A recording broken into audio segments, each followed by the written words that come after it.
I've been posting on Instagram and Facebook, different socials for, at least a decade now. Mm. And the growth has always been slow. And so, I'm really have been relying more on local things to keep this whole operation going. Yeah. But then, yeah, I did that portrait of that cat and it just exploded. And I was in shock. And, for like 4 days straight, I was just sitting there looking at my Instagram, wondering when it was going to slow down because it just felt like out of control almost, which I'm super grateful for. But I think a lot of artists could relate that it's almost frustrating, you Mm. know, because it has been a decade of Yeah. consistent posting, and I couldn't tell you what made that post specifically so special. I don't know. I wish I could identify it. Yeah. Um, but yeah, it just went out of control. When And did you every notice it? post, Sorry, I huh? didn't mean to interrupt you. When did you notice that it was blowing up? Did you post it and then an hour or so later check and say, those are good numbers, and then refresh it and it's, increase? Or how did it hit you? Yeah, it was pretty immediate. I I posted it, and I want to say, once I usually post something on Instagram, and then I'll continue to scroll through a little bit and Mm. just kind of look for interesting stuff. Um, and before I even had closed out the app, I noticed that it was going fast. Yeah. Um, and so I started responding to some comments, and then I put it away and said, let me not sit here and obsess about this. I'll just let it sit. And I want to say I checked it like 3 or 4 hours later, Yeah. and it had already surpassed even my most successful posts I'd ever made. And yeah, it just kept on going. I think what I realised after a while is that my favourite bit of the painting is painting the face. And so I have to kind of stop myself from doing that first and then, not wanting to do the rest. So, I have to almost like encourage myself to do lots of the background and lots of the other bits first. And then, then I can enjoy doing the face. So that's what led me on to doing these. I did a couple of these paintings of big group scenes of like scouts and cubs, like loads and loads of them, all these little faces to paint. So I was really happy with that. And I was just thinking about this painting earlier. This is quite a new one, but I was just thinking I could paint family groups of people sitting on sofas all day, every day. I really love it. It's just all these kind of relationships that you can get into, and relationships between figures and color relationships and pattern coming in and out. So yeah, I love group scenes, really, really do. But I've done lots of single and couples as well. I seem to have painted quite a lot of.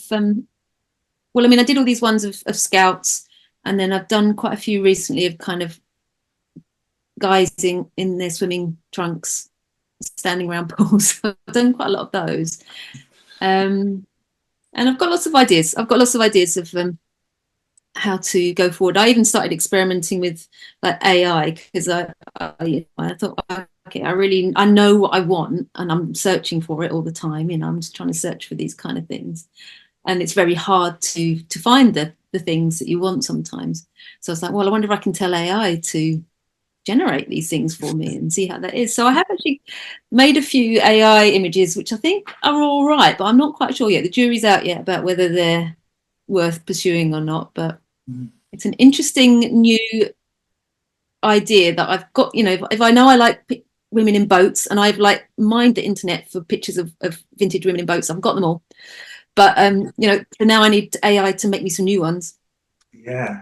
So that I'm sort of experimenting with that a little bit and seeing if that's a good idea or not. Not sure. I hear you completely about, to go to art school versus not. There's Yeah. pros and cons to both, absolutely. And there's no perfect art school either, I don't believe. So although mine sounds idyllic and wonderful, from the little bit that I've shared, heavily rooted in observation, but there was a real house style, and it was based on Ewan Uglow's approach, that highly rigorous, highly measured, observed, which is amazing. And some people will say, oh, it's sterile and cold. Personally, I'd say it's controlled passion. And I know other artists did. And, the critics of Ewan Uglow that really championed what he was doing, they say that as well. I think it's a big thing they say, it's controlled passion. But my art schools, especially Canterbury, it's quite crushing in a good way. And I keep saying that, but I do mean it. I think you had to kind of fight against the house style. You're kind of soaking it up, but you got to be careful not to lose your soul to it. And there was a couple of times when I was just putting these dots on the paper, and then it became almost like dot to dot, with the measuring and the plumb lines. And in fact, the blooming life school, the life room was like walking into a spider's web. You get tangled in the plumb lines. It was insane. But it was an incredible place to study, absolutely. And again, the tutors were just second to none. But obviously, if you're going to teach, you've got to have some kind of system. It's, real systems to kind of get people through and understand. And so you've got to kind of break things down. And so when you're going through that learning, you can't not look like what they're doing, because, but then it's what you do with it afterwards. It's just a tool. A technique is just a tool. And it's how you process it. It's how you perceive the world. And it's how it comes out of your hand that makes it yours. So, you could paint in the manner that Monet does, but because of how you perceive and your choices of color and your experiences throughout your life, that's going to make the work yours, regardless of whether you're dabbing it on like Monet. It's still you, isn't it? So after art school, I remember, in fact, after the second year, I went home for the summer back to Doncaster, still living at home with my parents. And I had a bedroom that looked over Conisbrough Castle, the castle that Ivanhoe is based on, Sir Walter Scott, I believe, and then viaducts, allotments, just incredible view. It's hardly surprising that I wanted to take the route that I did. Just seeing that every day, opening the curtains, like bang, just different weather, just amazing. But that second summer at home, I realized that, man, I've got this incredible tool, but it's useless if I don't make it mine or apply it to me and drop the things that don't apply to me. So that's what I did. I just worked for the whole holidays, just up in that bedroom or outside in the local disused quarry, local landscape, just painting in isolation, really, just loving it, learning to be by myself, which is so important. And then I went back in the third year, and I don't know, something happened. I was using what they taught me, but I was me again. So I'd gone through this big circle, and I'd soaked up all the good stuff along the way and arrived back where I started, but better, hopefully. Maybe somebody's listening to this and they're like, well, no, I am the typical artist, and actually there's no such thing. I just catch myself on that one, but I am an artist through and through, and I'm creative. I'm kind of flaky, head in the clouds and all of that. And I think everybody that's creative has that tendency for the most part. But I think if that's you, and there's nothing wrong with that, if that's kind of the direction that you're going in, that's your personality, cool, rock that. But I think that there are other aspects to that business that if you have the opportunity to, you could team up with somebody else. Maybe there's a great word, it's delegation. If you're able to take those tasks that maybe aren't your strong suit, but are the strong suit of somebody else, maybe if that's their wheelhouse, hand those tasks over to them. And maybe you can work something out where you enter into that partnership. It could even be some of your other artist buddies. It's like, hey, you know what? Michael's great with numbers. Sally's fantastic at organizing events. We could put this together. Maybe we can have a group collaborative effort here. And maybe we can all wear the hats amongst us. I'm great at coming up with the visions and the grand idea, and then getting to work in my studio, and you find that maybe you could do that. And I came across this. This was put so well in a book by Michael Gerber called The E-Myth. And he talks about the way that most businesses start. And there's a shocking statistic out there about most businesses failing, most small businesses failing within the first year. It's something like, if I remember the statistic, pull up the statistics anyway, but I think it's well over 50%.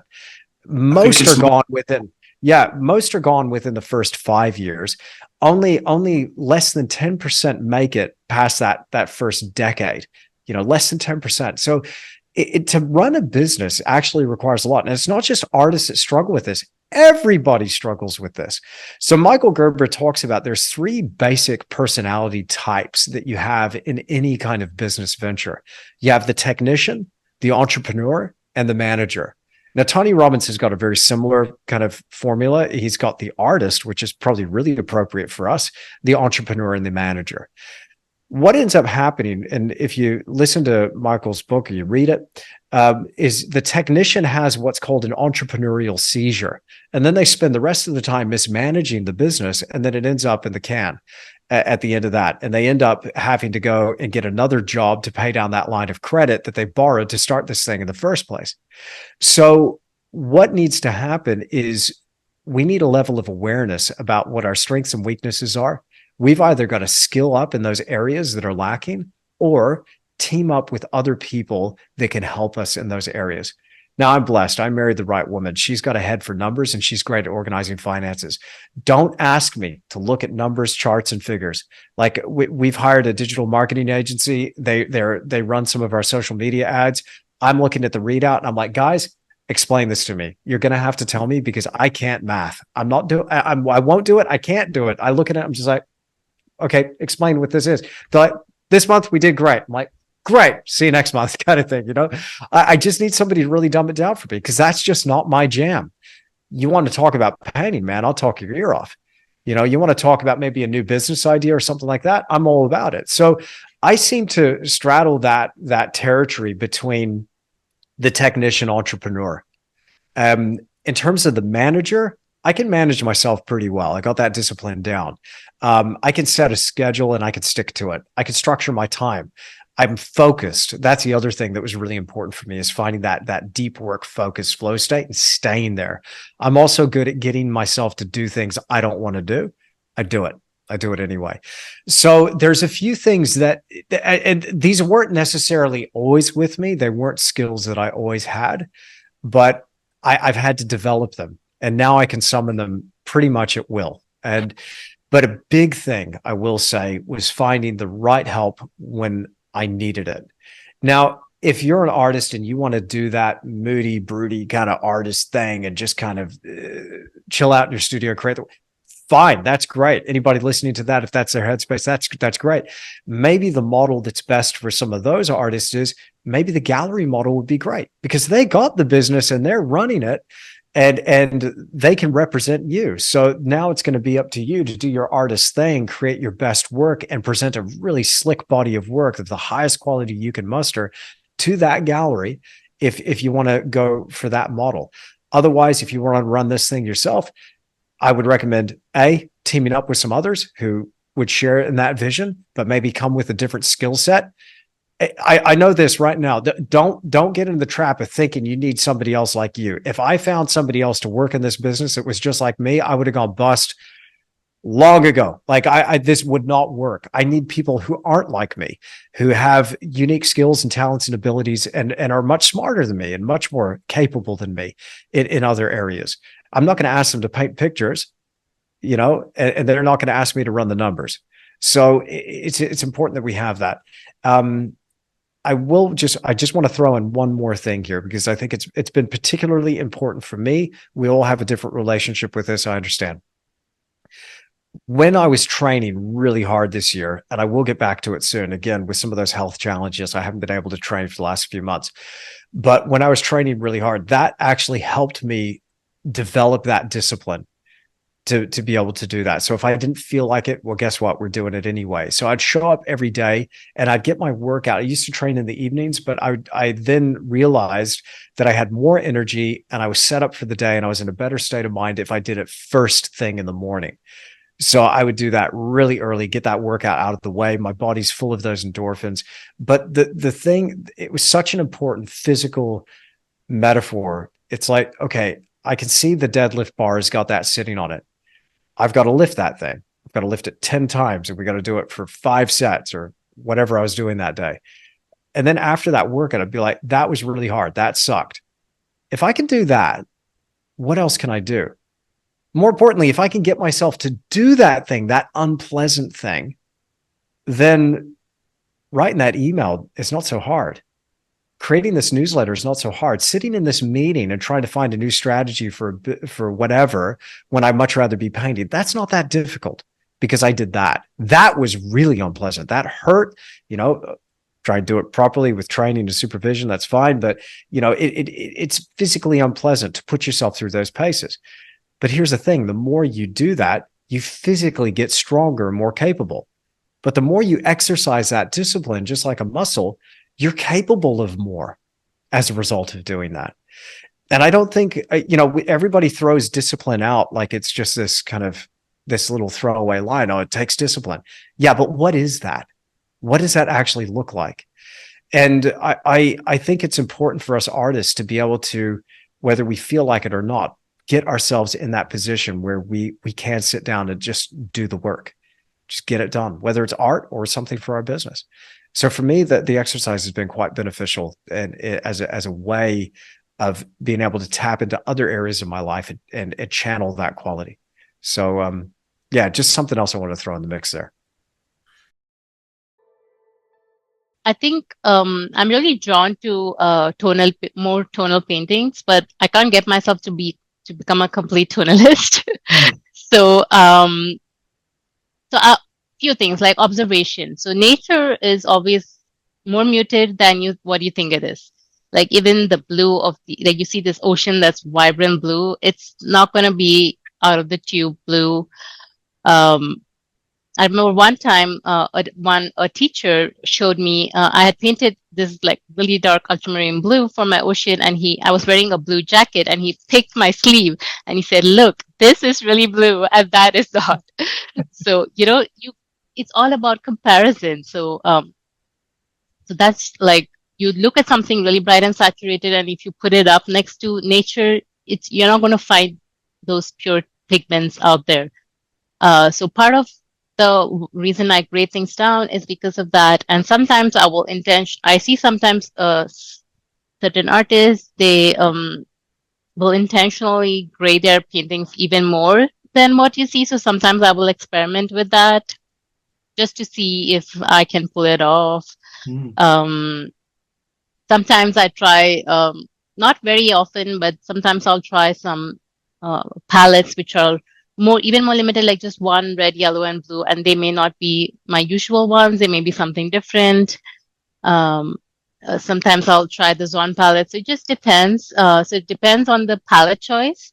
So sometimes the goal is to try and so the goal is always to try and replicate the relationships that you see and not exactly copy everything just as you see it. So I'm always trying to, like, if you paint with intention, sometimes you can decide a color scheme or some sort of dominant color for your painting, and then you can push everything. The decisions are made based on that as well as observation. So you have to decide sometimes. So sometimes you might see a really bright saturated green out there, like a spring green, but you can choose to not paint it that bright, depending on where it is in your painting and how it fits into your painting. So observation as well as intention will decide the colors that end up in the painting. I think it's inevitable over time to be cautious, but as long as it feels like play at some point, it has to get to that point of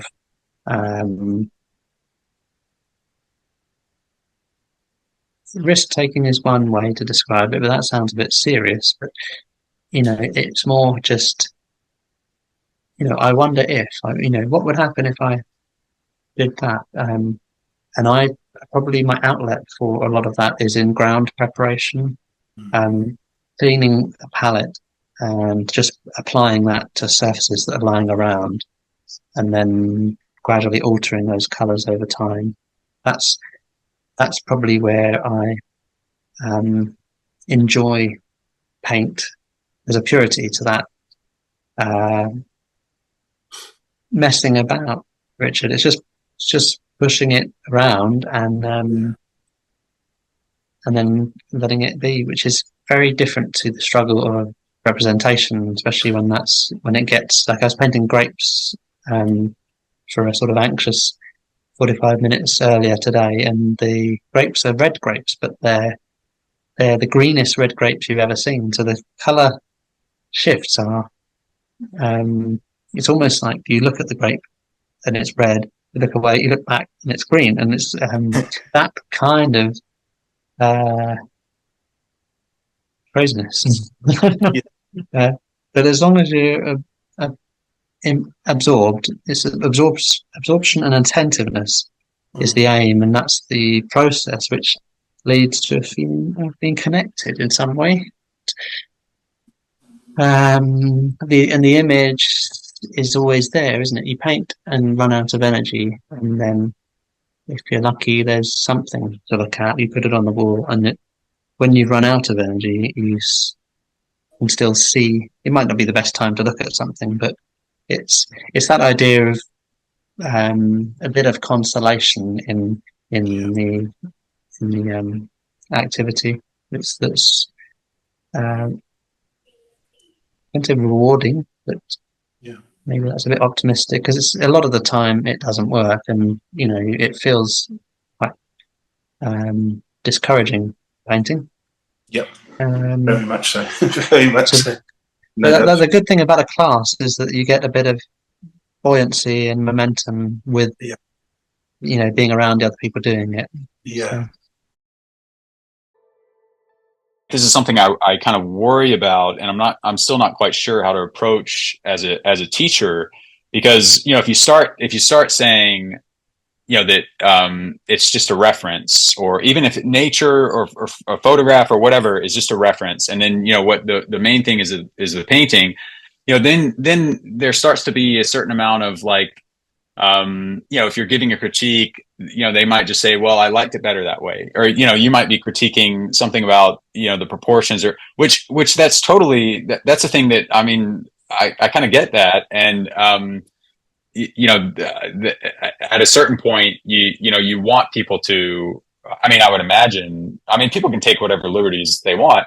But the thing about having a model there and critiquing a person's painting, like while the model is there, is that there's a degree of objectivity, even though, I can't say for sure that you and I see exactly the same thing, or that the exact colors, that I see are the ones you'll see. But there's a degree of objectivity, I think, that allows you to have a conversation, at least, about, what you're seeing and what's accurate. What does that even mean, accuracy? But one thing I remember,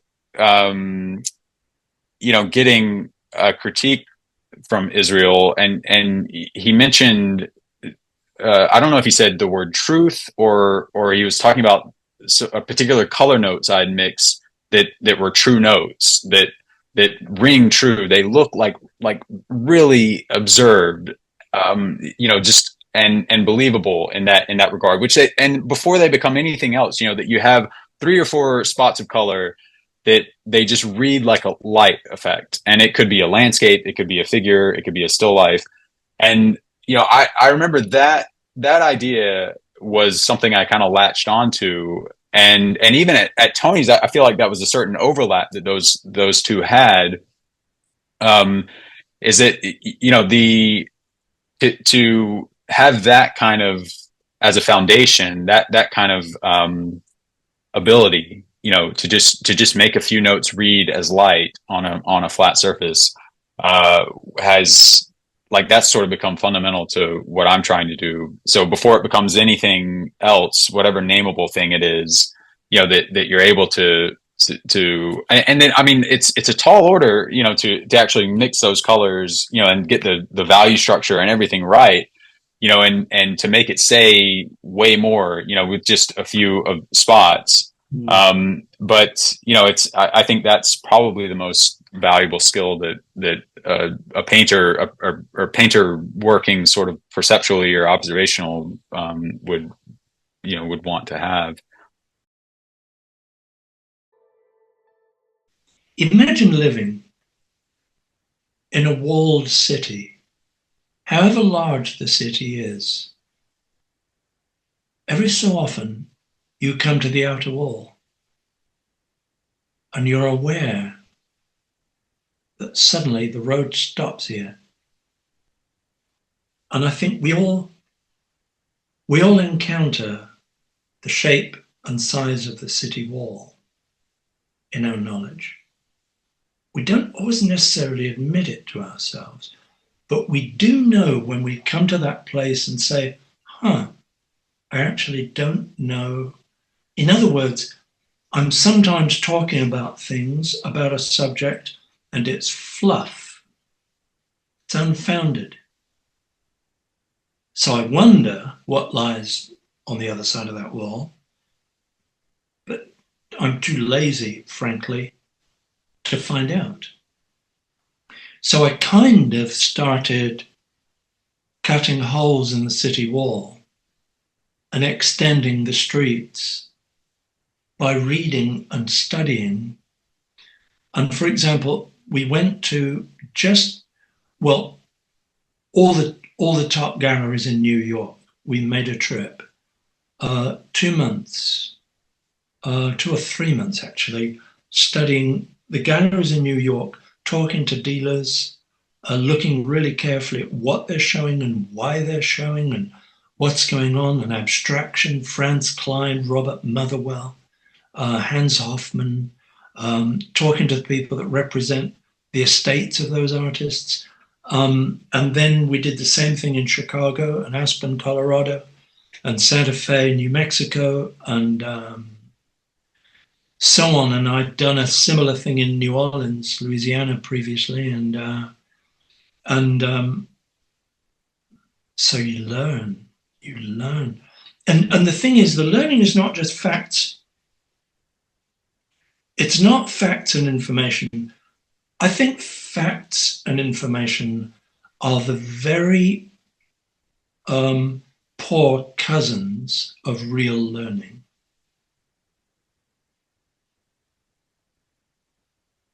That's like saying, because I know your name, I know you. Your name is just information. So I can't pretend I know you because I know your name, Simon. And knowing the word color and knowing red, orange, yellow, green, blue, indigo, violet means you know a fact. That's all. So from then on, you've got to cut a hole in the city wall and extend the streets and begin to open it up and look at Vuillard and Bonnard and Gauguin and all the early colorists and begin to open it up and build, yeah. I think that's it. That's incredible. Thank you. Yeah. It's really fascinating. Isn't it fun? Something I taught my sons was that I have very unusual beliefs about education. So I never allowed them to do homework. That was one thing. Because I think kids have had enough by the time they come home. It's enough. They do about 35 hours in school. Anyone that does a 35-hour job, any adult that does that has had enough. They need to rest and play now, So I believe that. But I also used to, if they got, say, 100% or whatever it was in a test, I used to say, oh, okay. And, show no interest at all. And if they failed at something, I used to kind of rub my hands and say, oh, how interesting. I wonder what it was that confounded you about that thing. Let's have a look. And so what I taught them was that failing is the best thing you can do. bad marks are just such a blessing because it means there's still some juice in it. What's left? What didn't we get about that? This is really fascinating. So let's look at that. And then they noticed that, you know, when they got good marks, I was just bored because there's no juice left in it. Okay, great. You know, and so therefore learning and education is completely unconnected to your value as a human being, whether you're good or bad, your value, all of that. There is no connection whatsoever between those two subjects. So I literally obliterated that connection. And so they grew up absolutely loving knowledge and feeling no connection. You see, the truth about it all is that in this universe, you and I know one speck between us of knowledge in an infinite amount of awareness of which we are both completely ignorant. We'll never overcome our ignorance in this life or in any other life. We'll never, you know. So we have to be okay with it. I agree. I think the best we can hope for is to know enough to know that we don't know very much, really. Yeah, definitely. Yeah. We're all just at the very beginning. Yeah. Never leave that place. You know, the starter's block in a race, we're still standing on it. I feel like I'm a little bit at a transitional point for myself right now. Yeah, I have worked with galleries in the past. So I've had a few kind of more long-term gallery relationships. That I guess when I say that, I mean, I've worked with galleries in the past where I've given them work and they've, you know, hung it in their galleries and it's been there for a longer period of time. But I've also done a lot of things with galleries where I've done shows that they'll have and things like that, but it's not necessarily a long-term relationship. I have always felt, I've always tried, I guess, to put my work out there in a variety of different ways. So I've kind of from the beginning had a little bit of that online presence. And I think that was really beneficial for me because I think a lot of other artists have the opposite trajectory where they kind of get involved in their local art scene first. And then they branch out, and then they kind of think, how can I branch out? You know, how can I find a wider audience? And for me, for whatever reason, it was almost the opposite, where I had kind of this online audience, people that were finding my work via Etsy, my website. I had a blog back in the blogging days. And I had people that were kind of I was connecting with through those avenues, but they obviously were not local to me. You know, these people were even some of them overseas, a lot of people just around the country here. And that was exciting to me. And it also just felt like that's what all the artists were doing. But I came to find out that wasn't necessarily true.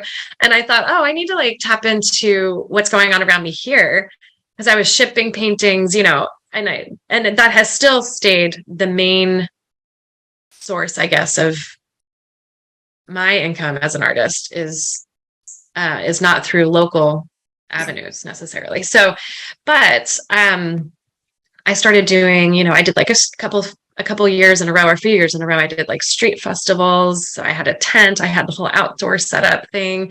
You know, this was in the early days with my art. That is such a hustle. It is so much work.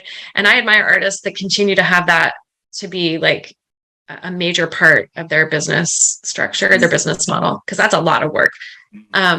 Hauling your paintings back and forth, you know, but I loved that I took all those opportunities because it gave me connections to people that I wouldn't have otherwise found.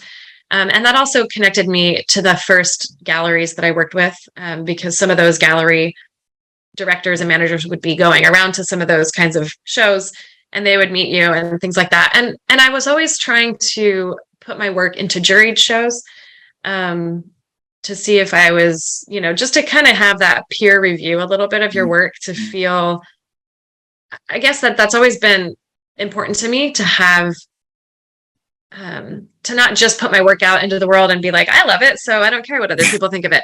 I mean, I guess it would be dishonest for me to say that I don't care what other people think about my work. I feel like it's a huge honor to feel that I have not just the approval, but like the admiration of my peers, you know, my artistic peers. That is a huge, that is a big amount of fulfillment for me as an artist, to feel that. And so I've always had that attempt to put my work into different juried shows, whether they're local or national juried shows and things like that. And I've had various, you know, levels of success with that over the years. You know, sometimes you get a painting in a show and most times you don't, you know, but those were good experiences for me. And then to go to those show openings. So I've had those kinds of relationships with galleries over the years. The long-term relationships that I've had, I mean, I don't want to speak negatively about anyone in particular, but they haven't always felt extremely beneficial, on the one hand. And I don't know if that's because I had kind of built up an audience and a collector base of my own. And so I felt that, I guess for me at this stage, I would love to find opportunities to have my work in a gallery or anywhere, you know, where it's going to gain a wider audience than maybe what I feel like I could garnish on my own, you know?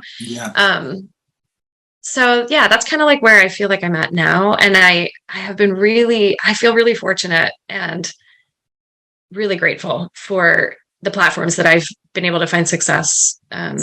Mostly Instagram has been a really big game changer for my business model, I guess. I mean, it kind of accidentally happened that way. I got on Instagram, I want to say like 2016, something like that. And I had kind of always heard about Instagram on the side, you know, but I never really knew much about it. And I was just anti-social media generally. And I've been this way about all the new technology. I refused to get a digital camera for like 5 years. My husband's like, just get a digital camera. Finally, I get a digital camera. And then I would just badmouth the thing. Cause I'm like, now I have so many pictures that I never print out, you know, and that's stayed true. And then it's like every little technology has been the same. And I was totally boycotting all the social media, but I had another friend that had gotten on Instagram, and was just talking about how great it was for visual artists. And I thought, oh, I wonder if that's a good place for me to try to post about some of my work. Cause I'd done Pinterest a little bit and things like that. So I started with Instagram, and I guess the rest is history. I don't know. Yes. It became quite engrossing, you know, for me, but and it's like, I don't have like a hate relationship. It's not like a love-hate relationship fully, but it's a little fraught. It's a wonderful tool, but it's really hard to feel like you're in control of that tool. So sometimes you feel like it's just controlling you. I understand. Big balance there. So that's just kind of, I don't know. I just feel like in the beginning, I was taking every opportunity that came my way. And I feel like that was really good for me. And that's advice I would probably give to a lot of artists. Take all the opportunities, you know, do all the different shows, do the outdoor shows, do the juried shows, you know, go on Instagram, do it all. But I think I'm sort of at a point where I feel like I need to make more deliberate decisions about the direction that I'm going to go. So I don't know what those decisions are going to be necessarily at this stage, but kind of in that transition period. So here, these are my primaries, my yellow, red, and blue. But then I use the iridium green as a bending color, as a cooling color. Because the Midwest where we live, that's all you have. In the summer, starting in the spring all the way to the beginning of the fall, that's all you get, greens, greens, and greens. So knowing how to properly paint them is hugely important, because my greens start diminishing in chroma with the distance and also in value. Now, you have to, as an artist, exaggerate a bit because you are doing a painting, not a photograph. So yes, and then I also use ivory black as a bending color to kill the chroma a little bit. Sometimes you get colors that are just too unnatural. So being able to use your grays throughout the painting is hugely important because it creates atmosphere. So I always say that I'm in the current status of redefining a little bit what I'm doing, because I've recently, not super recently, but in the last 2 years, I've really learned to appreciate and explore a variety of materials differently. And a lot of that, actually, it was thanks to COVID, because I had no access to materials. Where I was living, I only had a brocante, which is like a flea market, and I was able to buy old paper and old fabrics and things, but I had no gesso. I learned how to make gesso, which was a disaster. I had no paints. I had to buy paints at the Carrefour supermarket, like children's school paints. I couldn't get anything. I had no access to materials for almost a year. So I was continuing to paint and to work, but with whatever I could find. And it was actually really brilliant. It sort of awoke something in me that really resonated with all of my background. Is like, I was a set designer for many years, so I really like making things and creating, like, the place around me is just as important as what is what I'm creating in it. And so I started experimenting with all these different materials. So now I would say, I mean, I'm experimenting with sculpture quite a lot recently. So I'm an abstract artist. I'm not trying to represent anything. I'm not trying to depict a thought or a feeling necessarily. It's just very intuitive. So it's coming from a place that is like, it's almost like I'm like having a conversation. It's sort of question and answer with myself, really, but without thinking about it. If that's a good way to describe it. I work a lot with color. I do also. I actually worked in black and white for many, many years. I loved working with black and white, and I still do. But I feel that color resonates much more with me, and I have a pretty symbiotic relationship with, like, tonalities of colors, and I feel like it tells a more interesting story. A lot of people can be slightly terrified of color, and if you get it wrong, they're right that they should be terrified of it, because it can be really bad. But I take a lot of pride in the fact that I know colors very well. And so I like to sort of make this dialogue really evident on canvas, on paper, in sculpture, made with mark making and shapes, and the relationship between and how these forms connect and communicate with each other. But it's funny, I was like, actually, I feel like I'm like an abstract folk artist. And the folk part comes in with the relationship to materials, because I am like a little scavenger when it comes to finding old pieces of paper. And like my next exhibition in Paris in September, most of the work is coming from an antique crate. Well, a crate. It's a basket that was covered in fabric and then covered in leather, and then had all these like leather straps bolted to it, which when I moved from France kind of fell apart and got squished in the moving truck, sadly. And so I have been dissecting this thing like a doctor, like a surgeon, and taking all of its parts, including its sort of disintegrating cardboard that was underneath the linen that is now woven around the basket, and the leather straps and everything. And I'm recreating the surface that I'm painting on with some of these pieces of material, including also like the lining of a chaise longue that I made a fabric and covered it in this. And when we were covering it, there was this checkered fabric that was like a ticking like lining of the chaise longue, and I've stretched it over a wooden frame, and I'm using it as my canvas, because I feel like the found material is much more exciting than the roll of canvas and linen that you can buy from the art store. Like, I find it so boring now; it just doesn't really do anything for me. So, for me, there's the treasure hunt of the thing that has a story already, and then extending that story and making it into something else. So that's my new terminology: abstract folk. I think it's almost like you have to learn the rules first for painting, and that aerial perspective, like you mentioned about things getting bluer in the distance. There's those are the things, those sort of set of rules that you kind of have to learn first, and you then start noticing them. And once you start noticing, you can't stop that. So I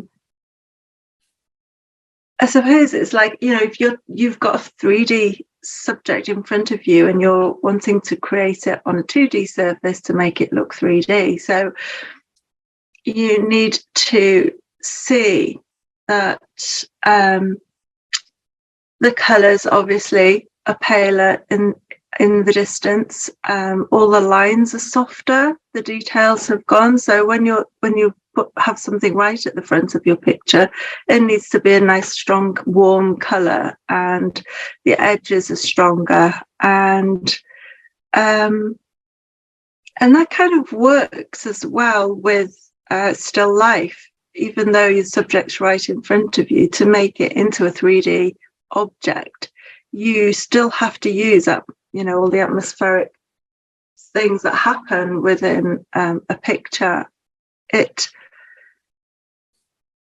It's, I don't know when you start picking that up, or I think it's just time, isn't it? Do they say that to get something good, it's 10,000 hours worth of work? And I paint and draw every single day without fail. I get a bit, according to my husband, I get a bit twitchy if I haven't done any artwork that day. Yeah.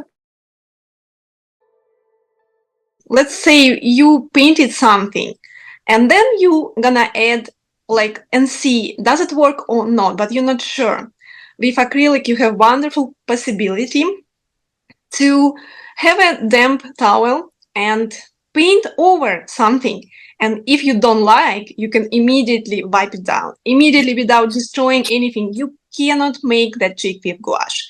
Once you lay down paint, you can overpaint, but you cannot erase it immediately. Yes. Yeah, it does dry quick on a palette. It depends on environment. It really does dry quick in a plein air painting. That's why I did plein air with acrylic, just to test out thing, but it's really, really hard. It's like everything dries fast and you just fast to squeeze new paint because everything dried. Your palette dried, your paint you squeezed, and some people do open acrylics. But then, like, I was thinking about that, like, okay, if I want like to paint to dry not that fast, I better to, you know, paint with oils. And they're fantastic for that. So I like acrylic. You can use different technique of like blending. Some people say, oh, they don't blend well. They don't, I mean, then they wet, but they are good when you dry brush them. So you paint it, and then like with dry brushing, you can really smooth it out, but it's not like you do it in oil. Or you can do that in oil, but you have to wait between drying.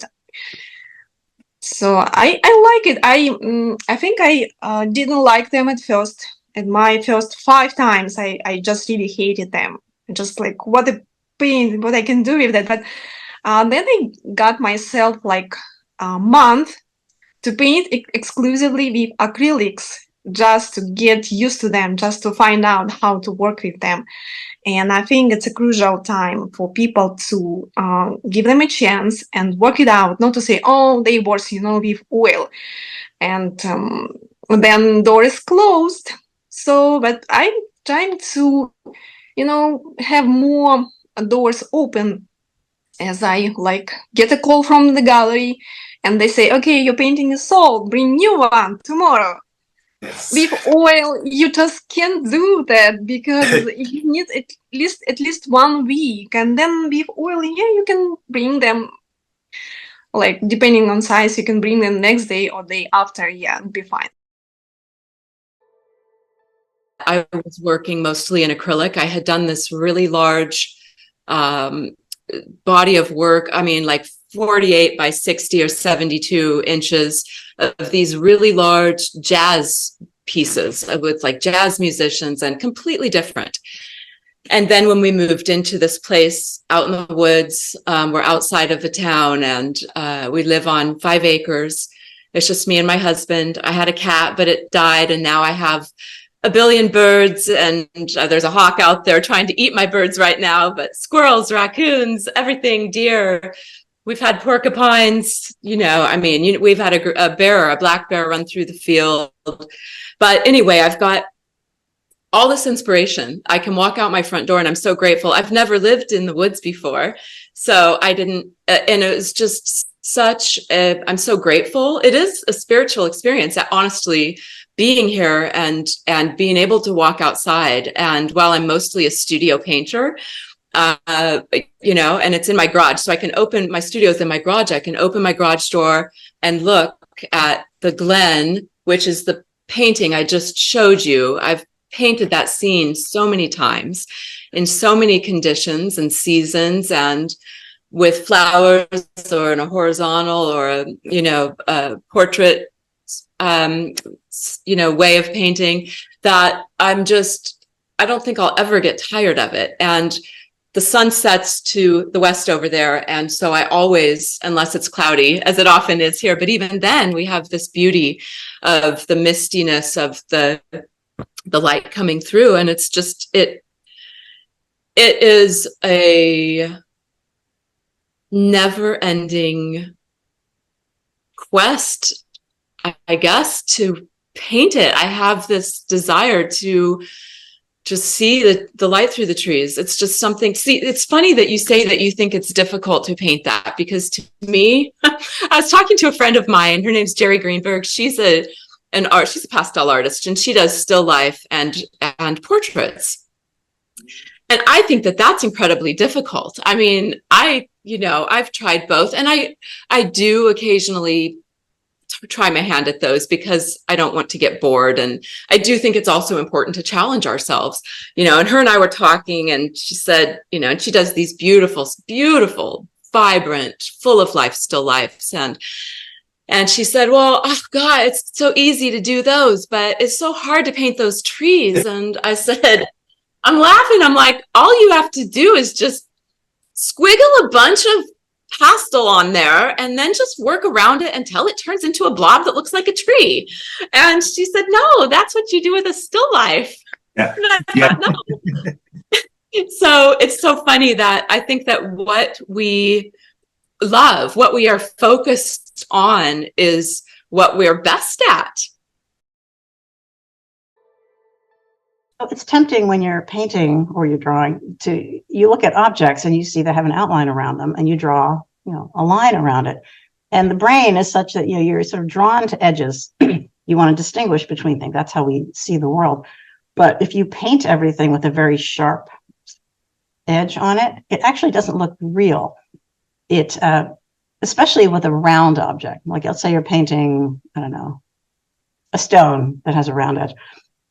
If you paint it with a very sharp edge, it almost looks like a cutout, like an oval that someone pasted on a painting. If you have a softer edge, it implies that the form continues beyond what you're actually seeing. So that's one kind of soft edge. Another would be if you're painting something in a shadow, you can't see details. If something's well lit, you can see details. If it's in the shadow, you can't. So if I paint something that's in a shadow, I'll make a very fuzzy edge on it. So you can't, because it wouldn't be like real vision if you painted a very sharp edge on something. And the other, and also if there's something illuminated very brightly, like I painted a vase, a circular vase with a highlight right on the rim of the vase, and where the highlight hit, you could see that the light was radiating out. You know how highlights sort of, they glow. And if you paint a very soft edge at a highlight, that communicates that there's this light there. Whereas if you drew a very hard edge, it wouldn't look like light actually flowing out from that point. If an object has a sharp edge, like a cube, I would tend to draw a more definite line. And all this variation on edges really makes a difference in how you look at a painting. For one, it's variety, which is always nice. And the other is that it really communicates form. And that was much more that I was able to say on a 20-second reel. So thank you. So the landscape, for want of a better term, or the horizon, is I kind of usually go for about the quarter or the golden mean ratio. So there's the horizon, and then it just goes up into the sky. Yeah. There's different orientations, whether you want to go landscape, portrait. The couple behind me are on canvas and they're portrait. Yes. I've gone for a square format as well. Square, you might think, would squash things up, but for me, it kind of pushes me a little bit more into how can I get across this idea of scale, the bigness, the vastness of the sky. And often the landscapes, they do go a bit dark at the bottom there, but that's again, we're going back to the fence. I mean, that's what I remember. That's that peat-rich soil, But I mean, it's easier on paper to just change, just to go back to the process. So if something's not working, sometimes those landscapes will become a seascape, and vice versa. It just has to be the way it goes, But with canvas, it's a lot more controlled, I'm going to say. I have to be much more thoughtful about what I'm doing. It takes longer as well. So it has to dry out a little bit before I can go back to it. It's still alla prima, but it's not as quick. I'll be looking at things going, oh, I know I can sell that. But my heart has to also really love it. I can't have things here I don't, even though it could sell brilliantly, I won't have it unless I believe in it, and I would like to own it myself. Not saying every piece of art I want to own, but on the whole, that particular artist has to, I have to crave after it or feel that I understand it. And but it's interesting because it's not just the artworks, it's the person. I have to be able to, I'm representing this person. I've got to deal with them.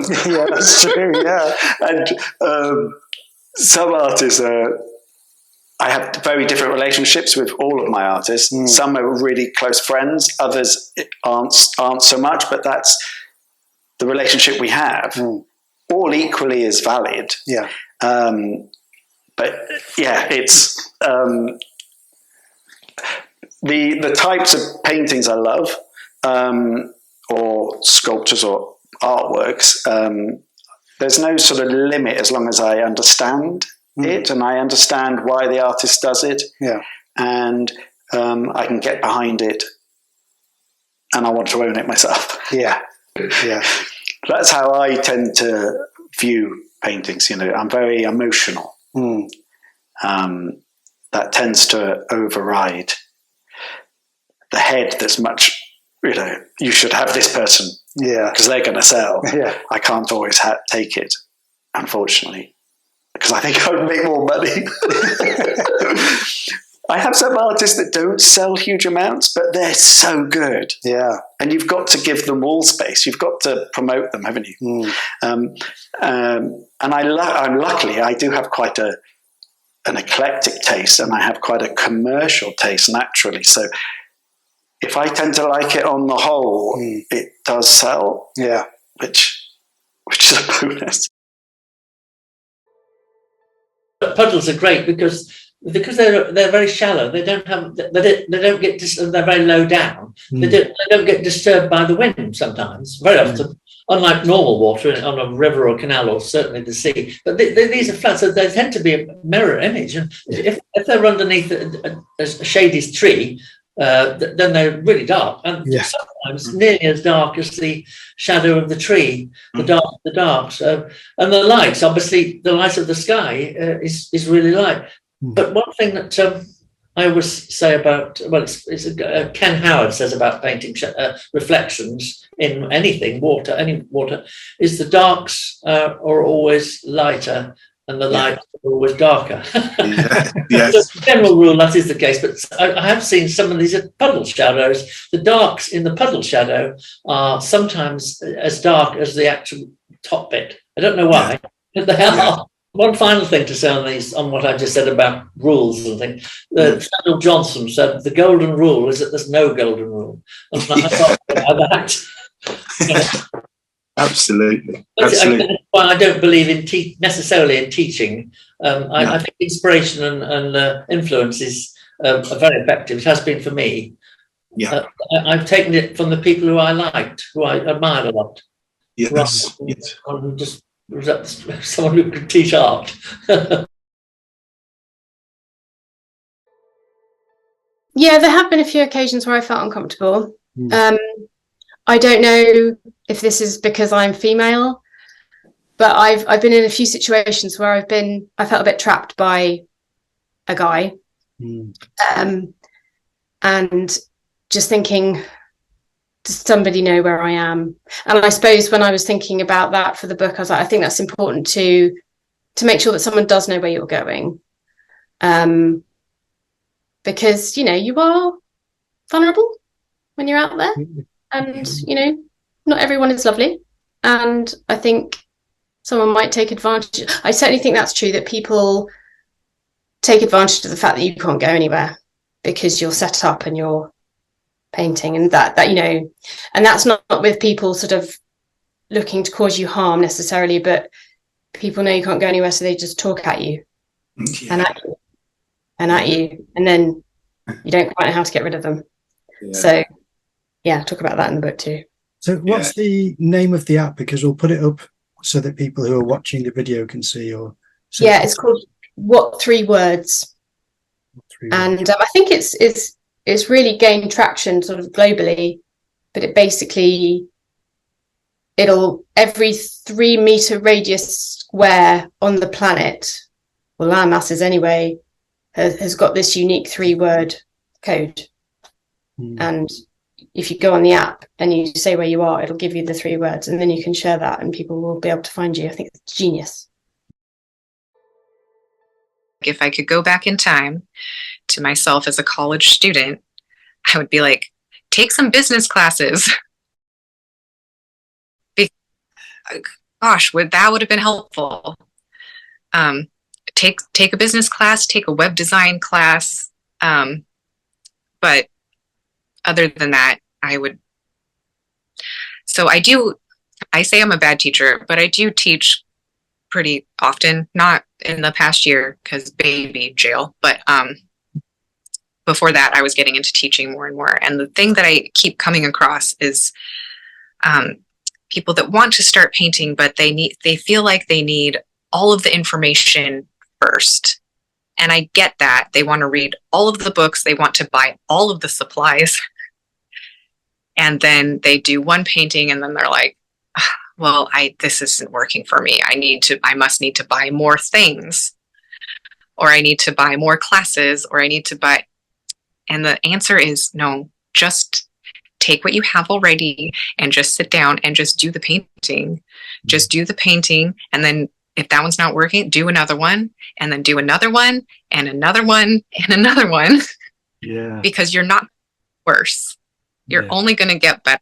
And probably all the questions that you have, not all the questions, probably a good number of questions that you have doing that first painting, you will probably find the answer to yourself once you start painting more.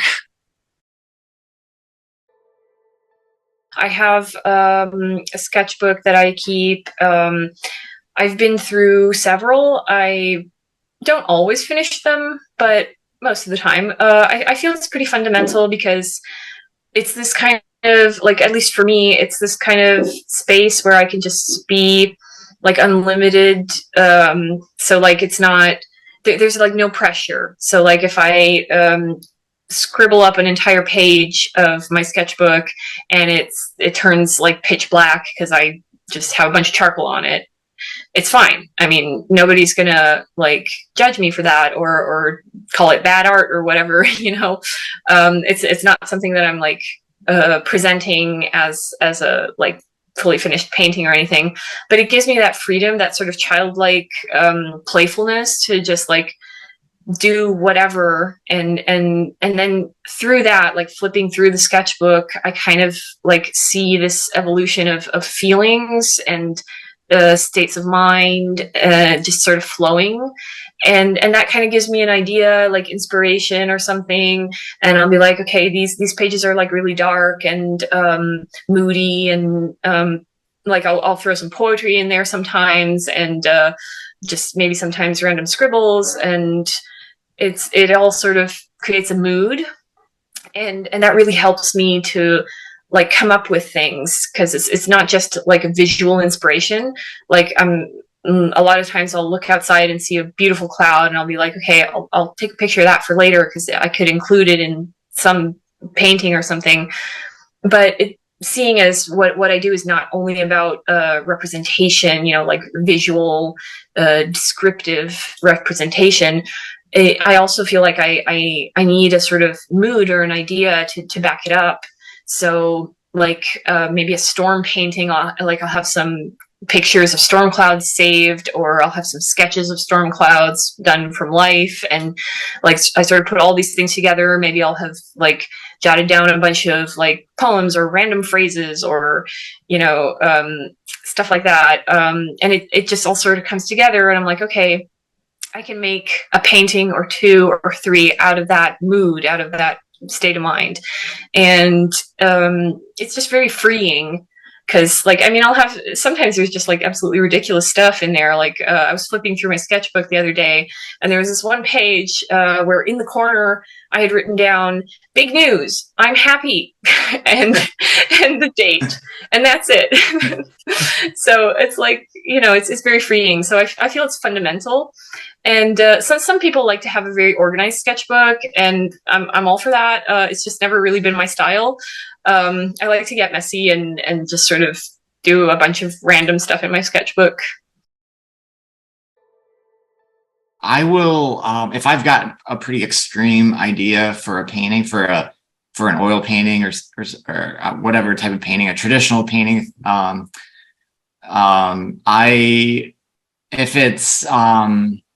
if I like the painting and then I get that big idea, and then I don't really want to take that huge risk. I don't know. It's tough saying that because I always want to take a risk, but it's so easy for me to just like, here's my easel, and then here's my computer. So I'll come over here really quick and just try it in Photoshop. Yeah. And then when I do that, I'm like, okay, well, what happens if I do this? And what happens if I do this? I'll make new layers. And then once I like something, I don't know, 90% of the time I'll just use that as the new reference and change the actual painting. But other times because it's so fresh, I'll do that idea and I'll like it, but then I usually have to, I don't know, I'll send it to my brother, or I'll send it to CW, or I've got a couple other groups of painters that I'll send images to and just say, okay, what do you think of this? Is this, am I just in love with it because it's new, or do you think I should make these changes? So yeah, that's always just another tool that I have that's available, and I'm open to using it whenever possible.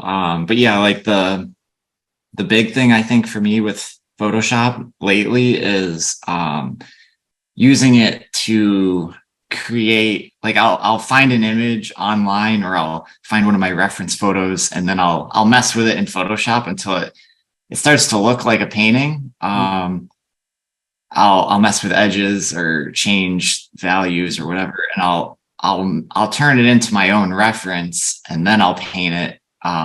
That I think is some of the biggest, or one of the biggest helps to me, is being able to do that.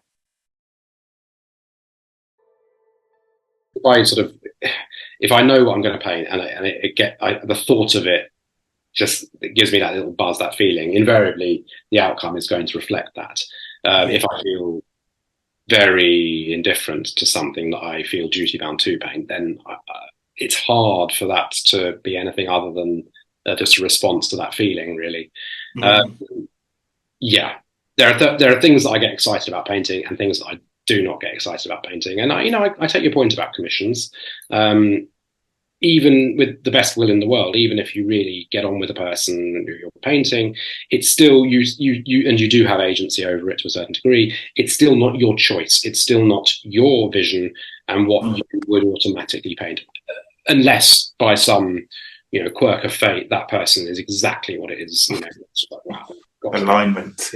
Yeah, just total alignment, which just, let's be honest, doesn't really happen very often. No. What I choose to paint in terms of portraits, in terms of the non-commissioned stuff, is quite specific. It's generally a little bit challenging and irregular and not what society would consider to be pretty or good looking. You know, that irregularity for me is one of the things that I find exciting. I can see it. You know, I can see a person as a painting. I can't say what it's going to look like as the painting because I don't want to get ahead of myself, but I just feel it. I'm like, wow, that is something that somebody that just, needs to be painted. And I think I can do that. Whereas conversely, something else is just like, wow, your face is very regular. Or, you know. I started painting in 2013. Seriously, that was my first solo exhibition that I had in central London. And it so happened that, you know, being a family man, I just had my children, well, my first daughter. And it was like I used to work full time as a jewelry designer. So I studied architecture and then I studied jewelry design, product designing. And I happened to end up doing jewelry designing job here in London. That was my kind of a job that I was doing. Enjoying it, you know, having good time, but I always wanted to paint.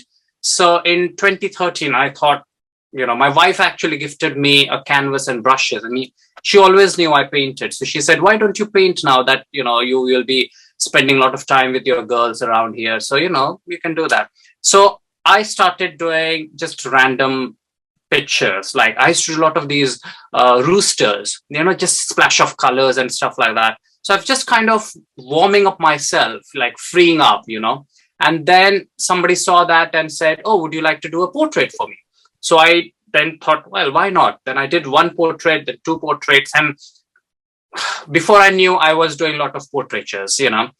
So I tended to call myself a portrait artist then I had my two exhibitions after that, solo exhibitions in Mayfair. And then I went to New York on a family holiday. And I ended up going to all the museums, right from Guggenheim to a Metropolitan, you know, the museum. Then I went to Raleigh in North Carolina. And oh my God, the stuff that I saw there in all the museums. I mean, you have a National Gallery here, but I had to go to America to, you know, find myself, you know, my inner self. And the stuff that I saw, that I came back so rejuvenated that I wanted to just paint. And that's how I started doing landscapes, more and more looking at all the Impressionist work. I was so I'm thrilled with what I was seeing. And then the lockdown happened. And when the lockdown happened, it was like, no, you're not allowed to go out. You know, you got to sit inside and paint.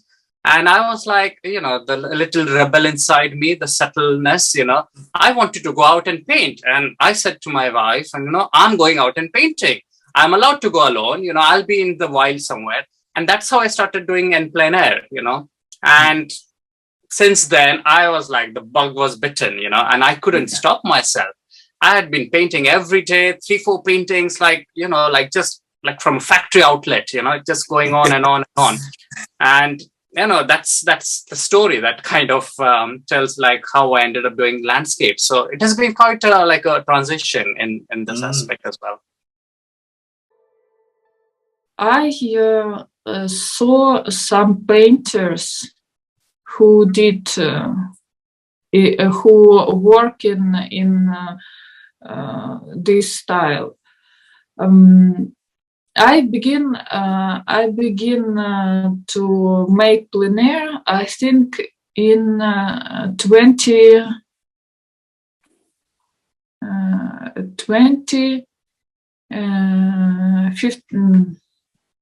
Oh my God, I'm sorry. 2015 year. Yeah, it's right. Correct. Yes. I remember. So I did icon painting. I did gild and restoring. I make some art, but never did plein air. I saw some painters, they make plein air in group on fresh air, and I really was so exciting of them, of their lifestyle, of their paintings. Really, in that moment I remember I thought I want to be so rich to buy their paintings. They because classical art, it's beautiful, it's nice, it's calm, it's okay for me, I like it. But this impressionistic energy, it's like a big fresh wave, and you just see this art colors, this fresh air on the picture. And I thought in that moment that I want all of it. Yeah. The paintings that I make, I develop over time, and there's kind of these layers of paint that builds up, and they get these kind of crusty surfaces where you can see layers of what happened before, the kind of process that went into it.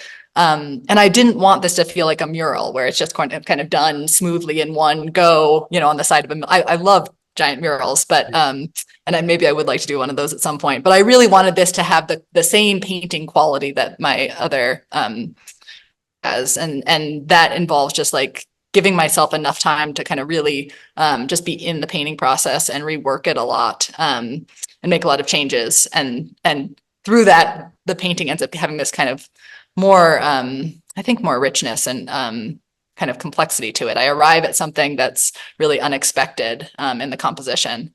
And this is going to be crazy to try and so I'm going for 6 weeks where I have this space at the Bo Bartlett Center at Columbus State University, where they have really high ceilings and big walls for me to complete this. So, but to try and actually finish a painting in 6 weeks is going to be kind of wild. Usually I let them kind of go really slowly at the end and kind of keep poking away at them over the course of months.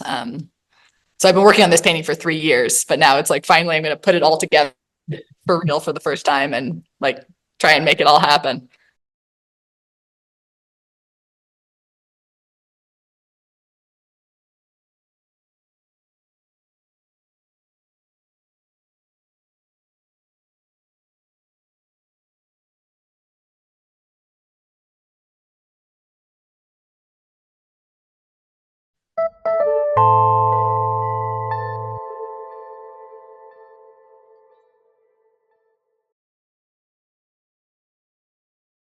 I started to get into to doing more abstract work, and then I happened to show someone, and they said that looks like Roger Cecil's work.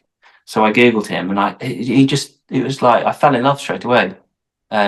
Just his work's amazing. He's dead now. He died not too long ago. I think 2014, but I might be wrong about that.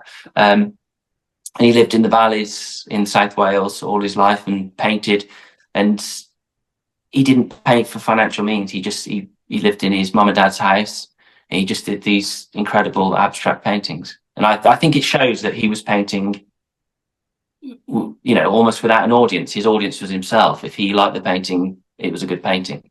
And if you take a look afterwards, his work blew my mind. I will. So interestingly, she said my work looked like his, and then when I saw his work, it blew my mind. And then I had to sort of rein myself in from trying to copy his work. Then I was just feeling like, this guy is, this is where I want to be.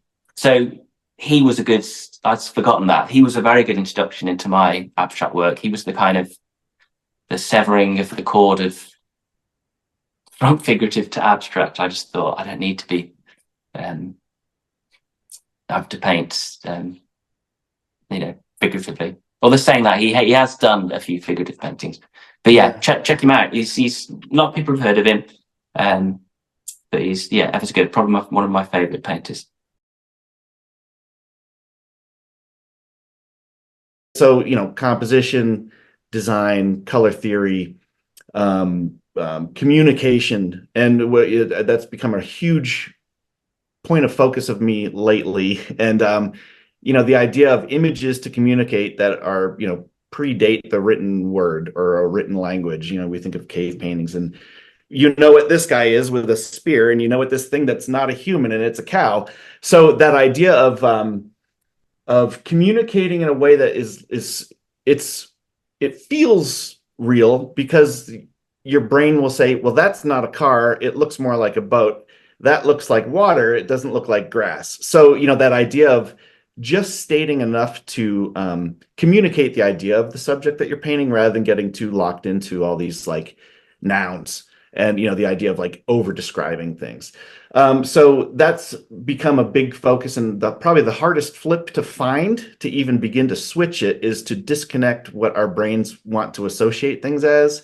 Because when we get onto a flat surface, the laws of the universe don't apply to the laws of our mediums that we're working in. So that's kind of become an obsession, I would say, over the last, you know, well, it's always sort of been aware of it, but I'm really focusing into kind of communicating that idea, to really instill that sort of personal representation, personal growth, personal vision of what you want to paint, rather than just, I want to paint like this guy, or I want to paint like this guy. So it gives you the ability to kind of develop a personal voice and vision, rather than something that's just too derivative, I guess, is a fun word to use. So, Yeah. but in the representational world, I mean, everything's kind of derivative. You know, like when you're in an idea of, I find this beautiful, or I find this intriguing, I want to communicate something with the light, or something I'm seeing with this, you know, depending on your medium, there's lots of different ways to do that and color choices, but it's really, you're still going to get certain things that may call similarities to a different artist, just because of the medium and the limitations, or the you know, the benefits of that medium. So finding ways to break out of bring your own honesty and individuality into what you're doing, even if it is reminiscent of greats who came before us. That's how we stand on the backs of giants. And, you know, it's different than making a political statement or trying to change the world. You know, I just want to make pretty pictures that feel good to me and invoke a sense of dreamlike memory of a situation or place, rather than a completely accurate representation of that. And that's, anyway, so that's kind of a big piece of what gets me really excited, and that I'm kind of about. The brush thing is an interesting journey, because although I am pretty budget minded when it comes to materials, and I mean, use the best you can, you know, use the best you can afford. I think that's good advice.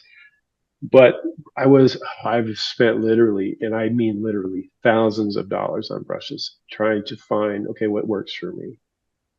And I've bought the cheap ones, and I bought the expensive ones, and everything in between. And what I've discovered is there's just not the perfect brush, you know. And this is the other thing. You spend all this money on brushes, and guess what? Even if you take care of them, they wear out eventually. You know, they start to fray and they lose their shape. And there's all kinds of tricks that I've done to delay that. But if you can find a reliable source of a brush that consistently works, I think that's a good thing. You know, so like I use a certain brand of paint. And so these brushes, so there's this company in California called Trekell, and they're, I don't know, not as widely known as they should be, in my opinion. But they make all kinds of different brushes, and they also, like, they will do things. They've done this recently. If customers aren't buying a certain size or type of brush, they'll discontinue it. You know, so they are a business. It's not like we're going to have everything available. We're only going to make stuff that makes money. But they do. So there's two types of brushes I like to have. I like to have hog bristle, and I like to have a softer brush. Now, back in the day, that would be sable. You know, those are getting really expensive. And you know, the synthetics are keeping right up. Oh, you can sell sables for the. Oh, we'll just sell our plastic bristles for. You know, it's like, come on, really? You don't need to charge that much. But and you know, Trikel, I think also the reason I have gone to them a lot is I feel like they are, you know, they're keeping up with everyone else, but it seems like a little bit lower than most everybody. You know, some of the other, and I'm not going to name any names because I've used everyone's brushes, and there's a lot of good brush companies out there. But I don't know. Trikel has just kind of become my buddy, and they've let me know I'm going to be on their pro team now. So I've sold tons of brushes for them just in my workshops. Like, not being like, you don't know, guys owe me anything. I just like your company. And then they started kind of, you know, patting me on the back for that. And then I recently, you know, tried to get on their pro team, and they've said, yeah, you can be on our pro team. I did spend quite a bit of time doing plein air painting, and I think I've come to the realization that the time I spent doing that was very beneficial because, or in other words, I learned a lot from plein air painting, and a lot of what I learned I've taken with me into the studio. And although you know, landscape painting is very different than figure painting, some of what I learned has a lot to do with inventing and not getting too precious about, or let me put that into context. So as a landscape painter, as a plein air painter, I learned that you really couldn't be precious about or too fussy about the fact that things are they're constantly changing when you're outdoors painting. The light is changing, the sky is changing, that sort of thing. And so because of that, I started to invent a little bit. I would work on a landscape outdoors, then I would bring it back to the studio and I'd finish it up mostly from memory, and inventing a little bit. And those things have served me well as a figure painter or as a studio painter, as far as just making if I have to make things up and I have to invent a little bit. I think they were good lessons that I learned as a plein air painter. When I was 19 years old, I was in uni in Portugal, Madeira Island, actually. And I developed this extremely strong allergy to white spirit. So we were doing a class of silkscreen printing. And back then, you would have to clean everything by hand with very toxic products and whatnot. And I remember spending almost 2 weeks in the hospital with a very, very severe reaction. And the doctor told me that it was a contact allergy, and I could not work with that stuff anymore, which meant stop painting with oil. I had a long conversation with one of my teachers. And she said, well, you have acrylic, you can paint with acrylic. But I was always of the opinion that acrylic is more for, you know, like high school students. And, you know, you open a little tube and it just dries, and it's I don't want to do it. It's wasting money and blah, blah, blah, and whatnot. And she said, you know what, try it and see how you deal with it. So last year in Madeira Island, I tried it, and I started developing a little bit. Then I moved to Porto, north of Portugal.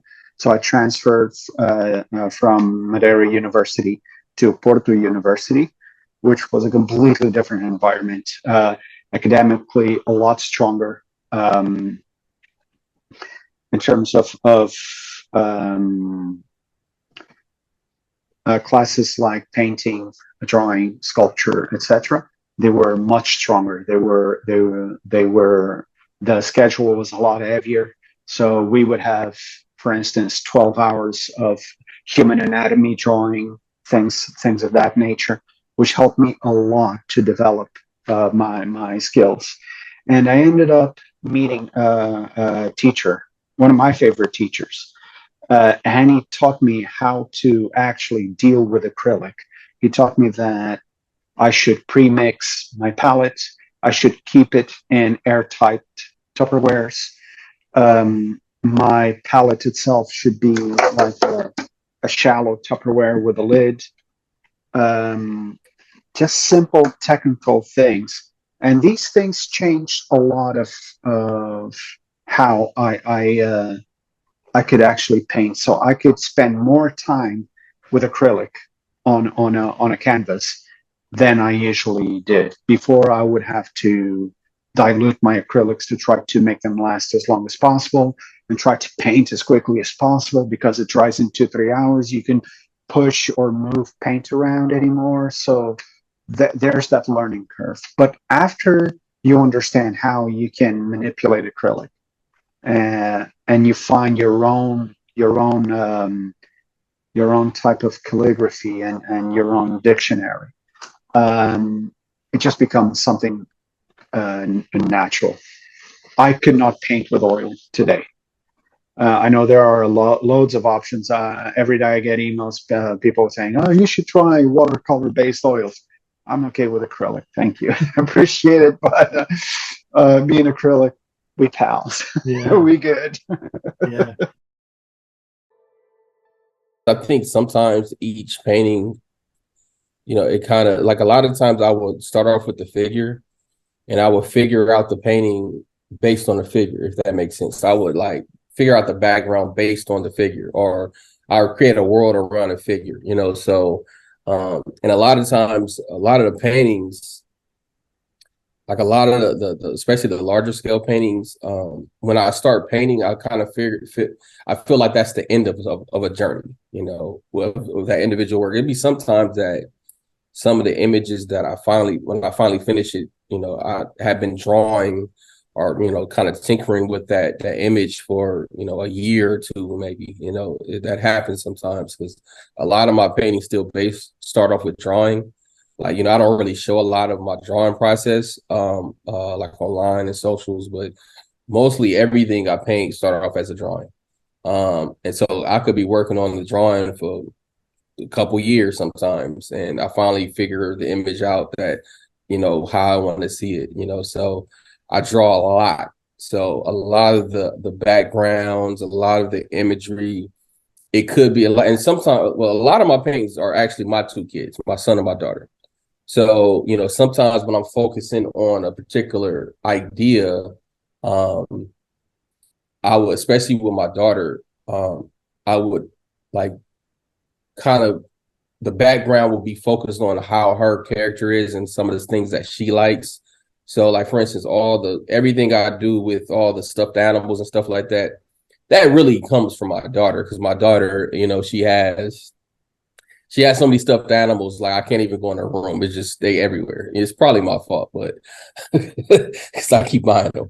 But so most of all that stuff is actually her actual toys, and her actual stuffed animals, and she has them everywhere. So that's kind of how that came about when that particular series of paintings, because I was like, I wanted to paint something that was specifically for her, and paint something that specifically showed kind of her character, her how fun she is, because she is really a fun person, even at 8 years old. She's about to turn 9. And so I thought that was a good way to kind of show how she is. So a lot of it sometimes is based on the person, especially if it's my kids. I kind of know how they are, and sometimes it can be a series of painting that I'm working with. Like I got a series of painting which my son is in, and it has him in a lot of hyenas. And that series actually started because he probably don't even remember this, but he was probably about 5 years old, and he was like infatuated with like lions and hyenas and stuff like that. And so I was just drawing stuff, and it was really mostly just to draw stuff to impress him. Like, oh, look at this, son, and and it kind of took up a life of his own, and he loves them. Every time I create one, I try to put a print aside so I can put up in his room. So the backgrounds it's a various reasons. Sometimes it'd be for if I'm doing a particular show, the theme of it, I kind of incorporate that theme in the background. So it really just depends on it's various reasons for the background. It's just various reasons, but it all starts with like it does starts with imagination and because I want each painting to kind of feel a little different than the last one. I don't really want to try to replicate, like create a formula and just kind of replicate that formula. I want the paintings to somewhat be unique, so. Yeah, it comes to life there with a bit more personality. Exactly. And I feel like the background is the best way to make that, because if you remove the background, it's like I'm painting, kind of the same person over and over again. So, the background is kind of how to make that unique in my opinion. So I had two really great teachers, and I studied with them on Thursday and Friday, and they both sort of were coming from the same place, not the same place, but they're coming from a similar place, and they were getting to a similar place, but they came, their journey was completely different. One really was interested in color and just all of the magic that you can get with different color combinations against each other and on top of each other, and she would make me do these color exercises in class, where I learned so much. And she was always, in terms of critiques, she was always like wildly unimpressed by the work that I would bring in. So when I was taking class with her, I was a professional artist, and I was showing in this gallery that was very successful, and I was painting portraits professionally of strangers. And so I would bring in a portrait that I did that was done, that as far as I'm concerned was great, and I'd show it to her, and she'd go, yeah, okay, all right. And then she was always, so unimpressed, and she'd grab my paints and my palette, and she'd mix up a color that was just much brighter, lighter, and more saturated than the palette of my painting.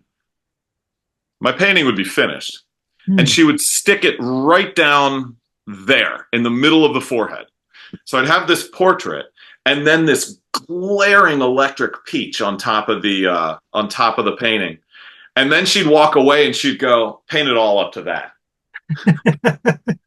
And I would have to like enliven the color everywhere, foreground, background, clothes, face.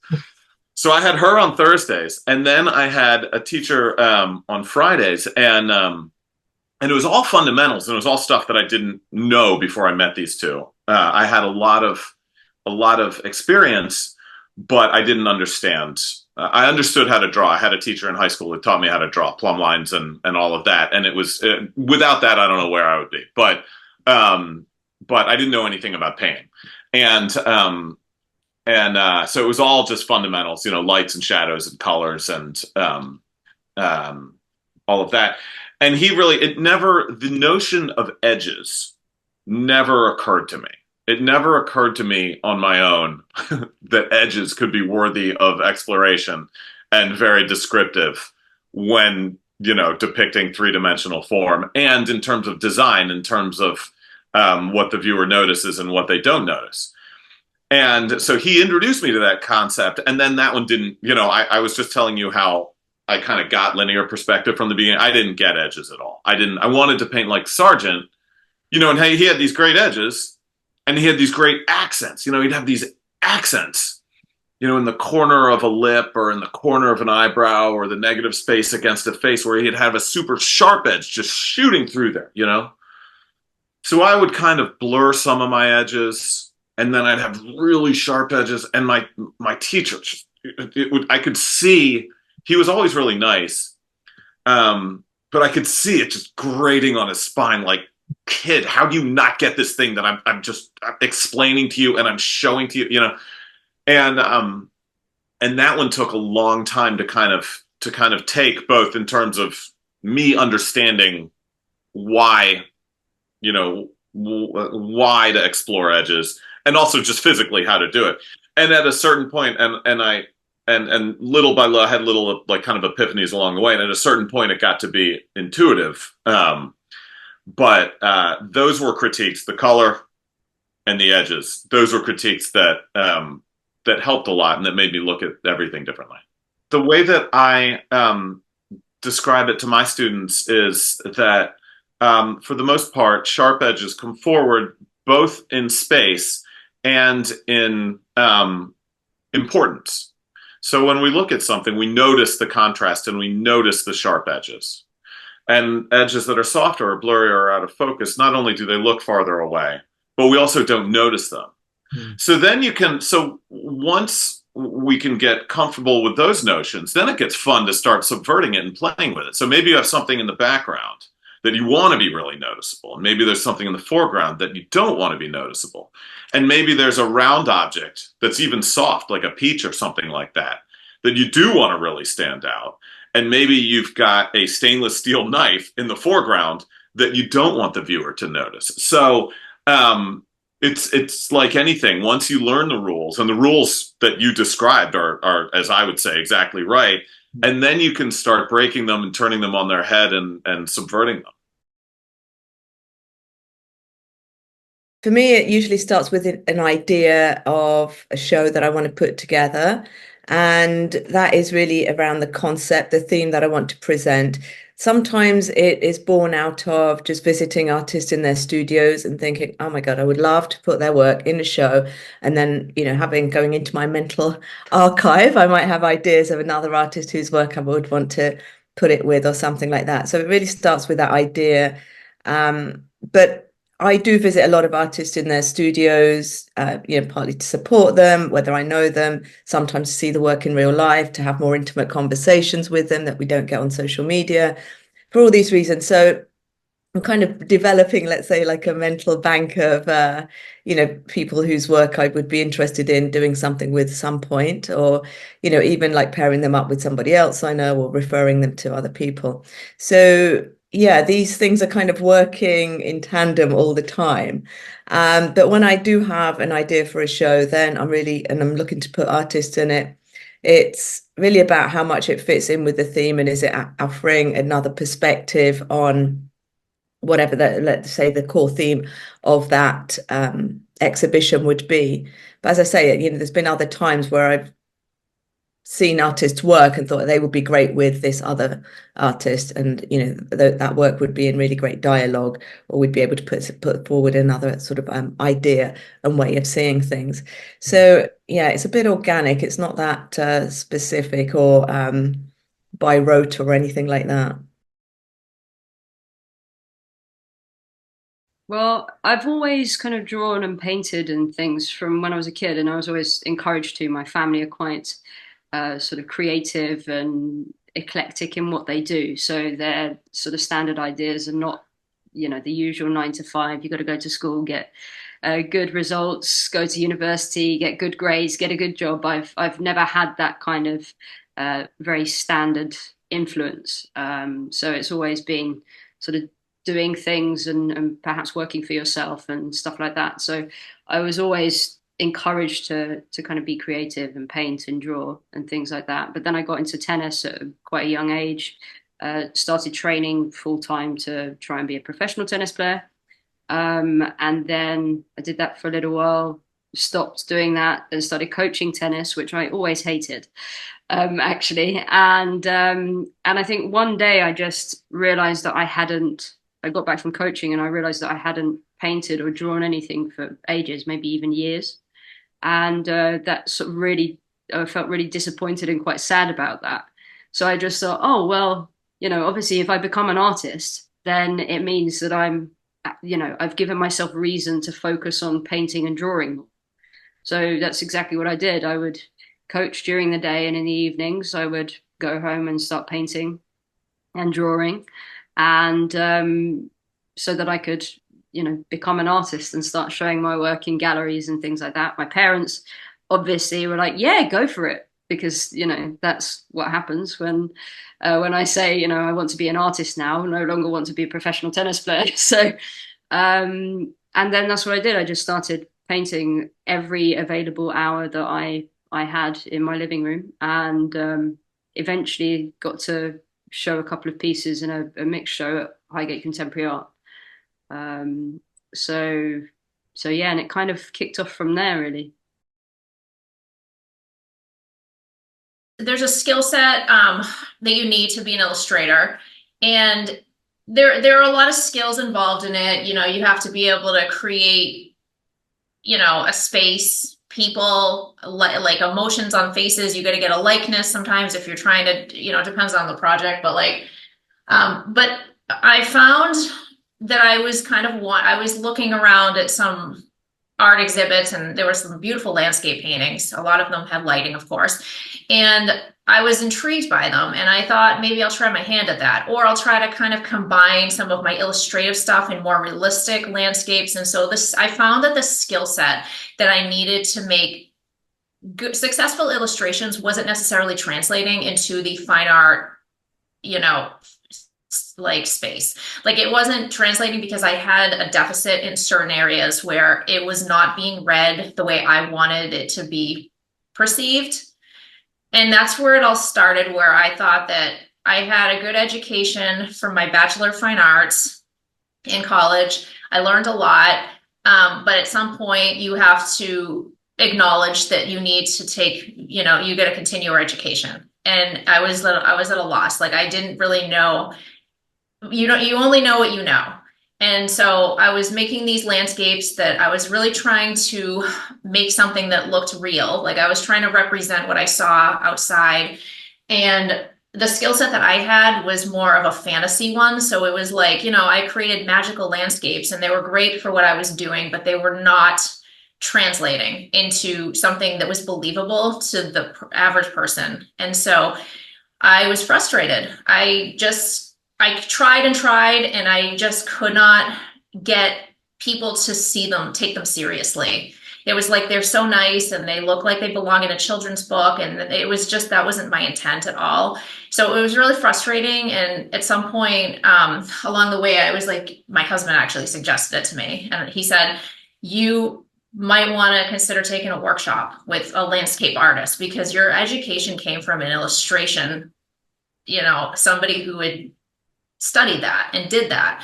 And there's different kinds of art. If you're going to paint portraits, you get to learn from somebody who does portraits. If you want to paint landscapes, you got to learn from somebody who does that. So that's what I did. That was and then of course they say the rest is history, but trust me, it wasn't an overnight success. It was maybe a 10-year thing where I finally learned a little bit of what I'm doing. So I think, in 2014, I hit my breaking point. I was tired of being rejected from shows. I was getting tired of working for clients, honestly, on some of these self-published books. I was getting jobs in them, but they micromanaged it. It was just time for me to paint what I felt I wanted to paint, and to just kind of take on my personal journey for art that didn't have to do with somebody else's vision. And I did. I signed up for a plein air class, and that was a wake-up call. And that's going from painting from your imagination completely and somebody else's vision to painting what you see outside. And that remains today the hardest thing that I do as an artist. Literally the most challenging thing of anything all is taking my paint box out in the field and painting what's in front of me. I just did it the other day. It didn't come out with a good painting, but you know what? We move on. We just keep trying to get better at it. Yeah. So that's where I'm at now. Is over the 10 years, I've done a whole series of workshops, a lot of just self-reflection, trying to figure out how to take my vision, because we all have our own vision as artists, and how to just kind of create what we want and have it come out the way we envisioned it. So to bridge the gap between what we want to say and how it's being perceived by everyone else, if it's exactly how we want it to be read, and it's been quite the journey.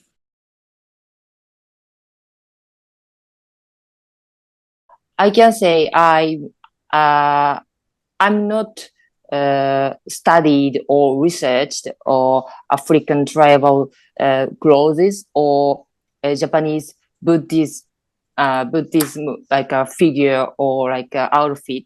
I never studied as a subject, but subconsciously I'm sure that I really have influenced these visual or image. So that is comes out my works. So that is the I'm not sure that this is the correct answer, but I never learned, but I just visions of these layers. It really affect my creation.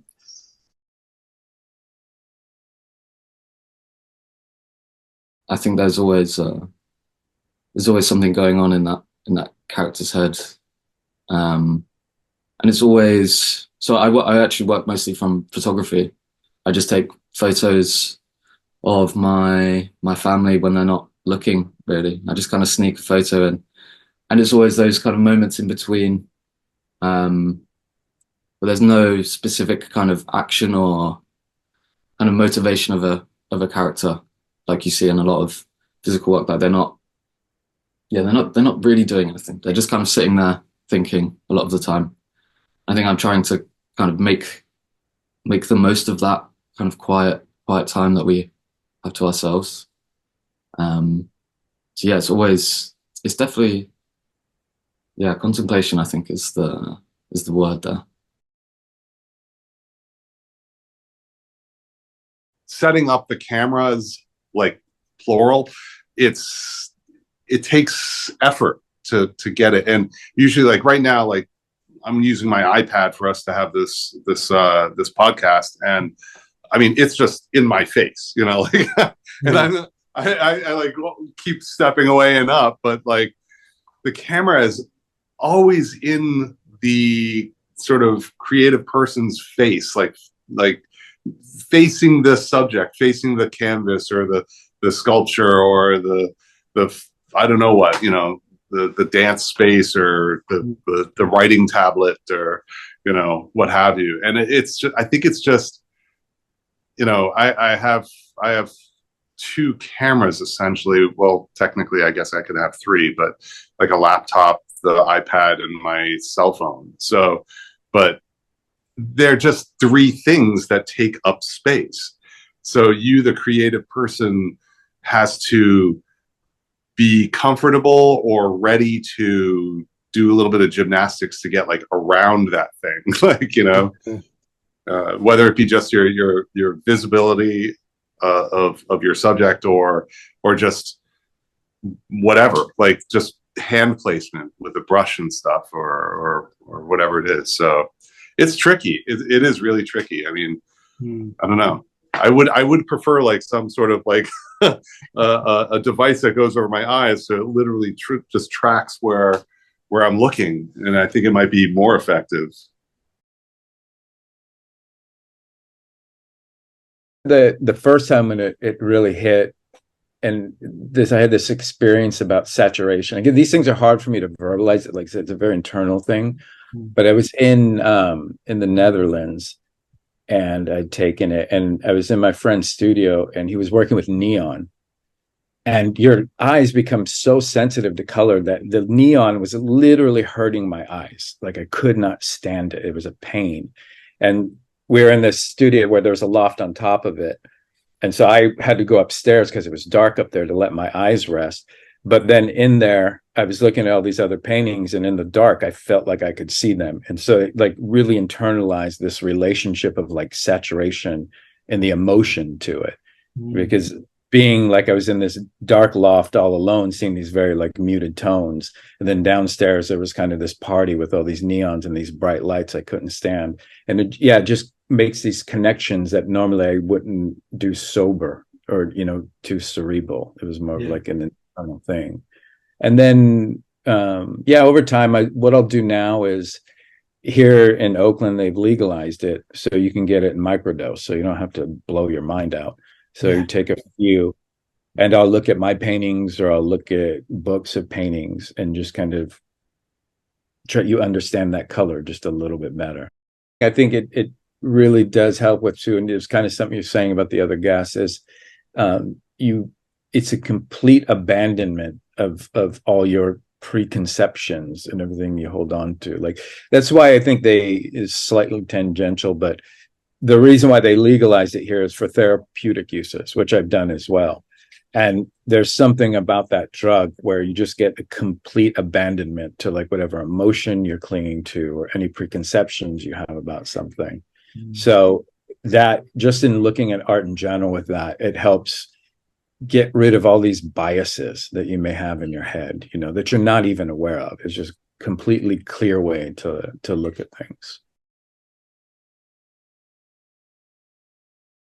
The beautiful thing about art is, there's many beautiful things about art, but one of the most beautiful things is that you're able to showcase to other people how things look like to you, your inner world and and the interface between your inner world to how you interpret the world around you. So for example, if I were to just put it in simple terms, I put a loaf of bread on my studio table, and to everybody else, this looks like a totally banal and completely pedestrian scene, right? If for some reason, because of my own temperament and my own makeup, I look at that bread and I see something epic, right? Then my painting should be able to communicate this epic aspect of the bread, such that people who look at my painting will understand and experience the bread the way that I experience it, meaning I am able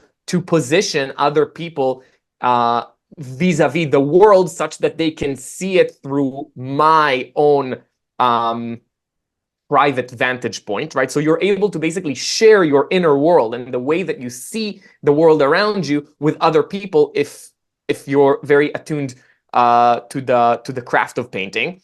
And moreover, if you're really good at it, to me the sign of a really good painting is that people have said to me in the past that they will never see bread the same way.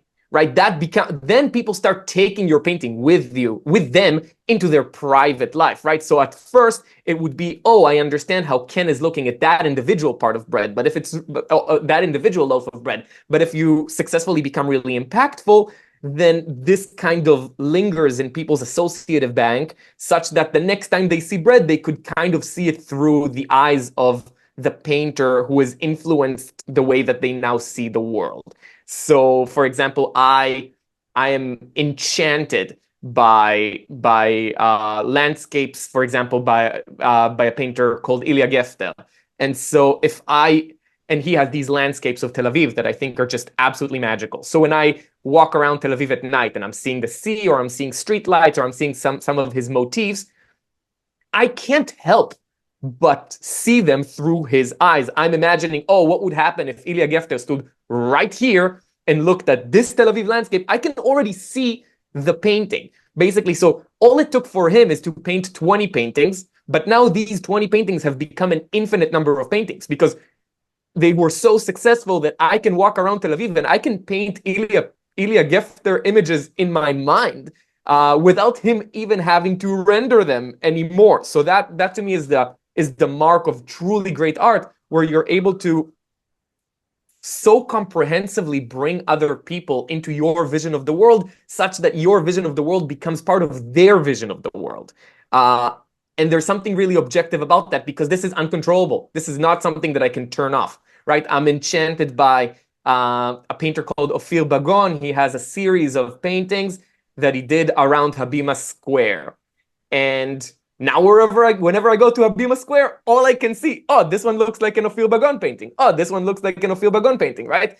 So they've kind of, for lack of a better word, they kind of encamped themselves in my brain forever, and they have taken a little piece of land, a little piece of real estate in my psyche, and they're there forever, and they're there forever for the better, right? This is something really important to me as a painter, because once you realize that if you get good at painting, you have the possibility of living rent-free in other people's minds, then you understand the responsibility that gets attached to that, because then you better be good influence, right? You really don't want to parasitize anybody else's mind, because you are going to be there forever. So whatever you choose to plant there, be very reverent and be very careful about what you put out there into the world, because again, with great skill comes great responsibility.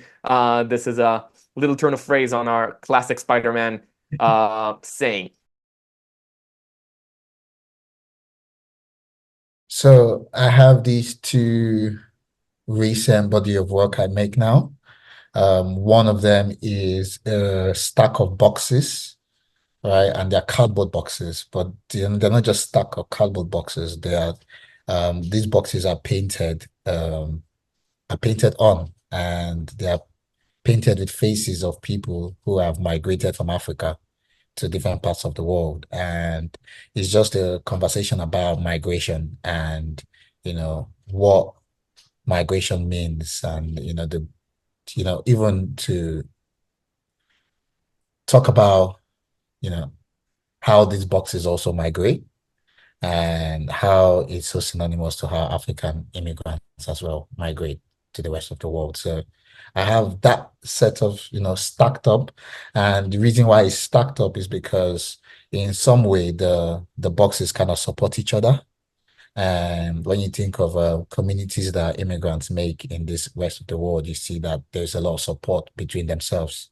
And it's just talking about the beauty of immigration, the beauty of African culture, because these boxes as well are different colors. And when you stack them up, they kind of feel like an African fabric with these different colors. So yeah, that's one of my most exciting works. I've made over 200 paintings on the boxes, so 200 boxes in some way.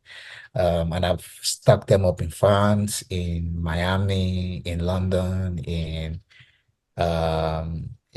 Singapore, and in so many places. I do my exhibitions in Berlin as well. And then the second body of work was inspired by this thermographic camera. I used to play with that while I was in school as a civil engineer, and we used the camera to kind of look at where there was leakage in pipe, and that kind of took my attention. And when you use the camera on people, they kind of turn in a different, they are represented in a different color. And I went to talk about energy and how our world is full of energy. So I kind of adopted and took the palette of the thermographic camera, and that palette kind of reminds me of fire, or reminds me of the sun or energy in some way. And I used it to make these incredible paintings of immigrants who, find their way, who survive and go through all of these issues, being in a different country and have staying, and even being in a different culture as well. So yeah, so it's there's a lot of civil engineering into the work, but the work in some way talks about my experience as an immigrant as well. When coming to London, I realized that I was not a man. I became a Nigerian man. Different from when you're in Nigeria, you're just a man. But when you are in London or in New York or you're everywhere, you become a black man or a Nigerian man or an African man. And, that changed my perspective a lot. And I wanted to understand what that meant to my identity, what that meant to me, and what that meant to the rest of the world. So I started to photograph my experiences and kind of look at these experiences and bring one or two conversations about my life and my journey and about these experiences as well that I face.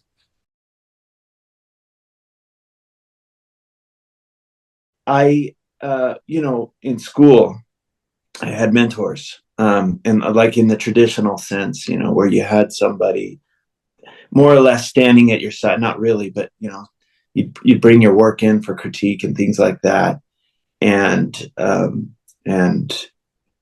receive a lot of really good, powerful, oftentimes brutal criticism and feedback. So I had that through school, and I kind of graduated in like 2015 or so. After that, I don't want to say this in a way that like it's all only me. That's definitely not true. But I've kind of been a lone wolf after that. I'm sort of I live in a part of the United States where there's not tons of people. It's a town of 40,000, and I just sort of paint alone. I get together with friends a lot and do painting events a lot. I'm pretty extroverted, so I like to chat on the phone with people. And when I do like bigger events and I get to meet my heroes, which happens all the time, it's so cool. I try to pick those people's brains. But there's this thing called the internet now where like I've taken one workshop in person in the past after schooling, but I've got so many online videos. I've done that thing, where you pay for a DVD of an artist that you really like. So in that sense, I have mentors. But the primary way that I learned to do, like right now and have for this many years, is just looking at people's work. I don't think it's a substitute. I mean, gosh, I wish I could have an apprenticeship with everybody. That's not going to happen though. So being able to just look at the images of their works, the higher the JPEGs of the painting, again, that's no substitute at all to seeing the work in person. And I also have access to that. I live close to Jackson Hole, Wyoming, where there's a lot of really great work. And I get to see that fairly regularly. But the internet's really cool too. I mean, it is a useful tool. I definitely don't think it's a be all end all. I have my big problems with a lot of what it's doing to us as people, but for strictly art, it's been really cool. I don't think I was anywhere for more than 3 months, and I think that's even saying a lot. I can't even think of a place. Oh no, yeah, okay, 3 months. I'd say 3 months was max for where I ever was at any point, but usually it was about 3 weeks, and then I'd be off to the next. So that really forces you to think compactly and in boxes. And I was living out of a car during that whole time, so it was really what fit in my car is what I had. And I got rather creative with easels and so forth and ways to hang art. So there was an immediacy of just really knowing my material and just being able to set up wherever I was. And during that time, I started painting a lot more on paper because it is so lightweight and takes up very little space. And I still very much work on paper, but I also work on aluminum, which is, I think, my main, what I'm mostly known for. I've been doing it well, not the longest, but it's something I've investigated for over 20 years now. And canvas linen. But definitely started working a lot more with paper at that time. And because that all stemmed out of a personal upheaval, like my perceptions of the world changed, but also my mark making changed. And in a good way, I'd say. My work became a bit more emotional, I'd say, a little bit more freed up. And also my thoughts around what I was making certainly changed. Because prior to that, when I was visiting places like Antarctica, Greenland, and the Maldives, like I'd mentioned, and others, I was thinking it more of like a documentarian way. So it really was like taking these photos on site and just, really, but then thinking of how to translate them in paint. But with being nomadic and having the luxury of really having this, the gift of time, serious time in these spaces, I was able to really think about the immediacy of the mark and the moving landscape in front of me. I mean, I was always a plein air painter, and traveling a lot with that. But just the fact that I was so mobile, I was really just reacting to the energy of the space rather than like the documentation of it. So I wasn't painting a literal space, but more the sensation of space, especially because what I would take from these places to bring into larger studio work when I had the opportunity to have a larger studio, which I don't always have, I would take those marks that I came up with in those places back to the studio. So eventually, like, the photo was irrelevant that I was using to document the space, and it was just really about the perception of the stories, thinking about the stories, thinking about the mark, and so forth when I brought it back to the studio.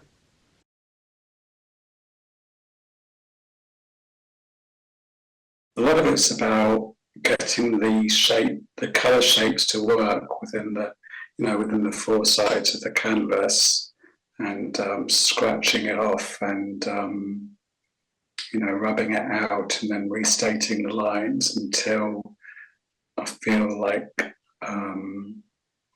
it's almost there and it's time to stop. It starts to almost resemble what I'm painting, or there's a nice tension between the shapes and the four sides of the canvas. It's not always the colours that I see. Sometimes there's a bit of slippage or a mistake. But then I look at it later and think, that works okay. Maybe it's the shapes that are more important. So the lines go down first.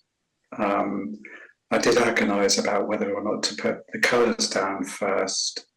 Lots of painters that I know work from colour patches or colour swatches. I have worked like that sometimes, but I like the lines.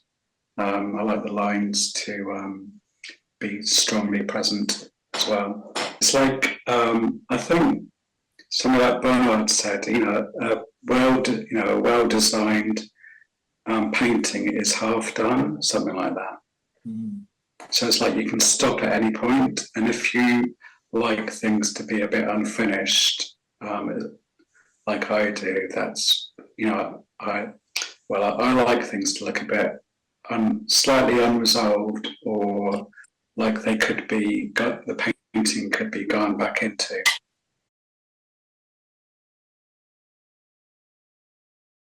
I do think that everything you ever do really is sort of in the mark that you make, isn't it?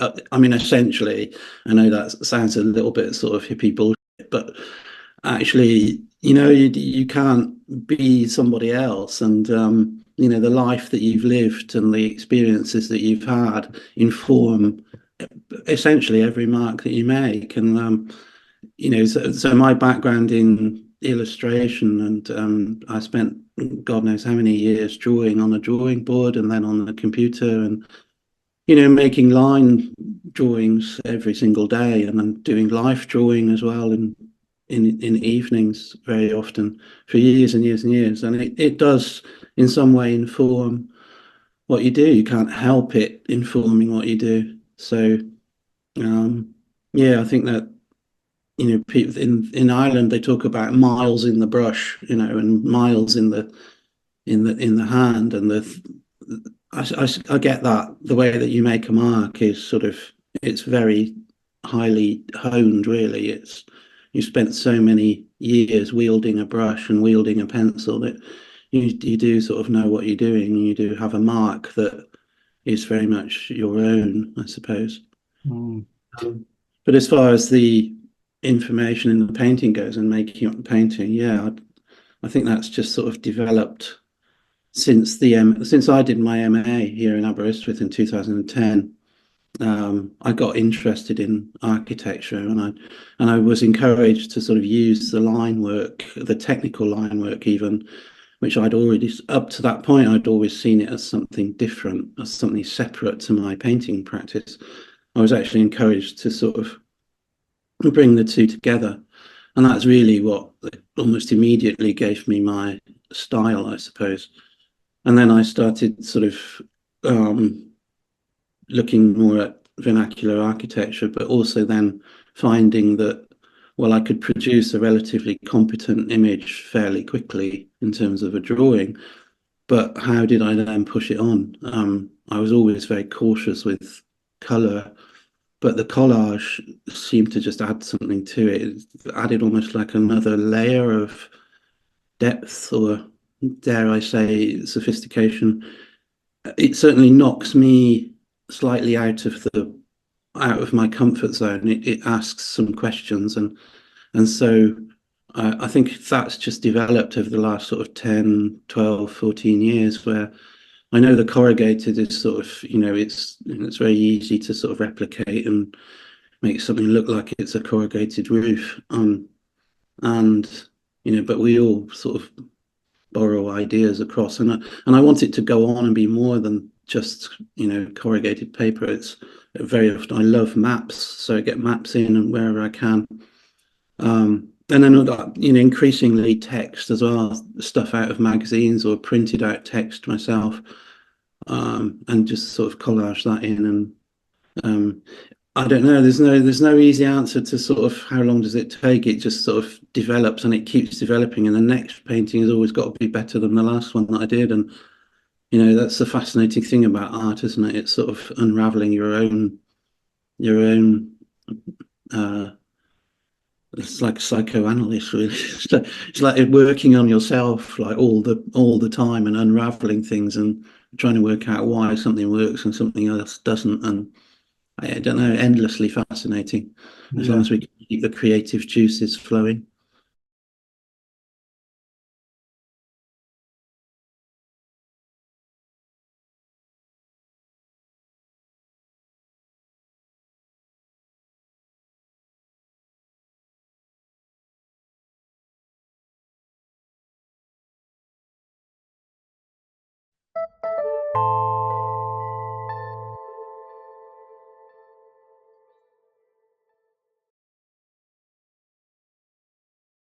I like the idea of, there's something about sculpture, whenever you're in the room with the sculpture, whether it's really small or whether it fills the room, it creates an atmosphere, and you have to explore the different surfaces, and you have to, or you can, view it from multiple different angles. And the thing that I always struggled with about paint was that it's a flat surface, and it's a face-on reading. So my challenge then was to create interest and try and make the eye move around the surface. So that's why, often you'll find there's lots of little scratches or little flecks of color, and that's to hopefully make the eye travel around the surface and actually make it a little bit more dynamic than just a face-on encounter. I've taught for many, many years, and the good Lord gave me this concept of the 7 foundational truths. The first one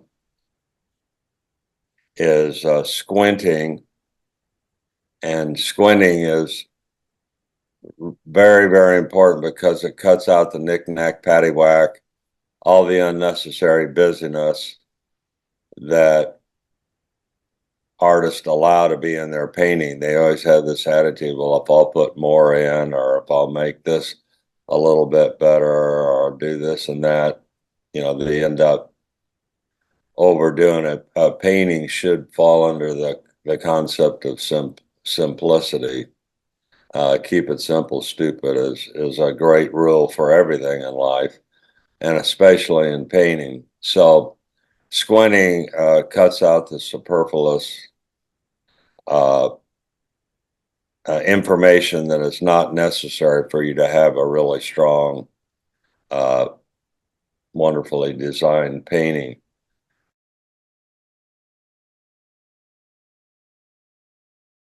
Then comes drawing in the disciplines. That's number 2, but drawing is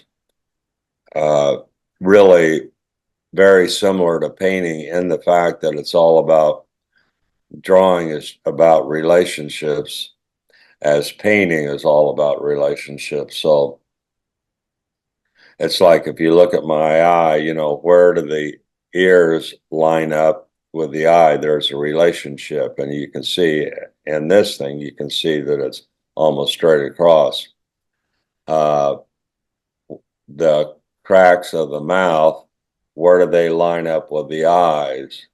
And where does the bottom of the nose hit in relationship to the ears? So drawing is really simple, but people make it so much harder because they're thinking about the end product and trying to arrive at that instead of building it properly. And it's the same problem with painting. Artists are trying to build the painting improperly without laying the foundational design and getting the 2 or 3 value shapes that you need to be the foundation of everything that you're going to put on it. So, but I don't spend a lot of time on drawing because drawing, you can only paint as well as you can draw. In fact, now the last 3 or 4 years, I don't put any pencil marks. I don't put any paint marks on my paintings or anything. I just paint them. But I know how because it's not my first rodeo. And I've got mileage is everything, and I've got a lot of mileage. Thank the good Lord for that. So you can train your brain to think that way. Sharon McGraw has one of the best draftsmen that we have today, along with Liberace. But she professes, and it's so true. I took her class in drawing because I knew she knew things that I didn't know. And so you always go to the source. And she taught me that you don't have to measure things. You can train your brain to see those relationships. And that's what you do. And then you're able to draw. And it's the same thing with painting. You need to be able to see relationships of values, relationships of shapes, the negative spaces versus the positive spaces. And it helps you put it all together. So that's drawing. But the most important foundational truth in my experience is design. Design rules, because if you don't have a great design, your painting is going to circle the drain. It's just not going to happen. And design is really a simple thing. There's 2 concepts in design in traditional academic painting and in the modernist. In the traditional, the design have a primary, a secondary, and a tertiary. The primary will end up being the centrality of focus. This is the focus of that painting, and this is what's exploited. And so you learn, I teach my students how to build that centrality of focus, whether your lightest light, your darkest dark, or the strongest color, or the heaviest painting, of paint manipulation. The Greeks came up with it in architecture, the golden section, the golden rule. And it was always, if you put a tit-tat-toe board, and you have the intersecting lines where those lines intersect, and up on the upper right, and I call it station number 2, it was the one that they came up with. But if it works there, it would work in station number 1. It would work down in the lower left in station number 3, or the lower right in station number 4. And those are just starting points to have that centrality of focus. But design is preeminent. It's the most important thing. You can do great with all the other foundational truths, but if you don't have a great design, like I said, it's not going to be up for the Oscars.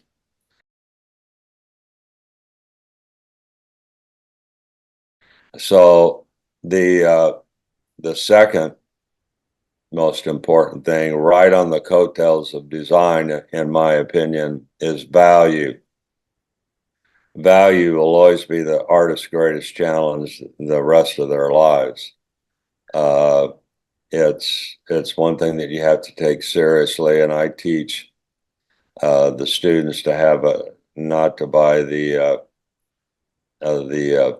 black and white value scale at the art stores that have the 10 value range, because you don't see the halftone. The middle on a 10 value scale is between 5 and 6, and you don't see that value.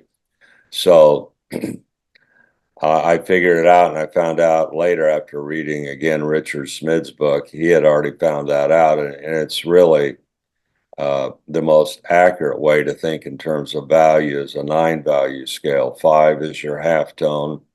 You've got 4 values on the light side and 4 values then on the other side, on the dark side.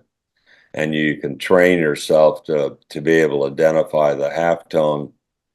I have my students make those, paint those little squares and put it together very smallly.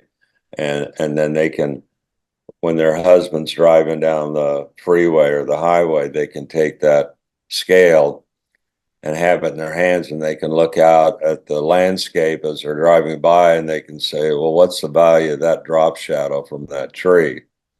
And then they can guesstimate, and then they can take the value and then hold it up there and check it out. And with all other things, it's a real important foundational truth that artists need to do, is you need to really get a hold and understand how to, in the beginning, you'll have to learn how to copy everything. Copy the form. It's a dog, not a cat. It's a human, not a,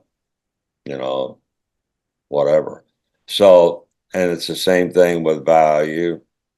You have to train yourself to be able to copy that value. And in my estimation, in all the teaching that I've done, it's always the artist's biggest problem in the class, as they all have problems. And I have to confess too, there's times when I don't get it right, but I realize what's wrong with the painting. It's that I don't have the value relationships correct. You can actually paint a painting and have the different values than you're actually looking at, but they have to be relational in your painting like they're relational in life. And that's another trick that a lot of people don't realize the importance of that.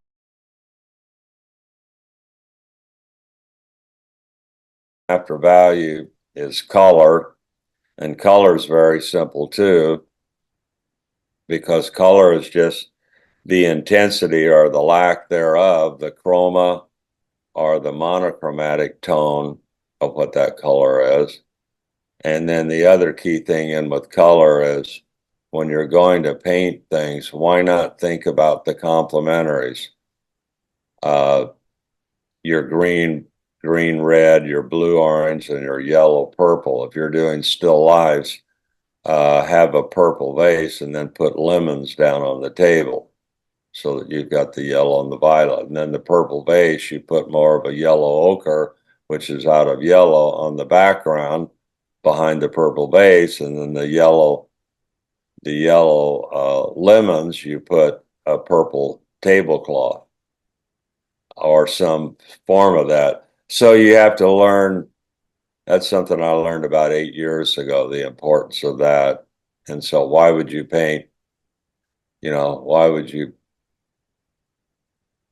you not play that? The reason the yellow, purple, the blue, orange, and the red, green, why wouldn't you not play those up when they're called complementaries? That means those colors complement each other to the hilt. And then the other thing in color that I would like to comment on is that it's really important. Kevin McPherson hired me to paint with his master program in Europe, back in 2005 and 2006. And I was aware of the fact that he just painted. He didn't use the Zorn palette, but he used just the triad color, red, blue, and yellow, the the primary colors. And I was always amazed that he could get the color that he got, because I was always under the stupid influence of thinking that the more colors you have on your palette, the greater chance you're going to have to be able to duplicate what you're seeing. And actually, it's the opposite, because if you only have 3 colors to work with, then white, and or you can use black if you want to cut the chroma quicker, but your palette will be so homogenized and work so much better coming out of the 3 colors and the white that you're using, and it'll be more harmoniously. I could look through the the art books and show you examples of where the color harmony is not good, and that's because they have a spot of a rogue thing on their palette that they stuck in and placed it in there, and it has no relation. Here again, the word relationship, it has no relationships to the other colors.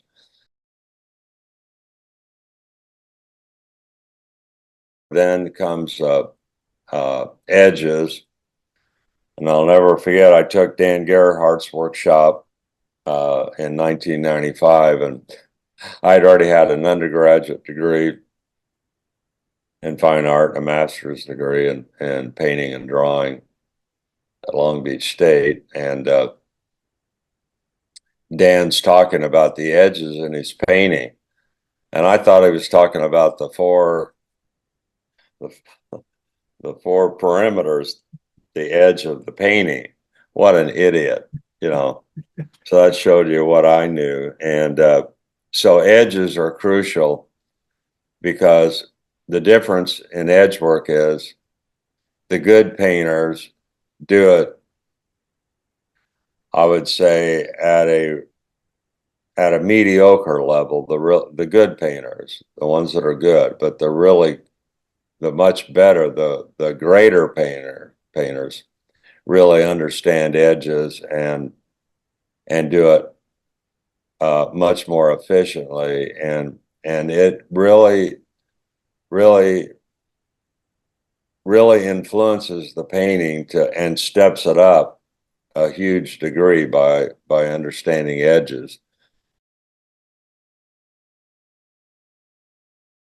And then the last one is paint manipulation, and I call it that instead of brushwork, because brushwork is just too limiting. I can remember when I first started painting fine art, and it was a result of I had a 25-year illustration career, and everything I used was a brush. I didn't know how to use a palette knife at all, nor did I care. And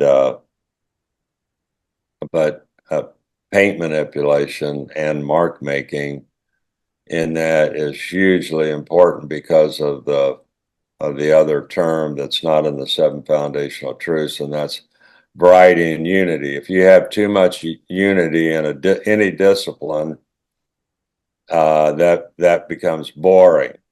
If you have too much variety in any of those disciplines, that becomes chaotic.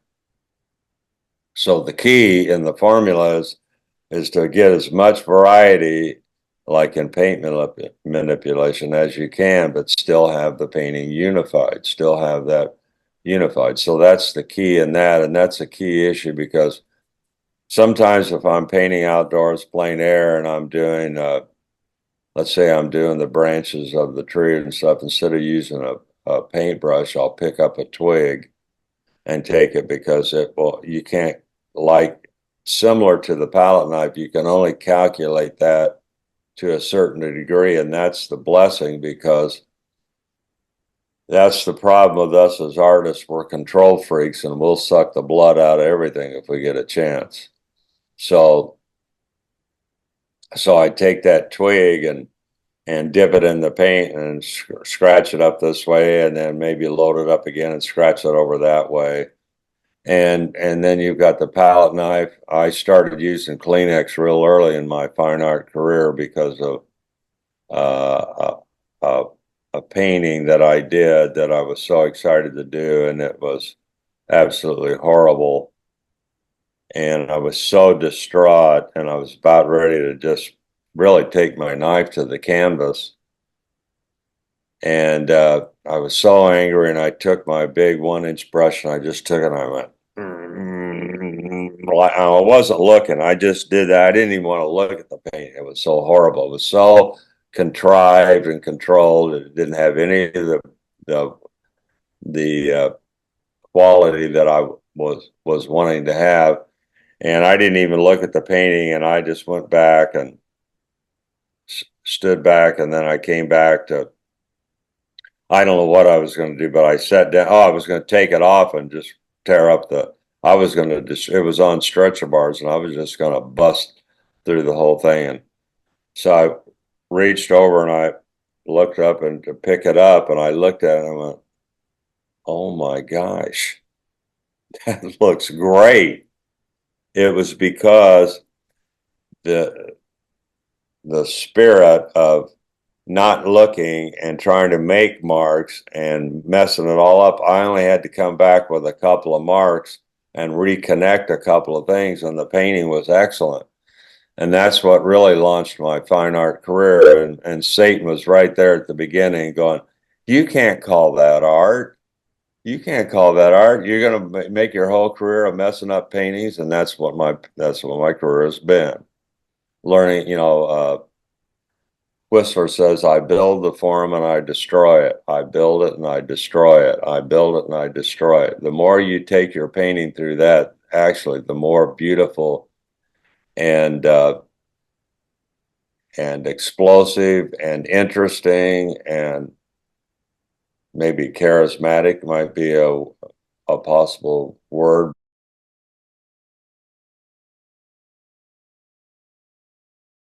I find myself, because I've been painting for so long, I can come to the conclusion of a painting way too soon, and it'll be a fine painting, but I'm not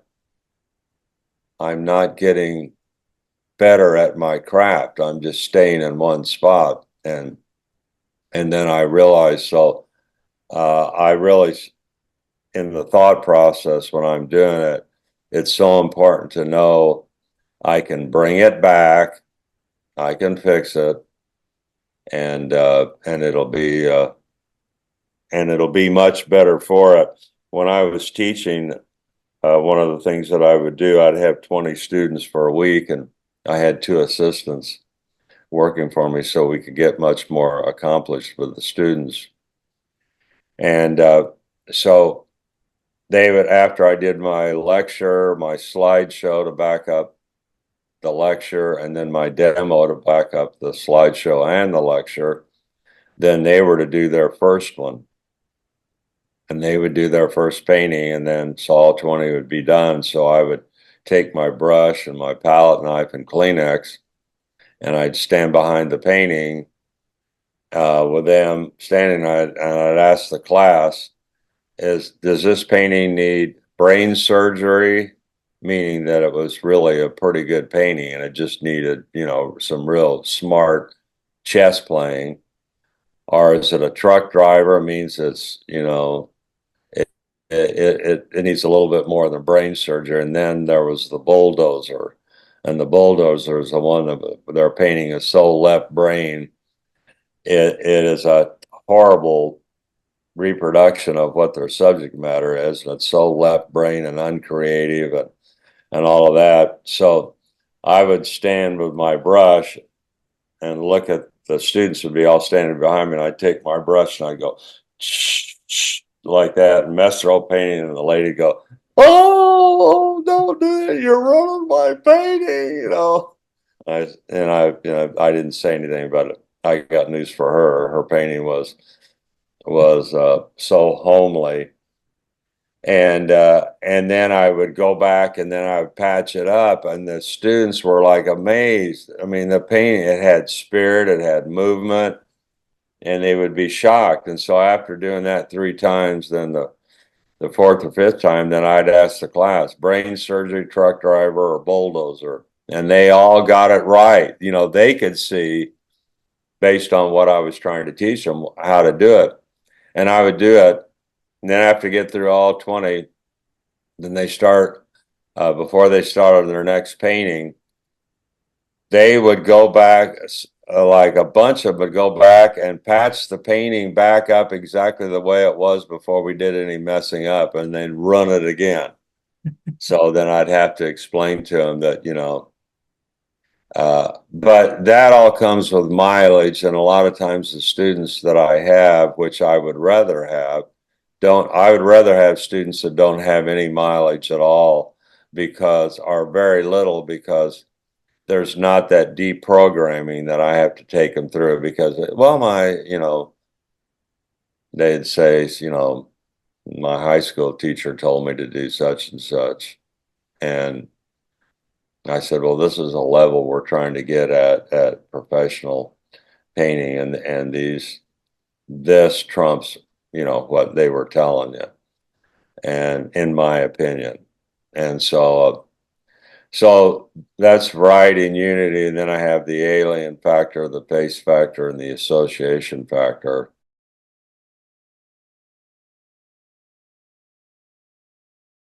The alien factor that the Lord showed me to come up with is really crucial, because you can have an alien color in your composition, an alien shape, you can have an alien value, and it could be a shape that is not like anything else in the painting, meaning it's alien to every other form, every other color, every other. But it could be one of those. It doesn't have to be all of those.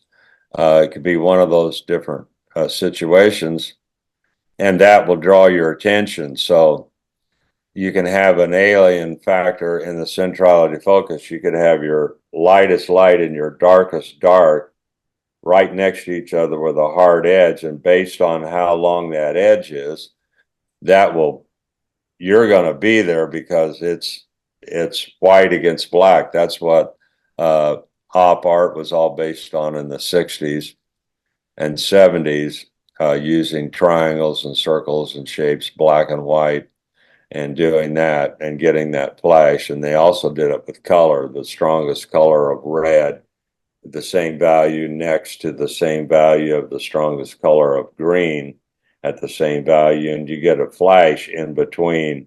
When those two meet, you get a flash, and that was the op art in the contemporary market. So the alien factor works that way. And then you can also have an alien factor in the secondary or tertiary area, but much smaller and not as significant, and that will draw you back to that area too. And Sargent's painting of the 3 girls on the carpet, and he's got the big white pillared bases on both sides, and then the red screen up over here, and then the one standing next to the wall, she's got 2 skinny legs that are black like sticks. And so those shapes, there's no other shapes like that in there, so that helps you with her with that white dress and differentiates her from the girls that are sitting down. So that was a crucial thing that I learned, and I think it's very important. So those are concerned with what I call the authorship of painting. Those things are very important to know, because my goal as an instructor is to build a good, strong toolkit for the students so that they can have a checks and balance and be able to evaluate their paintings in not only a scientific way, but I would call it in an appropriate way, you know. So that's kind of that.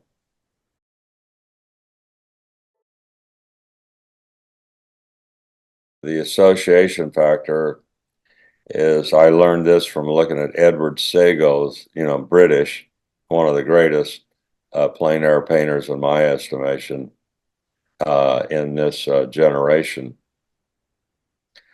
He had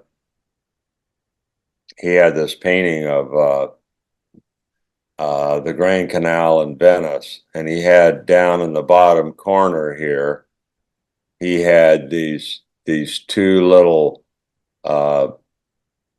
gondolas with a gondolier and a paddle, and one of the gondoliers, I'm trying to do with my finger, one of the gondoliers was going that direction, the other one was going a little bit, and they were sort of close to each other, but they were different sizes and different shapes. Well, you knew that was the Grand Canal, and you knew those were boats. So then the one up here, which is much smaller, if you blew that up on a screen, large on the screen with nothing else, you would have no idea what that is.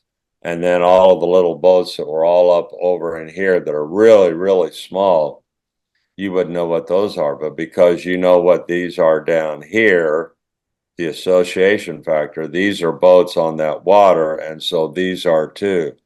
So that association factor is crucial in painting because, let's take another example. If you do a bouquet of flowers in a vase, paint one flower with the believability that you want. If you want them to know it's a rose, then make it look enough so that they believe that it's a rose. Then the ones that are secondary around them, you paint them with less detail, and the ones that are in the background, it's just the same color and the same value, and it's just a stroke here and a stroke there. That's the association factor. And what my problem with so many artists is they tell way too much of the story, and then there's that unity and variety factor. They didn't paint the roses with a variety of ways to make it much more exciting and interesting, and it's boring because there's a rose. Well, that's painted just like that over here, and this one over here, that's painted just like the main one. The boring factor starts coming in, and that's the difference between great painting and mediocre work.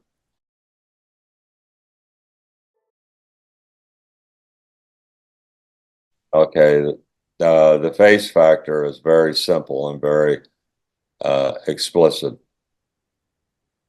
The reason the face factor is an important aspect in painting, especially if you're going to have figures in a painting, in a landscape, depending on how close they are and this and that in the forefront of the painting, the face factor is crucial, because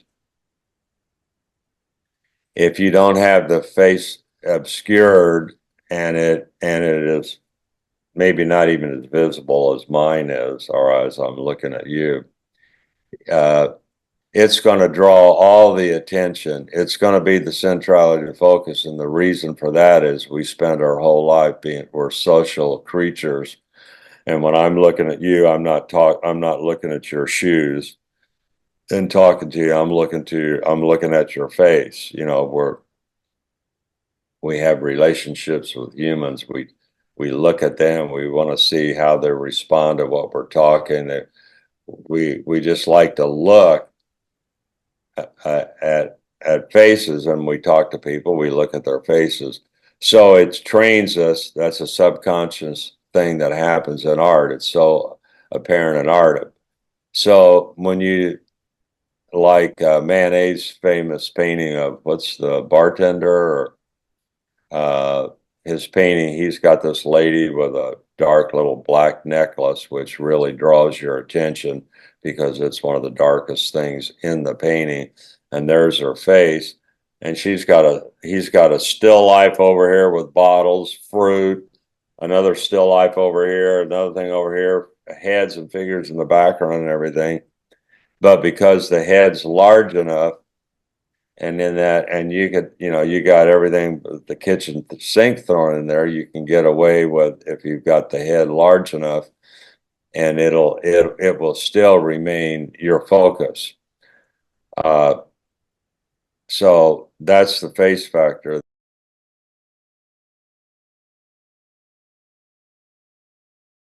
When I was younger,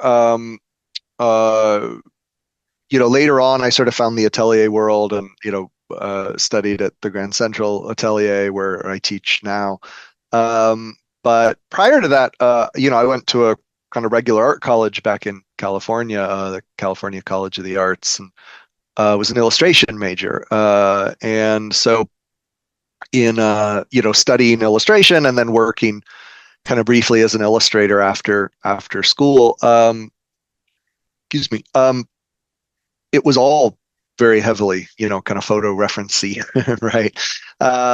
And I say, when I finished college and finished studying illustration, I did work as an illustrator for a little bit, not super long actually. It was pretty quick in doing that I kind of decided it wasn't really the thing that I wanted to be doing, and making paintings was really the thing that I was had originally been interested in. And right around that time, I found an atelier, very much by accident, actually, in Oakland, and it was called the Atelier School of Classical Realism. It was run by a guy named David Hardy. It's a really great guy, and that was sort of my introduction to like this atelier world thing, which I had never heard of, prior to that. And I remember I would show him, kind of some of the things I'd be doing, and he would kind of scoff at it a little bit and say like, well, the camera did a lot of the work for you. And I would sort of be like, what do you mean by that? And because to me it was, and I think so many people fall into this category at first, that I think in this point, historically, we almost sort of, if you're any kind of a representational artist, it's almost taken for granted that you're using photos. It's like, well, what else would you be doing almost, right? And that was very much where my head was at the time. And I was kind of like, okay, that's interesting. He's sort of got this, anti-photo thing going on a little bit, right? But I liked him a lot. We got along well. I studied with him for a few years before eventually moving to New York to study at the Grand Central Atelier. But it kind of took me a while to really like fully grasp, the differences between those things. And for quite some time, I was kind of like, well, I don't know. I'm not sure if it really makes that much of a difference, whether you're working from life or a photo, and it really was kind of a gradual, almost sort of awakening in a way, to sort of the reality of really the differences between them, right? And I think that in a lot of regards, I mean, there's a lot of different ways that you could kind of come at the difference, but I think, one that, I mean, I think gets maybe used more frequently is, you'll hear people talk about the distortions that a camera gives you, right? That like the colors aren't really what you see in life, that the values aren't really what you see in life, that the shapes aren't even actually really what you see in life, right? And all of that is really true, right? But there's actually, to my mind, I think kind of even maybe deeper reasons that I find it, compelling to work from life, which is that the decision making that you make actually becomes different by necessity, right? And when you look at, say, one of those old like Dutch floral painters that have like 20 million different blooming flowers in the same sort of composition together, right? Well, obviously they weren't doing it from a photograph, right? And you're like, well, wait a second, right? How did they do that, right? How did they make this super finished looking thing of a subject that is gone in a day, right? That moves even throughout the one day, right? Or you look at some seascape, right? That you'll see them paint these just amazing ocean waves and stuff, 200 years before the invention of photography, and you're just like, well, they did it somehow, right? Like, how did they do that, right? And I think the understanding, right, and the thought process and the decisiveness, right, that you have to cultivate in order to make that work, to me, is so much of the interesting part of painting, right? And lots of times another example that I'll use is that you can look at a Rubens or like a Franz Snyder's or a Paul DeVos painting, right, of all these animals, and you'll see these like half dozen dogs like fighting with a bear, right? And you're just like, how the heck did he do that, right? And it's like, well, how did he do that, right? Well, like he understood the anatomy of those animals really well, right? They probably watched them, at some way or another in action to see, how they move, how they do these things. They had this great understanding of drawing and how light works against form to make it all, sort of come together and be believable. And I think in so many ways, when we kind of get the camera out and go like, oh man, that's like really hard though. Like, what if I just take a photo and then like paint from that, right? It'll like hold this thing still for me, and then I can kind of copy from that. To me, it's sort of like, well, sorta, right? But like, also it sort of takes like, to me, all the enjoyment, all the discovery, all of the, interest kind of out of that process, right? It sort of sterilizes it in this weird way by sort of sidestepping having to make all those decisions, having to get down to the bottom of all these things, having to get in and sort of contend with like, okay, what do I know and what do I not really know well enough to really pull this off, Imagine living in a walled city, however large the city is.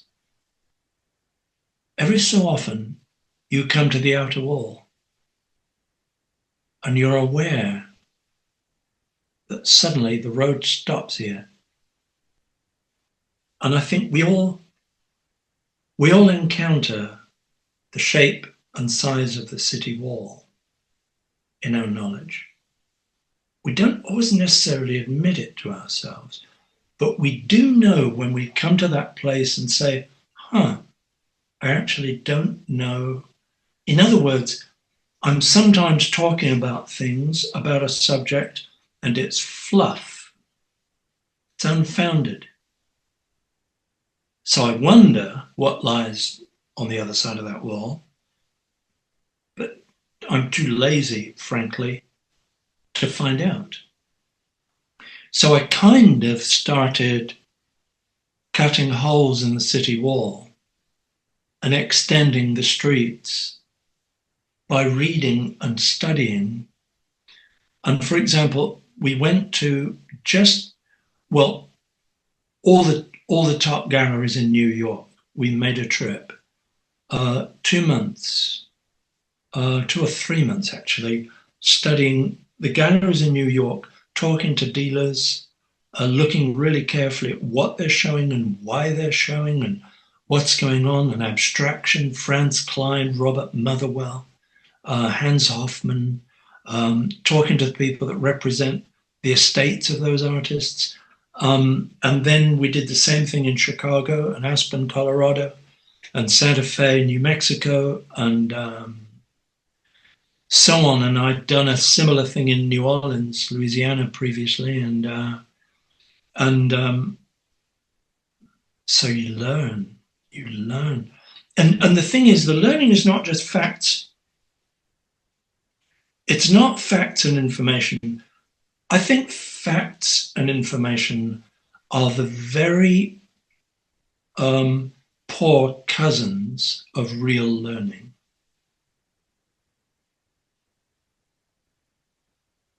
That's like saying, because I know your name, I know you. Your name is just information. So I can't pretend I know you because I know your name, Simon. And knowing the word color, and knowing red, orange, yellow, green, blue, indigo, violet, means you know a fact. That's all. So from then on, you've got to cut a hole in the city wall and extend the streets and begin to open it up and look at Vuillard and Bonnard and Gauguin and, all the early colorists and begin to open it up and build, yeah. Mm. I think that's it. That's incredible. Thank you. Yeah. It's really fascinating. Isn't it fun? Something I taught my sons was that I have very unusual beliefs about education. So I never allowed them to do homework. That was one thing. Because I think kids have had enough by the time they come home. It's enough. They do about 35 hours in school. Anyone that does a 35-hour job, any adult that does that has had enough. They need to rest and play now, So I believe that. But I also used to, if they got, say, 100% or whatever it was in a test, I used to say, oh, okay. And, show no interest at all. And if they failed at something, I used to kind of rub my hands and say, oh, how interesting. I wonder what it was that confounded you about that thing. Let's have a look. And so what I taught them was that failing is the best thing you can do. Bad marks are just such a blessing because it means there's still some juice in it. What's left? What didn't we get about that? This is really fascinating. So let's look at that. And then they noticed that, when they got good marks, I was just bored because there's no juice left in it. Okay, great. And so therefore, learning and education is completely unconnected to your value as a human being, whether you're good or bad, your value, all of that. There is no connection whatsoever between those two subjects. So I literally obliterated that connection. And so they grew up absolutely loving knowledge and feeling no connection. You see, the truth about it all is that in this universe, you and I know one speck between us of knowledge in an infinite amount of awareness of which we are both completely ignorant. We'll never overcome our ignorance in this life or in any other life. We'll never, So we have to be okay with it. I agree. I think the best we can hope for is to know enough to know that we don't know very much, really. Yeah, definitely. Yeah. We're all just at the very beginning. Yeah. Never leave that place. The starter's block in a race, we're still standing on it. It seems to me that at that time, the piano was always in the air. Slow nocturnes late in the night, barely audible behind the library door, and gay little rural pieces through the day. Beethoven mid-evening, of course. No one could tolerate him in the morning. The piano walked our emotions like a groom walking a broodmare. We felt through the conduit of music. And when the rough men, the carters, rolled it up the hall on wheels, shrouded in an army blanket, I stood about with my hands in my pockets, feeling a loud kind of fear. But then it was only me in the old house.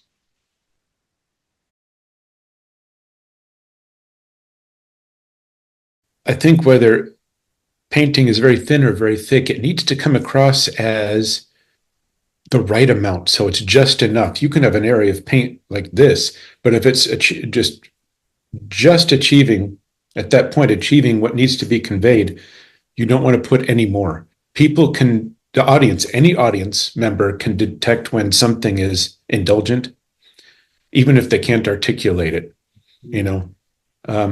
Vermeer is, layers and layers and layers of thin, and then you go, but it's just enough to achieve it. Do you know Frank Auerbach? Yes. Yeah. And you look at it and he'll say, God, isn't he wonderful? And he'll say that, people go, how long do your paintings take? He's like, oh, somewhere between, I don't know, 2 hours to 2 years. And he talks about how he'll work on it and work on it and work on it. And then the painting will, he's like, oh, wait, I see it, burst. And you could have that 2 hour painting on top of the 2 year beginnings. And then he says, now I'm done. But it's just enough, even though it's, that thick. It's some spots, right? Yeah. I think when I joined a local plein air group, I think probably about that time, about 2012. And I was getting outside and painting and learning how to see color more clearly. So the reason I did that was because I have a teacher here in Middle Tennessee that I love. Dawn Whitelaw is her name. She's quite famous for her portraiture and her plein air work.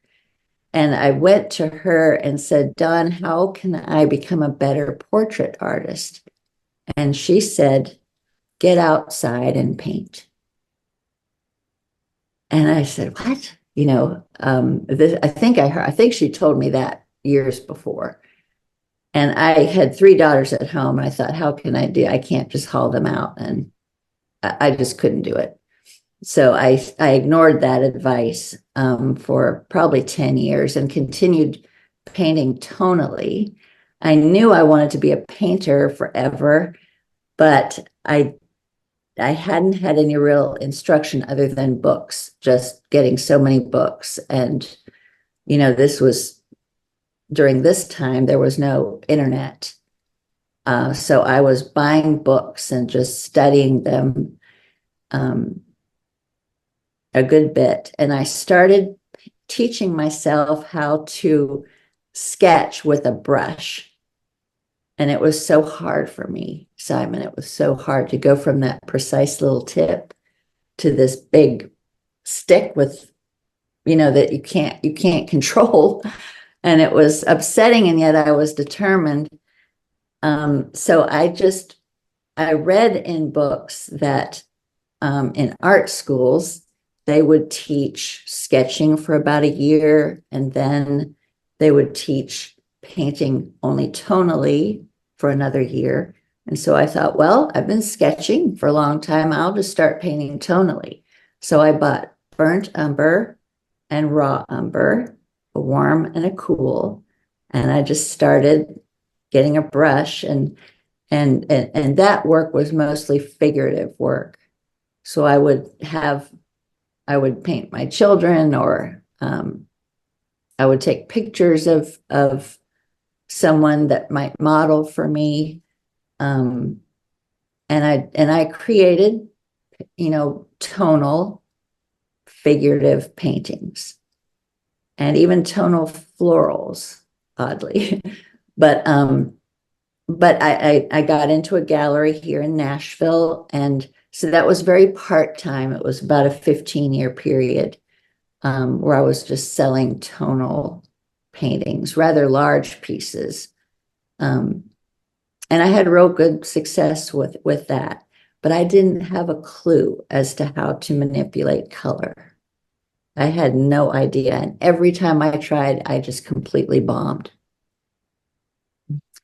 So I knew I had to get out there and learn how to mix color. For some reason, it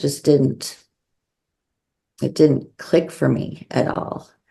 And so a happy happenstance living in Middle Tennessee. I haven't lived here. I guess we moved here in 1996 or so. And there's just this huge painting community in Middle Tennessee. I don't know if you're aware of that or not. No. There's great artists that live and teach and work here. Shane Neal is one of my all-time favorite portrait artists. He lives here. Don Whitelaw, who I mentioned before. Anne Blair Brown is a landscape painter. Gosh, Lori Putnam is an amazing landscape artist. You know, I could just continue. There's so many. And so I've learned from them. They were all members of, well, I don't think Shane was, but they were all members of the Chestnut Group, which is a local plein air painting organization that raises money, fundraises for local, you know, historical sites or museums, or well, we're sort of trying to keep the beautification of landmarks and parks alive and thriving in Middle Tennessee.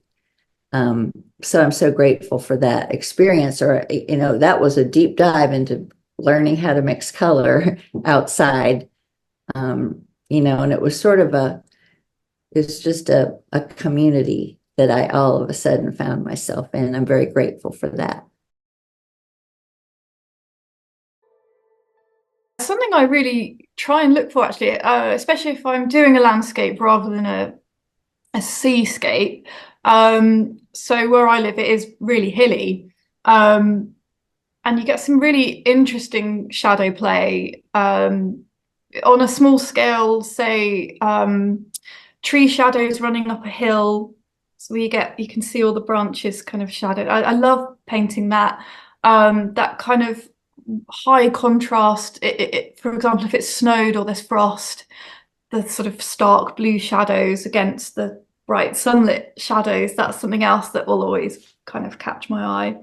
On a larger scale, then, yeah, so if I was painting a big vista like Dartmoor, it does make it more interesting if you've got some of that relief shown in shadow, or cloud shadows racing across the landscape. Yeah. And actually painting that sort of huge landscape, it can be weirdly sort of flat looking if you catch the light wrong and everything's sunlit and there's no you can't see the shadows, so it does sort of make it harder. So yeah, shadows are actually quite an important part of the things I look for in a landscape.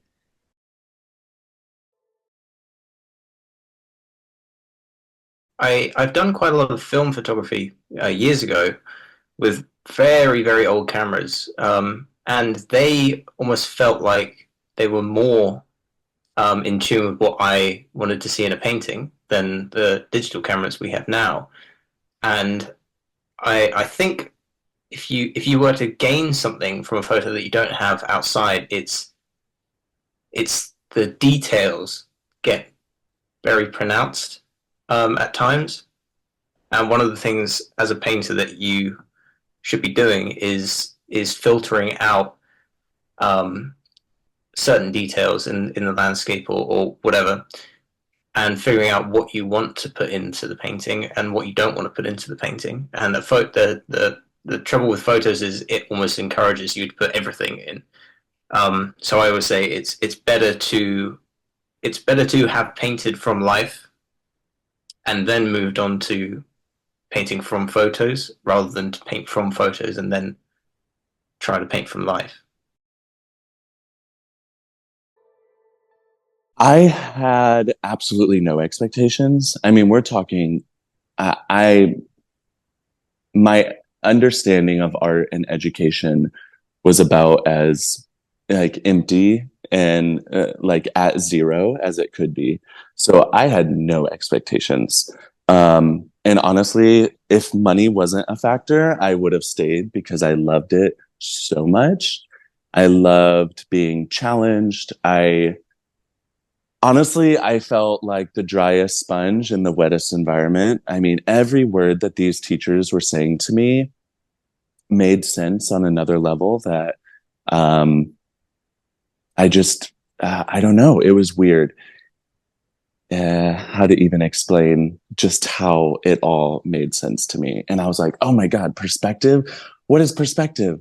Oh, you can draw things in space, and which that was like the hardest class.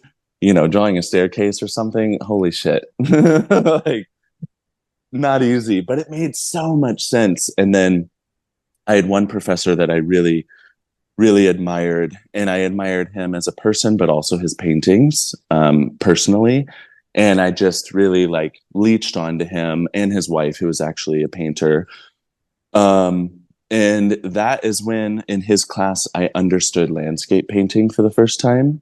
And I was like, oh, holy shit, I love this, you know? And now if you went through my Instagram or look at my work at all, landscapes play a pretty big role into what I do. I paint what I see. I don't embellish. I don't alter. It's a direct reaction and response to that which is before me. So I would actually say it's less than grandiose. It's reality. It's as I see it. Now, when I say reality, obviously my paintings are paintings because, as with everyone, my visual spectrum is limited and I see things that others don't see in a different way, and that comes out. But my attempt is always to capture it exactly as I see it. Now, the limitations I put on it is I'm not trying to create a photograph. I'm not trying to create a perfect rendering. The approach is that I see a color and I see a shape, and that goes down on the canvas. Mistakes happen because I'm totally fallible, as we all are. And the choices that I make are, does that mistake affect the desire of what I wanted to capture? Is it important, or do I accept that mistake as part of the process? So everything is the same in that respect. If I'm painting a cat, I'm not thinking about a cat. If I'm painting a tree, I'm not thinking about a tree. It really is just shapes and colors in the right place, hopefully. And the mistakes happen usually when I'm off in color or slightly off in the drawing. But many times that adds to the excitement of the painting because those mistakes create a movement and an energy that the camera can't capture. Cameras are great. And my wife is a professional photographer, and we travel together and we're drawn to similar imagery and similar scenes. She captures it as it is perfectly, and then I capture it with all my idiosyncrasies. I'll be looking at things going, oh, I know I can sell that. But my heart has to also really love it. I can't have things here I don't, even though it could sell brilliantly, I won't have it unless I believe in it, and I would like to own it myself. Not saying every piece of art I want to own, but on the whole, that particular artist has to, I have to crave after it or feel that I understand it. And but it's interesting because it's not just the artworks, it's the person. Yeah. I have to be able to, I'm representing this person. I've got to deal with them. Yeah, that's true. Yeah. And some artists I have very different relationships with all of my artists. Some are really close friends, others aren't so much, but that's the relationship we have. All equally is valid. Yeah. But yeah, it's the types of paintings I love, or sculptures or artworks. There's no sort of limit as long as I understand it and I understand why the artist does it. Yeah. And I can get behind it, and I want to own it myself. Yeah. Yeah. That's how I tend to view paintings. You know, I'm very emotional. That tends to override the head that's much, you know, you should have this person. Yeah. Because they're going to sell. Yeah. I can't always take it, unfortunately, because I think I would make more money. I have some artists that don't sell huge amounts, but they're so good. Yeah. And you've got to give them wall space. You've got to promote them, haven't you?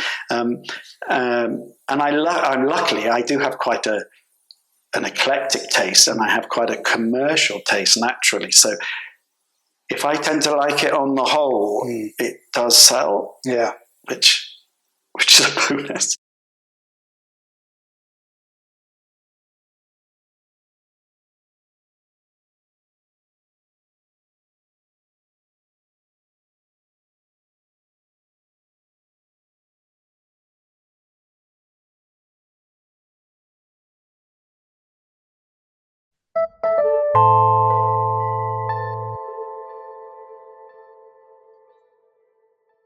I don't like to be organized unless I have to. It's kind of weird, but I'm kind of comfortable in chaos. So I have like oil pastels, I have watercolors, I have some acrylics, some gouache, a bit of everything basically. And I even have a tablet with a little drawing program on it. So I'll do like whatever I feel can best express what's in my head at that time. So like sometimes I'll even like gild a little scrap of canvas with like some leftover gold, and then do something with like oil pastels on it that I then dilute with liquid. So I'm basically replacing the tubes with the pastels. And I'll do like a little sketch, and sometimes I'll just go straight on the tablet right away and sort of work it out from there. Like it's maybe more schematic, or I don't know. It really depends. Kind of unpredictable. If you have something that's very completely soft, at least in my kind of work, I mean, I realize if you're doing a landscape that's like a sunset, there aren't going to be hard edges. So I'm not talking about that. But in a realist still life, if it all looks soft, it wouldn't look very dynamic or interesting. There would be nothing for the eye to really catch on to. But usually people's problem isn't making it too soft. Usually people's problem is making it too hard. Yeah.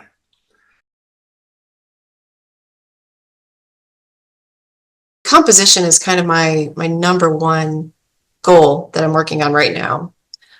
Because I spent so many years focusing on technique and just learning how to use the paints and the tools that I had and getting better at drawing.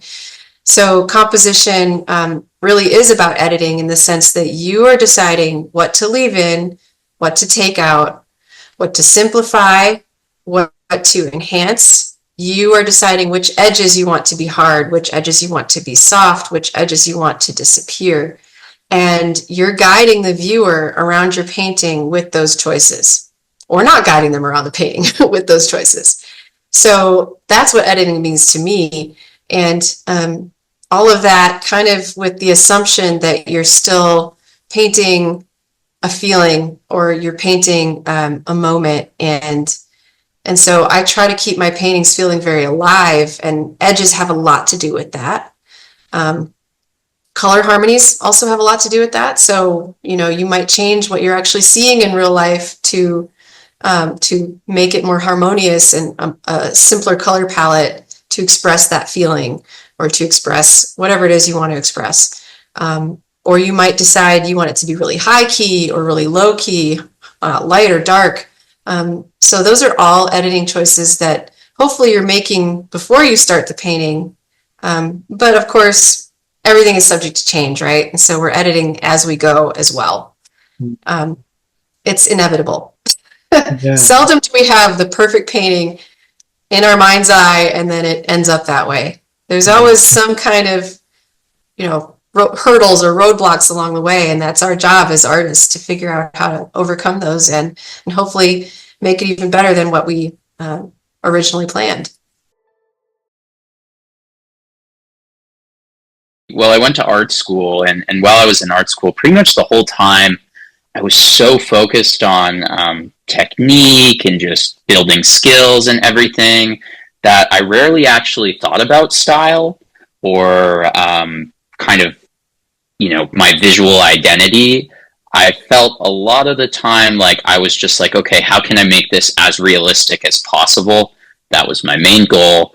And to some degree, I felt like it definitely taught me that. But around 2021 is when I graduated and I left school. And it was the first time where I was like, okay, if I have a reference of it, I can pretty much paint it to my liking, or at least close enough that it's going to look somewhat like the object I'm trying to represent. And from there, I started to paint about my life and what I was going through, and started to view painting in this almost like diaristic sense of this way to document experiences I was having. And one of my biggest issues kind of in the beginning was I was a very avid sketcher. and my sketchbooks almost always looked better than my finished products. And I think one of the things that really helped me get out of that was learning like your finished products, you know, can be about your life. Like it doesn't just have to be a beautifully rendered drawing of a nude model or something like that. Like you can use these skills to kind of elevate these like little notes and sketches that I was making, and so that's kind of how I came to that. I am pleasantly surprised how the opacity is one. I cannot tell a difference. Everything started when Winsor and Newton offer me free samples to try them out. So I thought, what do I have to lose? I tried them, and I was frankly astonished how well they work. Yes. I guess I think about, and it's so hard to want to give this advice when you kind of feel like you're in a place where you're a little bit established with your art. And so it's like, I would hope that I wouldn't tell my old self to not do the things that I did. Yeah. So it's kind of hard to know. I really have, I guess I have a lot of different thoughts about this, that the gatekeeping that happens in the art world, I think has a place in a way, but I think it depends on the goals of the artists themselves. So I guess to me, I think the beauty of the world that we live in today is that if you want to be an artist, you can be an artist. Like you can go out there, you can put your work out, and you're going to get, okay, this is kind of where it comes down to for me, is that the more I've painted, the more I've really gone deeper into my own art appreciation and understanding of what I personally feel makes art beautiful. I know that there's a lot of your average lay collectors, out there that don't necessarily have that same feeling about art. They're buying art at the department store, and they're like, this is great. I'm going to put it above my couch, and it's all I ever wanted, The thing that I had an artist recently say that they went into someone's home and there was the art that they had was just kind of tacky. They were just like, oh, you bought this at like, a craft store, whatever. And then they went in the other room and they had this amazing painting, this like original oil painting from this amazing artist. I don't remember who the artist was now, but she's like, what a difference, like, why are they drawn to both of these things? Like what is it in this art that they love about both of these things, and so I don't know, like, so, this is not answering your question, but I'm off on a tangent, but I'll get back. But another thought that just came into my mind was, during, like in the late 1800s, like in Europe, like even like in the Netherlands and in England, like middle class people, even people who were like a little bit lower middle class, often had fine art in their homes or original paintings. Maybe it was just something small, and it was kind of like their crowning glory, to have this beautiful little painting because they valued that beautiful work, and there was a place for that in their home, a place of honor for that in their home. And I just think today, maybe I love the idea of educating people on what makes art beautiful. And that's going to be different for everybody. Everybody has different tastes and different feelings. And I think if they feel like they love it, that's great. It says something to them, something specific, but original art I think is super important. I just think educating people on having original art in their home it's this tangible, real artifact from the artists themselves, something that was created from within somebody that they put out into the world. I just think that stuff is so valuable to have in our homes. And so in that regard, I guess the thoughts that I have for people that are looking into putting their work out there, if they're really just doing it because let me think here. I think, to not put your work out because you just lack confidence, that's not a good reason to not put it out there.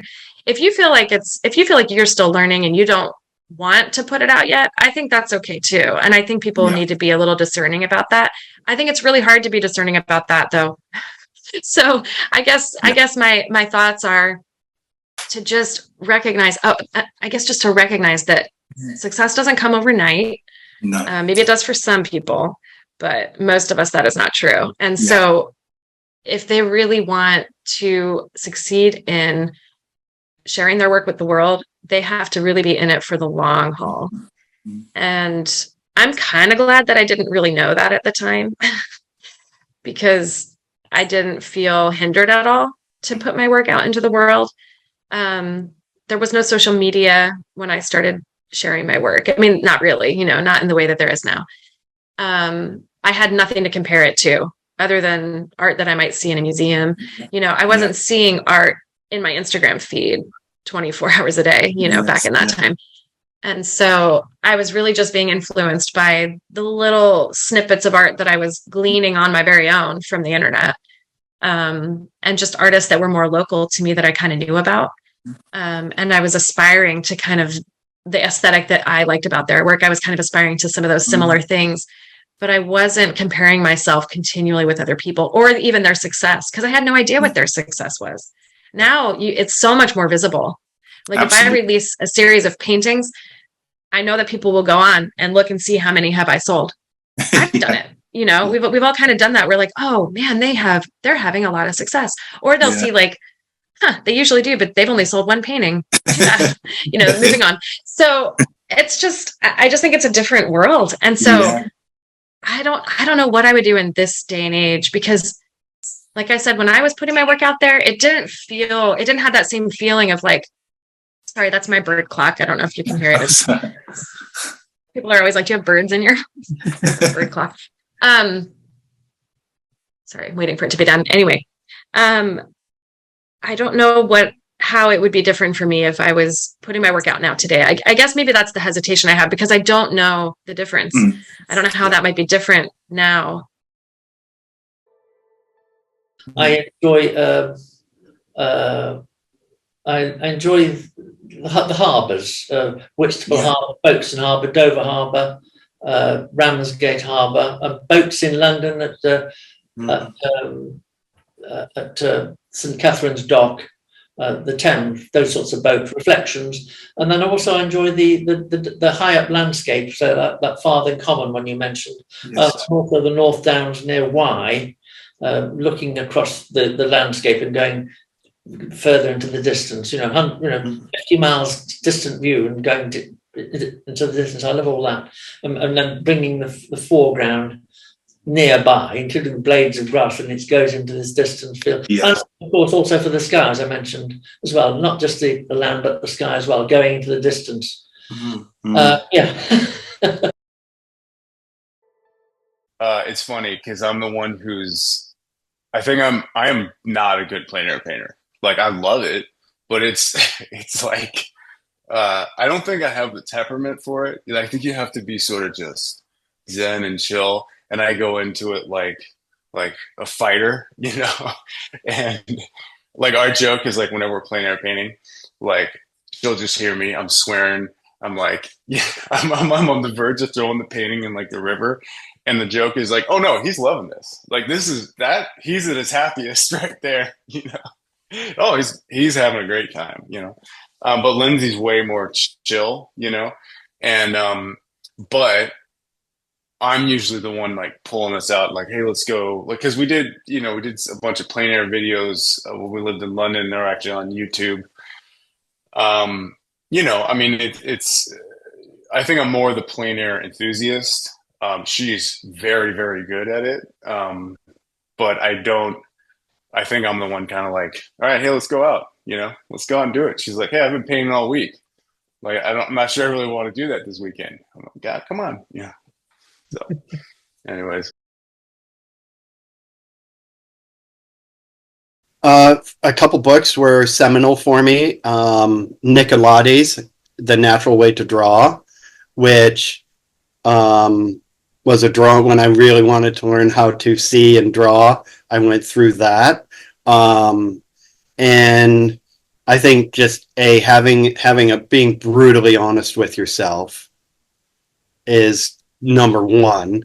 And then for me, I always figured, and this is just my own journey, if I paint my life, the people in my life, the landscape in my life, the objects in my life, my own personal stories as my narratives, I'm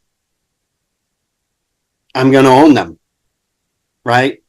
When I'm teaching even these kids that I teach, because I teach kids, I teach grade 3 through 5, so they're 8 to 10 years old. It's exhausting, but I'm telling you, they're they're working so from the heart. They're not thinking, oh, I saw this in this gallery. Oh, that'd be a good idea. Or this. So they're just making it pure of heart, right? And it's that idea of you.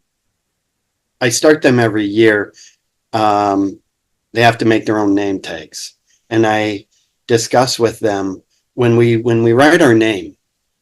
Often we don't even think about it. You just write it, and then I said, now I want you to write your name, but I want them to draw their name. I want them to draw the letters and really be conscious of that line that they're drawing instead of just scribbling their name down unconsciously. That unconscious writing of our name, that's our line, right? We all have it. And if you can just tap into that in a conscious way with paint or drawing it with charcoal or pencil, that's going to be yours. Right? We all have a certain affinity for certain colors or palette. I've never taken a class on color theory for better or worse, but if I grab a palette, you'd be shocked if I get any color on my thing because it looks like a bomb went off on my palette. It's there's no order, really. I actually have a really bad memory. So I kind of just really paint what's in front of me right now. Yeah. And the knowledge of how it should and shouldn't be, because obviously, you know, with the light, where the shadows are falling, and it's those kind of, the rules are still applying, and you just know them now, and you know how things get smaller into the distance and all of those kind of bits for plein air work. Yeah, you do. You just know the rules. Yes. As you do it, the more you do, the easier it is, and therefore you don't have to think. That's the one thing that happens for me in painting, is that I'm not thinking. I'm just doing. I'm just responding. I'm not even recording. Which I've always thought was the difference between certain types of painter, whether you record what's in front of you, which means you're adding all of the details, or do you respond? I'm responding to what's happening in front of me. So, you know, if the clouds suddenly drop the rain over the horizon of the sea, you know, and it just falls, it's like a cloud. So, you know, why not just do that with your brushes? You just, you know, you got your cloud that's there in front of you, and it was fine, it wasn't raining, and then suddenly the clouds dropped. So, you know, you just pull that colour down to the sea. And I've always sort of painted in a way with how it's happening at that time. So if the wind's blowing across, then my brush marks will be going in that direction. And that for me is how I paint the atmosphere and the weather, and you know what's happening in front of me, is to actually do what it is that's happening. You know, like painting the sea. You know, you push it forward and pulling it back, and you know you're crushing it over. And I suppose it's quite a physical thing, isn't it? That, you know, when you're painting outside and the trees are moving, so why are you not moving as well? You know, I've watched other people painting, and I don't understand how they do it, because it's not how I do it. And then you start questioning yourself whether, but we all do it in our own way, don't we?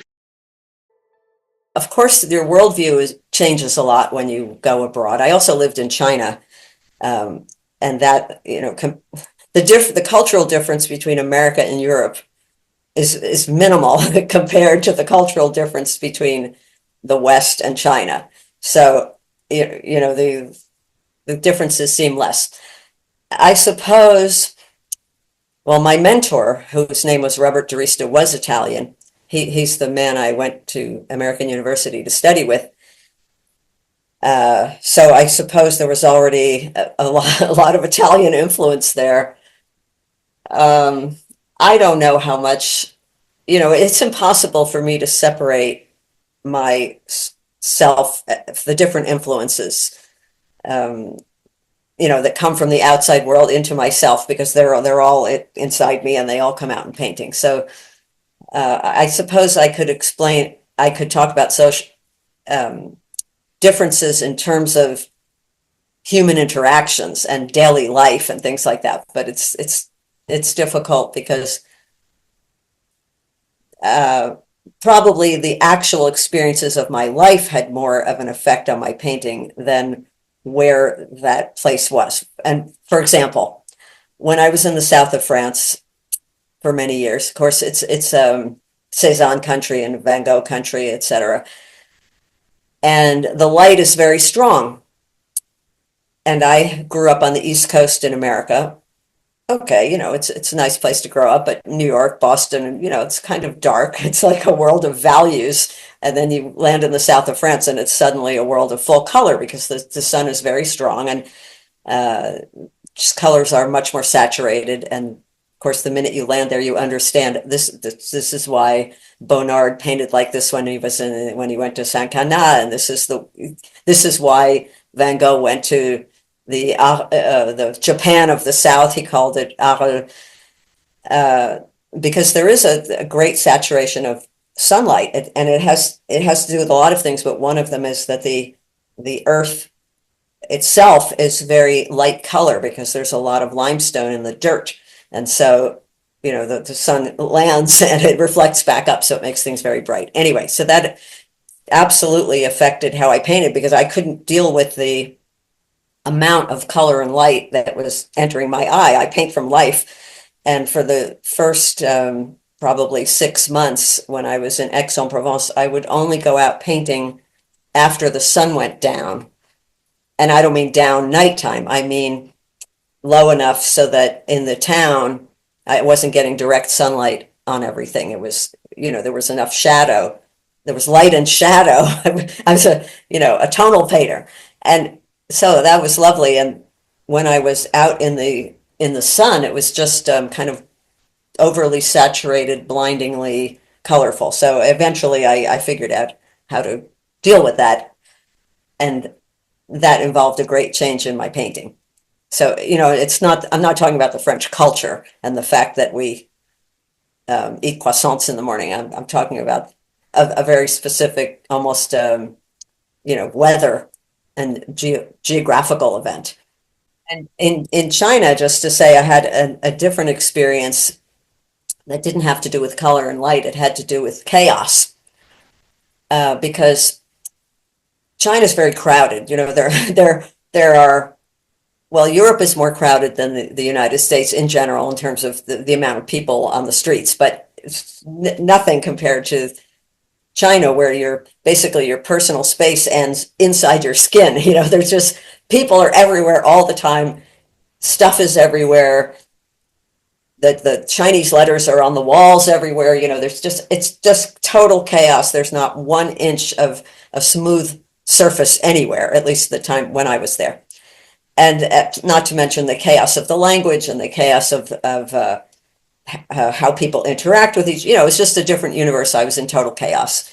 And previous to that, I think my paintings were very concerned with finding order and structure. Well, they still are. And peace and simplicity.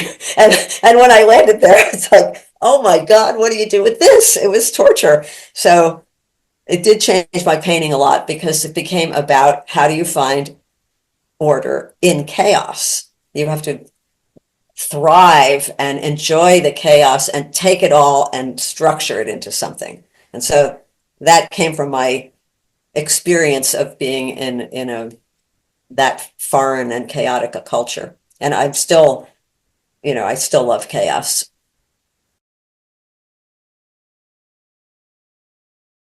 In the beginning, it was a lot of trial and error, more error than trial, because I'm not the type of learning by reading.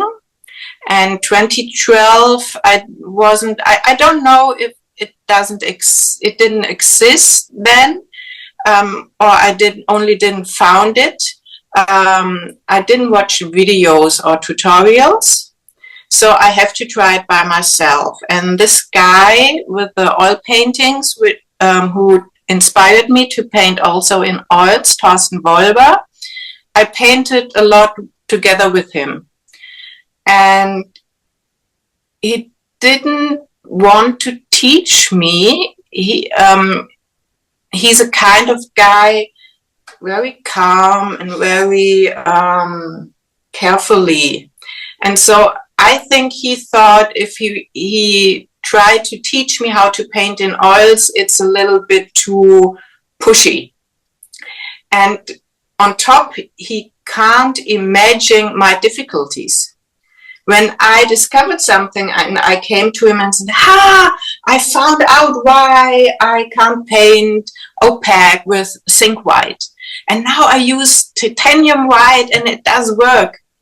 Yeah, that's it. Yeah, but why didn't you tell me that? Oh, I thought you would know.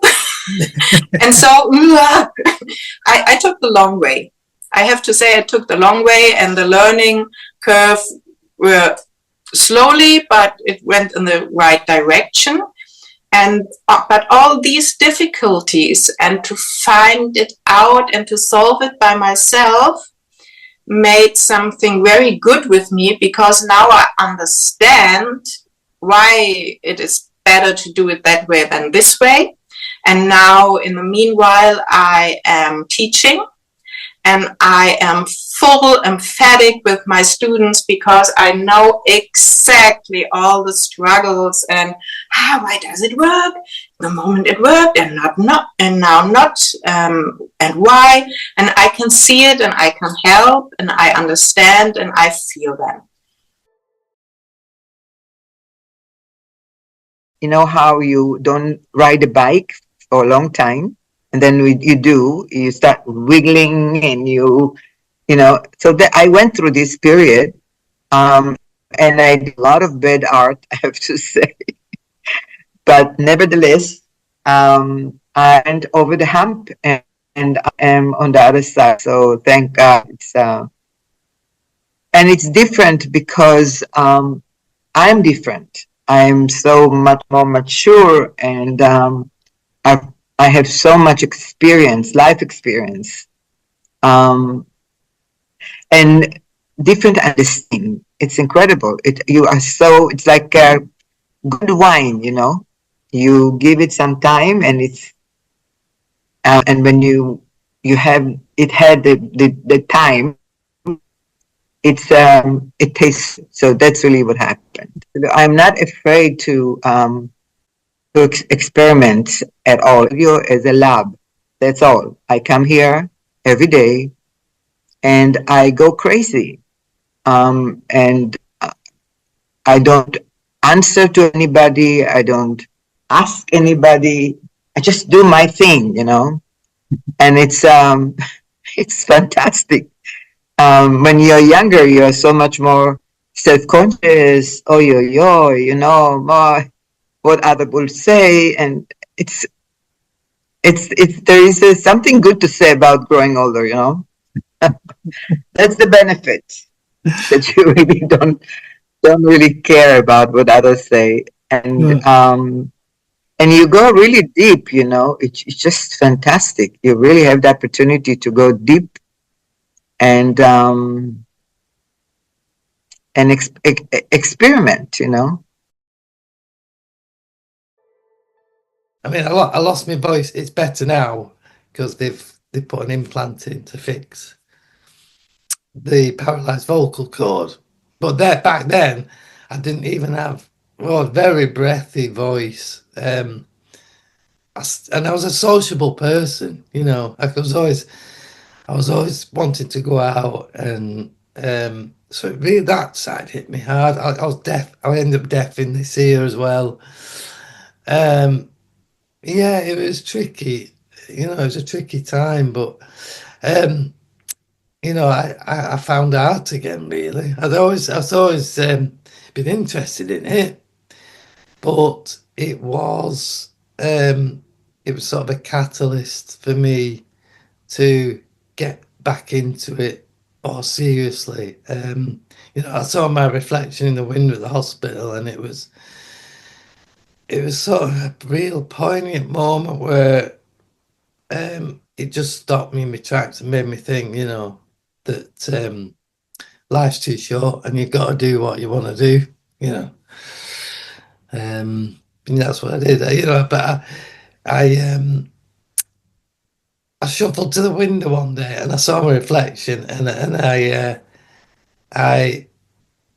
had a big scar on the left side and all the hair was shaved off. But on the right side, I looked quite normal, and the sun was shining through the window. It was like a brown tinted window. And there was sort of a real sharp line down the middle of my face. And so this side was in sunlight and warm and just looked like my old self. I was only in my late 20s. And the line broke there. And then this side, oh, my face had dropped as well. My eye was watering. I had a big scar right down here. Oh, my head was shaved. And all that was in shadow. And it was just such a powerful image. I just thought, I've got to record this image, you know. And it gave me, I think it gave me a purpose. You know, I was in hospital and I was getting visitors, but then in between visitors, you're just lying there, and I couldn't swallow proper. I couldn't speak to nurses proper. And I just kept thinking about recording this image, you know, and it just, I thought, how can I record it? Got to record it somehow. Sketch it or paint whatever, or write about it even. I wasn't sure, but you know, I never looked back from that really, you know. Yeah.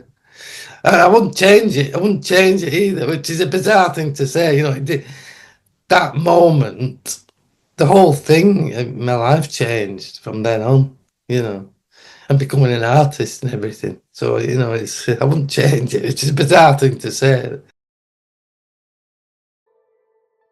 So the landscape, for want of a better term, or the horizon, is I kind of usually go for about the quarter or the golden mean ratio. So there's the horizon, and then it just goes up into the sky.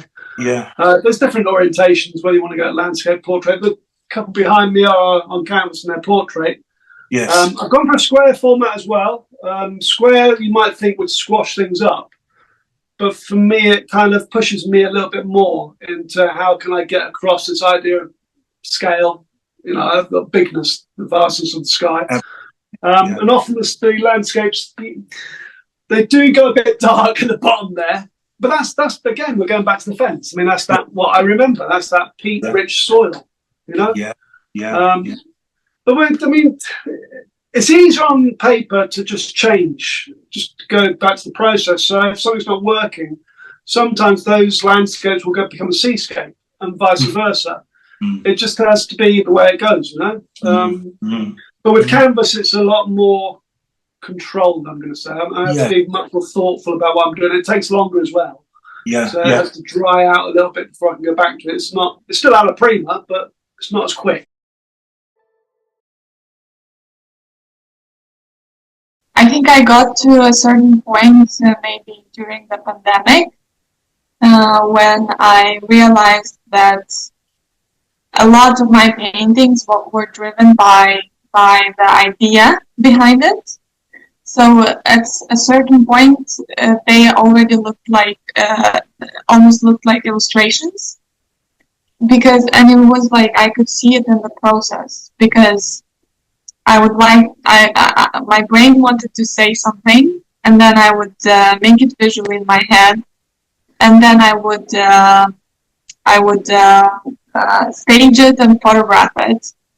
And like from the moment that it was photographed, even if you work with like 100 or 200 photos, pretty much 95% of the creative process is finished, because it would like so tightly express the idea that I wanted to say that the painting process itself was more like a chore, right?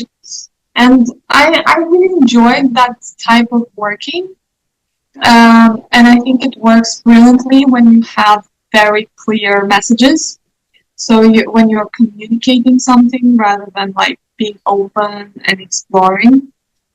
And just really what happened is that I didn't feel like there were many more things that I had to say. So I kind of like almost emptied everything I had, and then it was natural for me to find something else of interest, and to start a period of like being open, and to start a period where like the process itself is exciting, like the process of painting in itself, rather than like what these paintings say. Or so that's been like the last 3 years, and it's every year is like a different layer of I feel like it uncovers a different layer. I mean, I could talk so much about it, because I remember it started with some older painters here in the gallery, like Gabriel Schmitz and Peter Sutton, who they were just like, especially Peter, he was like, you have to learn to be a bad painter, Valeria. Like, you just like, you're too tight, you're too scared of making mistakes, this is too serious, you're approaching it. And then I think about it looking back, I think I was approaching it as a performance, where everything is put together so that it looks good on when the exhibition day opens. And they kind of taught me the need to approach the painting with more playfulness, with more relaxation. But in order to be relaxed, you can't be scared to make mistakes. It has to be a game. It has to be like children playing. It has to be creative and explorative, and really that at the core is admitting that you can make mistakes and you won't always be an amazing painter. It's not about that. So that's pretty much kind of like the mental work. I'm inspired by a lot of art.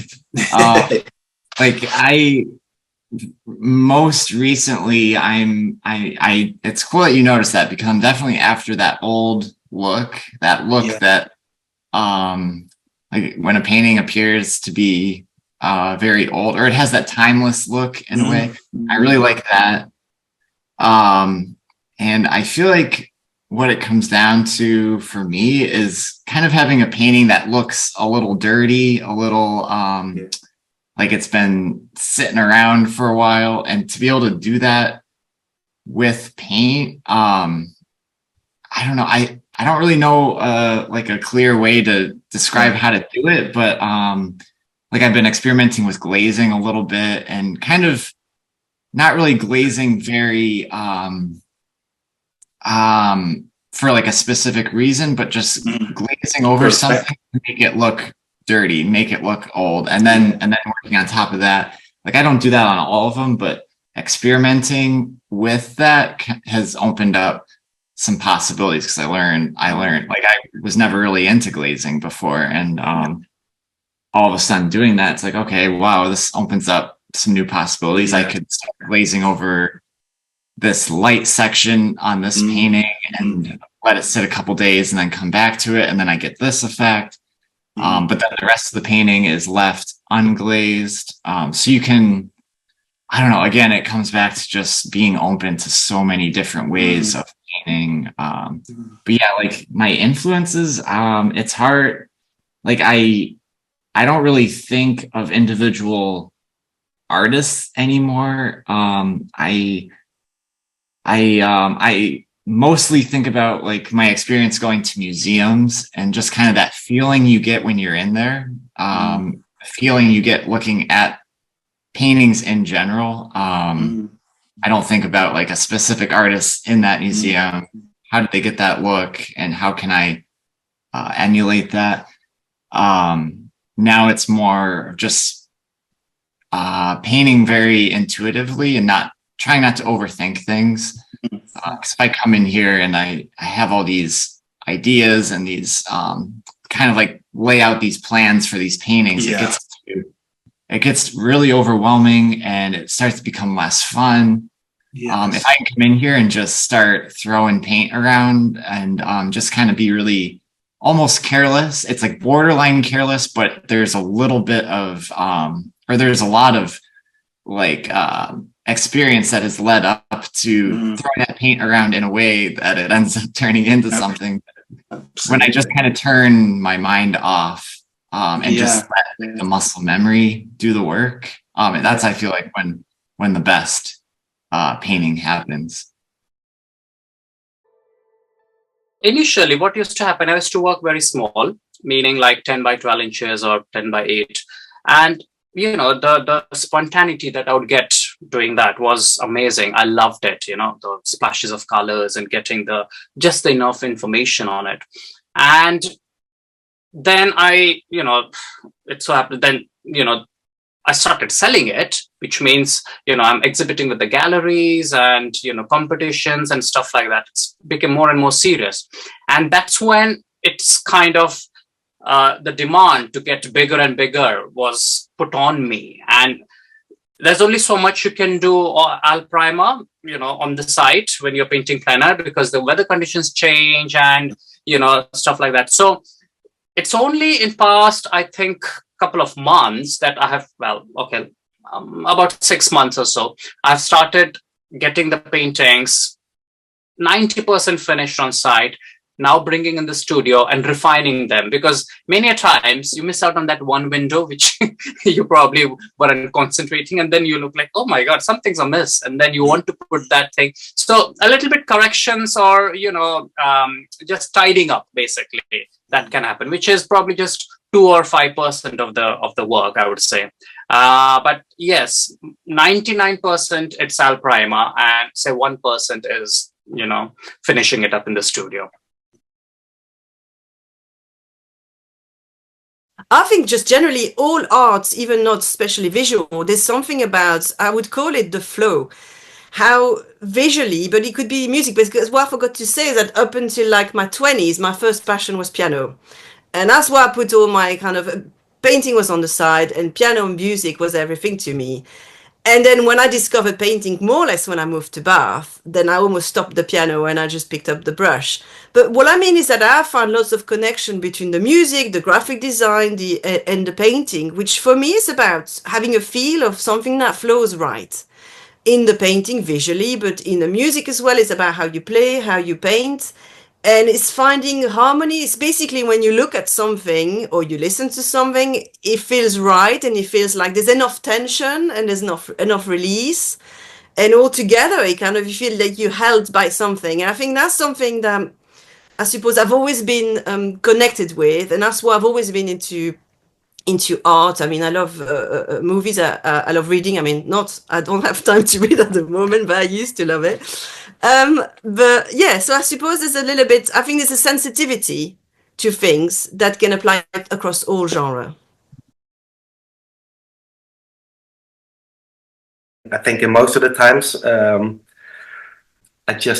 always just start also with a painting. I rarely start with a fixed idea. So I start with something, can be just ink or splatters or a face, and I keep going until something happens, and I kind of, yeah, it sounds like a buzzword, but I'm trusting the process, or trusting that it will be good. And a lot of times something comes out. Sometimes nothing comes out. That's also happening. But I just keep going, keep going, keep going, keep going. And I think most of the times it works out the way I want to. It doesn't always feel like you're in control. Sometimes other factors are in control. But when I am, yeah, it feels good.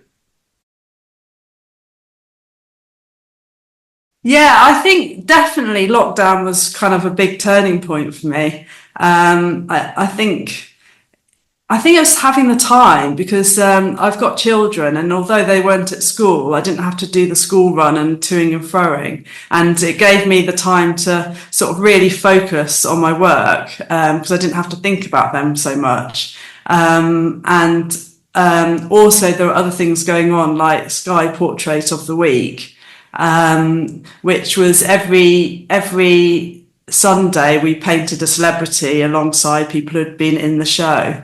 And that was just brilliant for me. I won it twice. I painted Bernadine Evaristo, and she actually went on and brought the painting from me, which was amazing. So I won it for that, and also Danny Minogue. So that gave me a lot of confidence in lockdown, I guess. It suddenly made people aware of my work, people visiting my Instagram, and suddenly I sort of gave me the opportunity to really sort of experiment and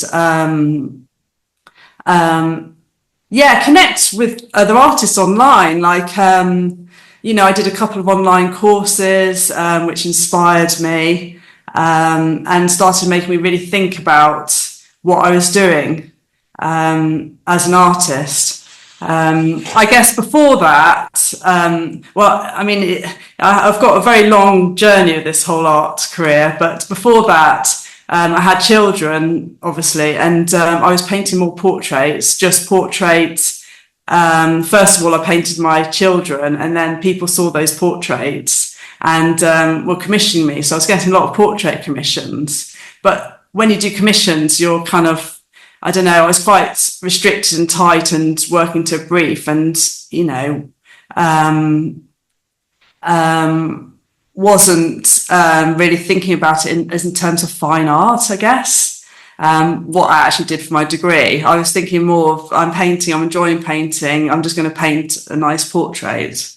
But I guess lockdown gave me that time to stop, reflect and think, actually, where do I want to take my practice? And so I've moved away from that now, I think, and I'm doing less and less portraits, or doing portraits but kind of hidden portraits, I guess. I don't know whether that answers your question. I'll tell you one breakthrough piece during lockdown, though. Those self-portraits, were fun to do. But I did one, I don't know whether you saw it on my Instagram, but it's looking down from above of my porch. And it's basically, because, we couldn't go out or whatever, the porch became quite an important place in a way, because it was where I interacted with, like, the postman or the milkman or whatever. You kept your distance, but there was some sort of way of communicating with the outside world. And I'd get a lot of deliveries from Amazon and stuff because we weren't going shopping. And so I painted looking down on my porch, and painted it over a period of time. So boxes would appear, and then I'd paint over them, and then milk bottles would appear, and I'd paint over those. And then suddenly the cat would come onto the porch, and then I painted that. And so it was a real sort of timeline. And then at the end, it's got my two children, because then they went back to school, and it's got their school socks and school shoes sort of leaving the porch. That's incredible. So that actually was my first, I guess, looking down perspective from the angels, I guess. I did go through, I do like to go through and kind of glean out the old works once in a while. I I think everybody wants to know how to get their style, and I think it's just time and experience. It's just putting all of those paintings behind you and painting every day, and then it just sort of it finds you. Your style sort of finds you as you go, and you realize what you love. And yeah, I think that's the ticket, is just experience and putting the miles in.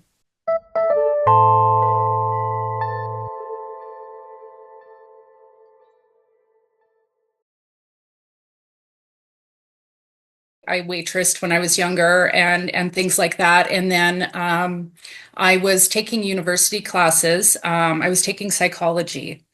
And I had a few young kids at home at the time, and I needed a way to generate some extra income. And I thought, well, I could paint and try to sell the paintings because I always enjoyed painting.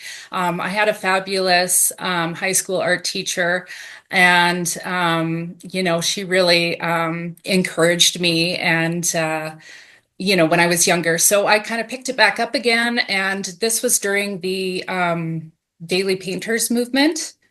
And so a lot of artists were selling on eBay their daily painting a day, every day on eBay. So I kind of jumped on that a little bit, and was painting small daily paintings. And yeah, I made a little money from it, and that sort of, you know, got the ball rolling. It sort of snowballed from there.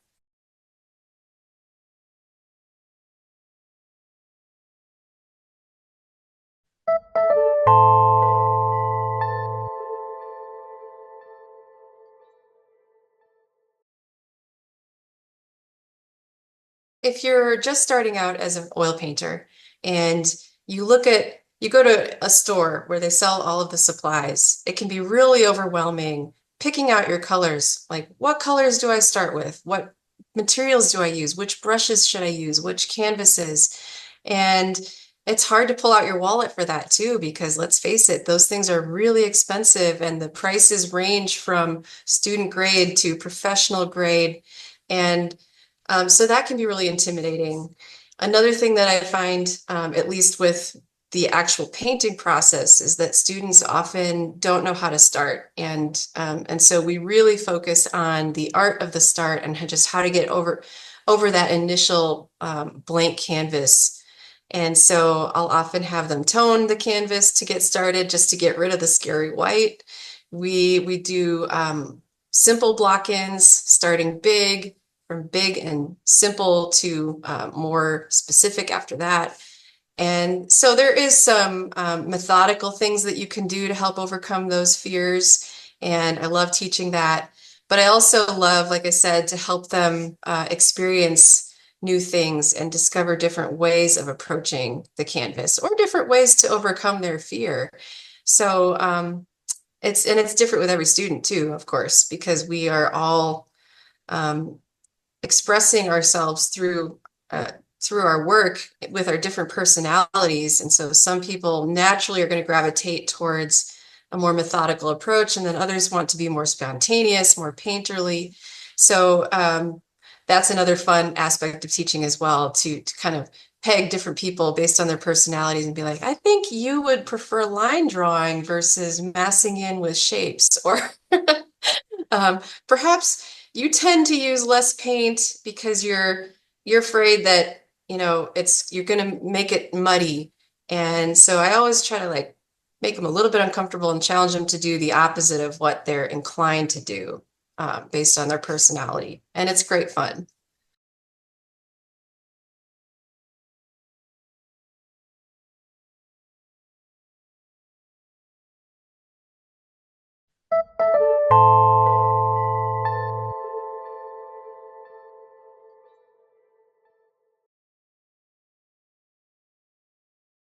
When I was in school, I had studied illustration because the painting department at my school was a lot more conceptual and was very good if you already knew how to paint before you got there, kind of thing. But if you're like me, didn't know how to do it, it wasn't as good. And in illustration, I learned how to kind of invent things. Like one of the biggest kind of tenets of that study is learning perspective, learning how things kind of work and interact in the world.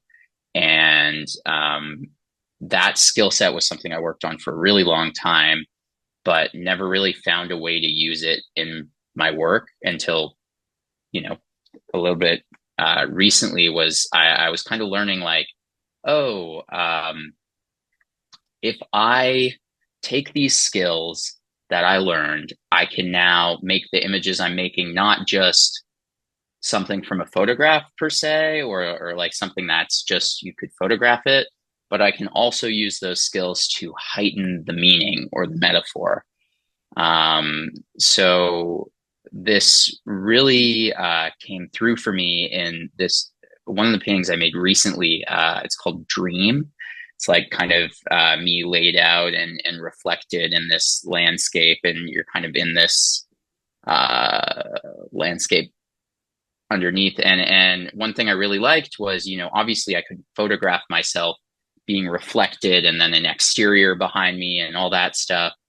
But by adding that kind of peaceful landscape and that vibe to it, it really amplified that feeling of like, kind of like being in between a dream and reality, or like slowly emerging into that. As well as there was a painting I did a while ago in a laundry room. And this was when I had first moved into my apartment.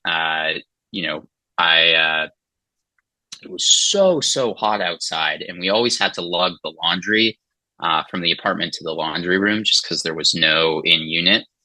And literally it felt like I was melting in there. Like it was awful. And I'd have to do it a couple times a week. And all of a sudden I just came to I was like, okay, I'm going to make a painting about this, but what if the laundry machines are melting, like quite literally like waving and melting to kind of represent that feeling. So in a lot of ways, it was using the skills I had gained to give myself more freedom with image making. And also another thing too is like, if I was kind of afraid of something, or I'm like, I don't know if I'm going to be able to paint this, I always viewed that as a good thing. I was like, okay, like this is a good way to go into a new painting, because that means even if I fail, I'll kind of grow in some way because it's not completely in my comfort zone.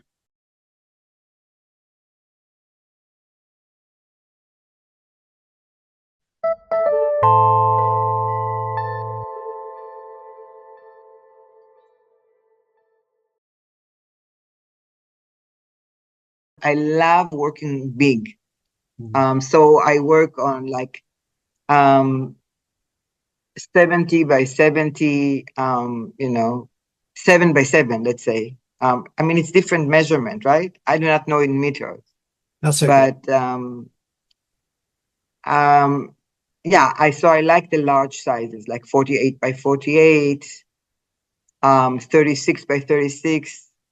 Now I'm in, and it changes all the time, Sometimes I feel working smaller. Sometimes I love to go crazy about bigger sizes. So, but I love to work on big, large. Yeah.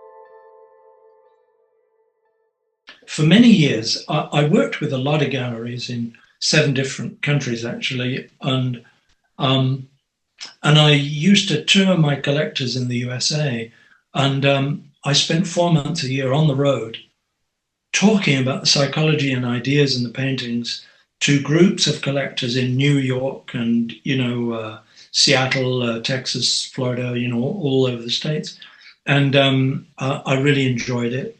They enjoyed it. They collected my paintings, and it was a lot of fun. And that went on for 20 years. And then in 2008, I was in the States and the financial crash happened. And literally, my market shut down. Gone. I mean, I went on a tour. It lost money instead of making money. I mean, it was just a disaster. So I thought, oh, well, what am I going to do? You know, I just built a huge house and so I had this massive mortgage and absolutely no means of paying it for it. So I thought, well, why don't I get as many professional or amateurs heading for professional art careers and teach them what I've learned. But it had, so I painted part of the time and I taught part of the time, but it had an enormous benefit again, you know. And the benefit was, at a certain point, I mean, I ran so many classes, at a certain point, I ran out of knowledge.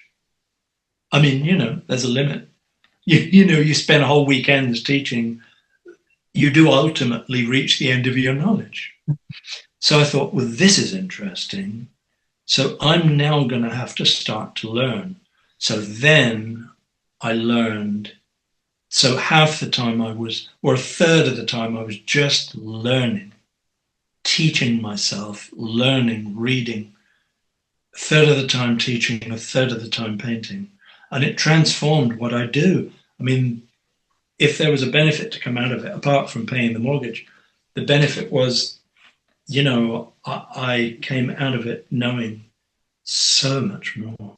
It was really great. It was the best thing that could have happened to me.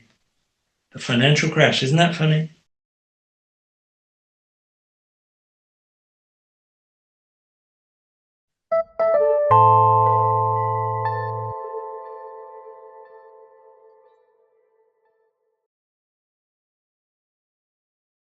I remember myself like 4 years ago being very sad that all my paintings are very dramatic. And I was looking at Nicolas Uribe's paintings, and I really like him as an artist and as a human, yeah. And they had so much softness. And yeah, and I remember very clearly, like, setting it for myself as a goal that I would like to achieve. But I'm not sure how did that happen exactly. Really? Because, yeah, I think it's, I'm just looking now at my studio wall as well because it's quite pastel colors and really nice. I think there's something to do with like real life as well, because usually when we take photos or work with cameras, we want there to be, or the way I used to work before, I used dramatic lighting. Even if I use the camera on a like normal day, it will either enhance the colors or enhance the contrast. So I don't know if I have an Android, so whenever I take my phone out, there's a little glitch. So when I open the camera app, within the first 2 seconds, it's like normal settings, and then I can see the changes to the higher contrast. And very often, like, I go back and forth and close the app and open it again just to get it before the contrast. That's one thing. And I think I don't know, I think it's something to do with painting from life, because or like making sketches from life, or just spending more time just looking like at people. So it's a lot more, you see, like before, if I had an idea about how paintings would have to be, what I wanted to say, it happened in my head. I wasn't actually looking around. I had this message, and then not from like looking of what is around me, but just because I had some anger or some frustration that I needed to get out. So the message started here, and then I would use everything around me like plastiline, to make this message come through. And and then I would paint. So really, like, the process was started here. But in the last few years, I think because I haven't had that such strong opinions, and actually I've been happier. You know, I had so much depression before, and all this stuff had to get out. But I've actually been much happier. So I was actually a bit sad that I was so happy, you know, because I wouldn't have these very clear, strong ideas that I wanted to represent. So that went away. But what came was that I could have moments, a lot of moments in my day-to-day life, or of just like seeing something and being like, wow, and just like sitting for 10 seconds just to look at it, you know? And and that's, it's something about not being in your head, you know, like, and kind of walking through life like this.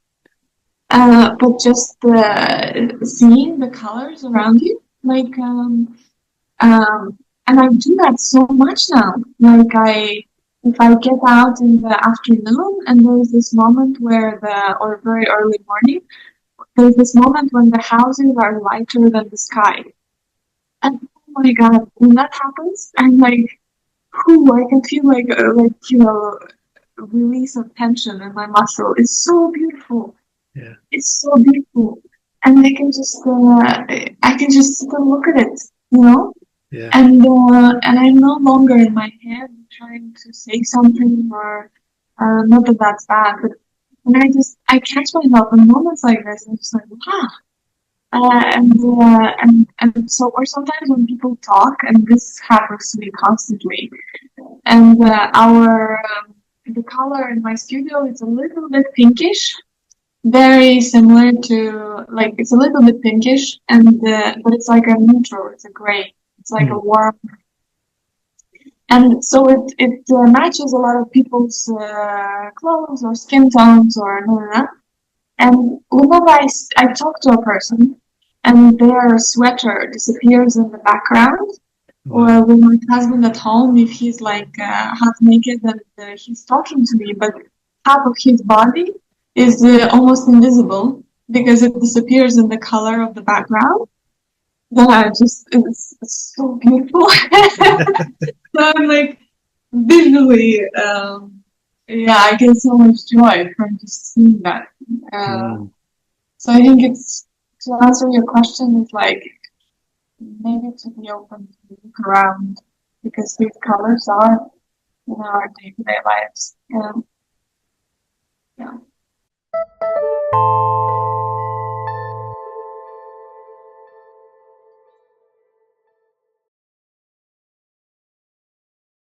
Whether you play the drums or guitar, or piano, or trumpet, or you make paintings or whatever, it's an extension of you're expressing yourself. So when I look at my visual art, it's kind of it's very intuitively, it's kind of raw, it's fast, it's always it's a lot of cutting and pasting, making collages and stuff. But that's, for us, to some extent, it's the same for my music. I'm not really a skilled musician, but I just do a lot and I play a lot, and I like to work with certain vibes and do what comes at the moment and what sounds good, what feels good. I like to make art, make sound collages, and do some cutting, pasting, putting things in reverse, playing with old stuff, new stuff, combine them. It's like screwing around with music, and I like to screw around with paint or with ink or whatever. So that's how I work. Yeah. I like the skills, so I try to do with what I can, and I make my, don't know how to say that, my minuses, my downsides or whatever. I try to make that my, sorry, I can't think of the word right now.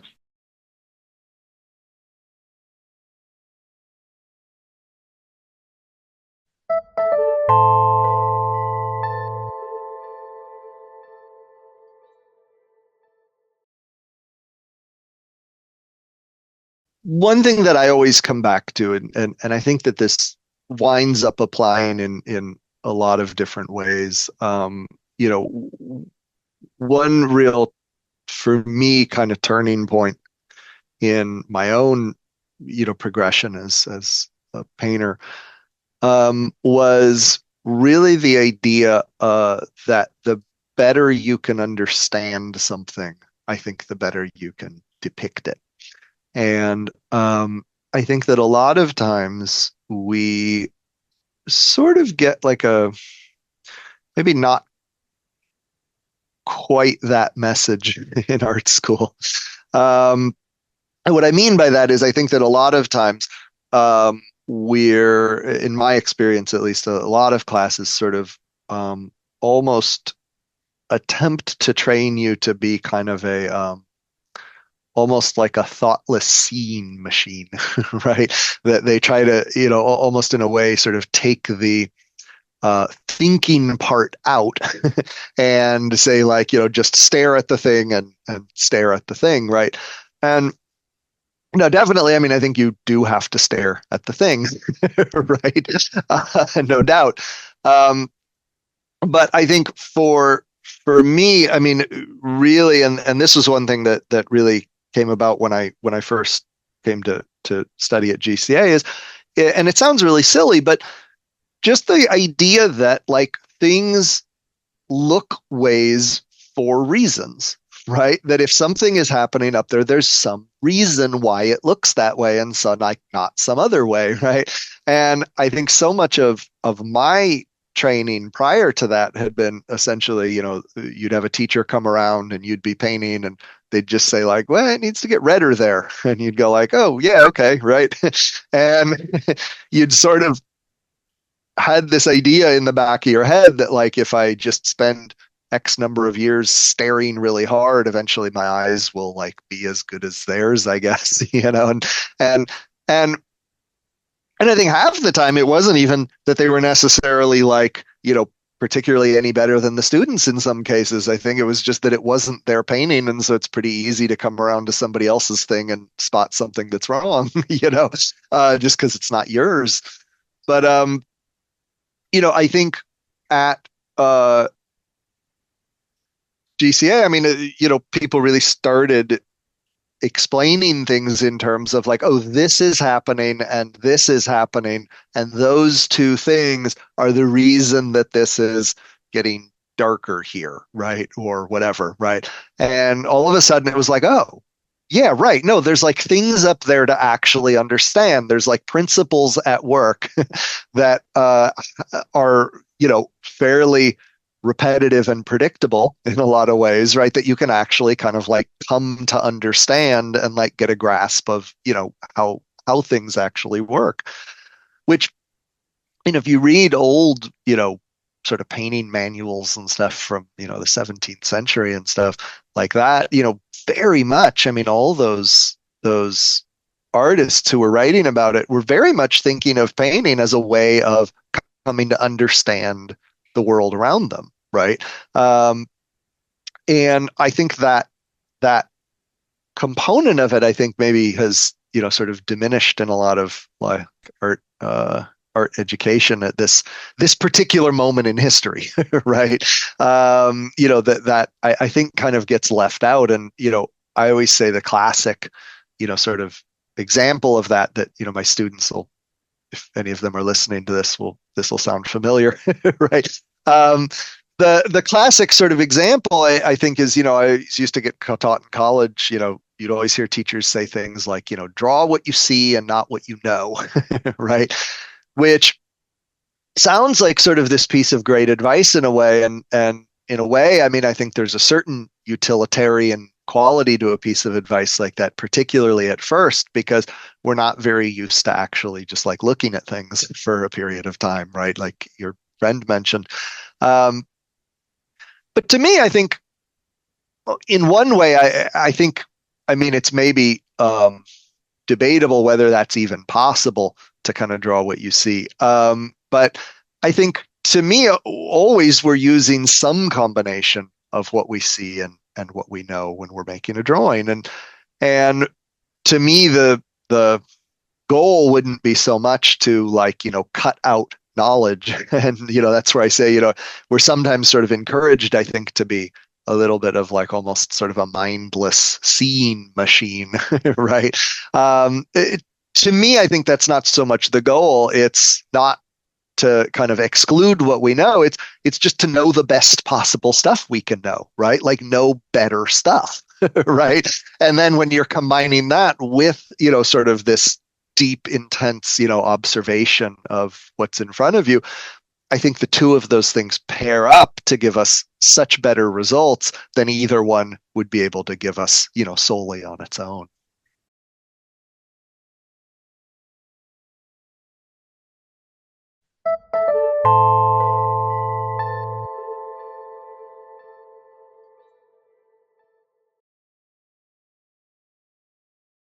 Like every artist, I think there will be no finishing line. I don't think there is, now I'm here. Yeah. That will be the dead of my paintings, I think. Yeah. And in the beginning, my goals changed too, because in the beginning I was really impressed by artists. When I have a look at it now, I think, no, that's not the way I want to paint. But in the beginning, they were heroes for me. And it changed more and more. And my direction is more and more to go in this loosely style of painting, in this really impressionistic style.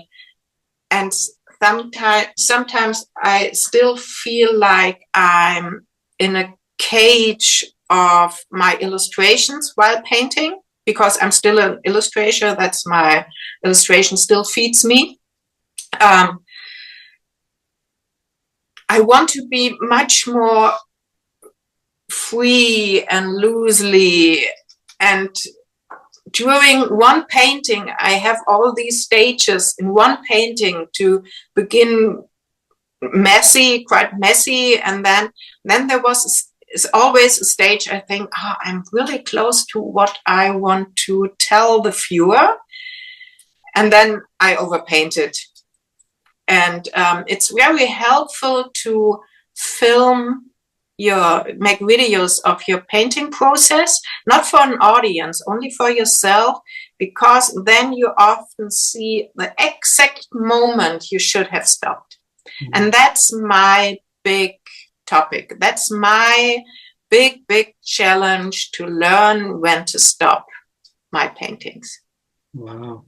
I can point out in every painting I ever did, I can point out when I missed the moment. And is it always around the 1 hour mark? In the yeah, yeah, nearly, yeah.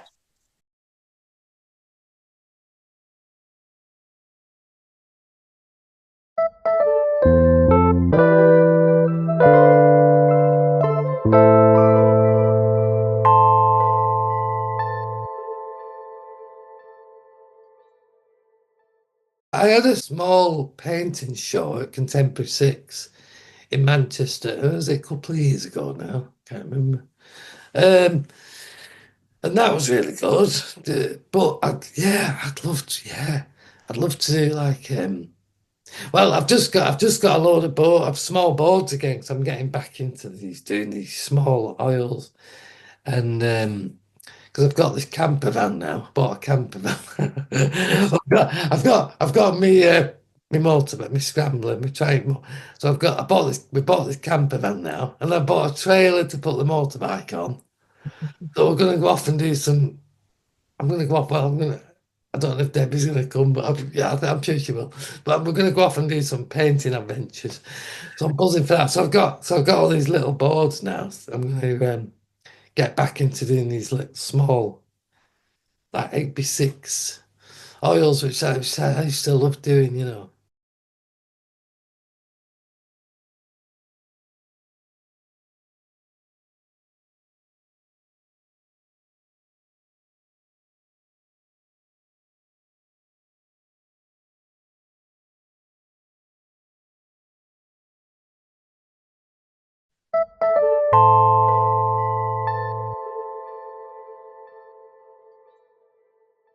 I still sketch every single painting. Like I don't. It's not like I just take a picture and then paint the picture or have a subject, a life subject. I really sketch out each painting.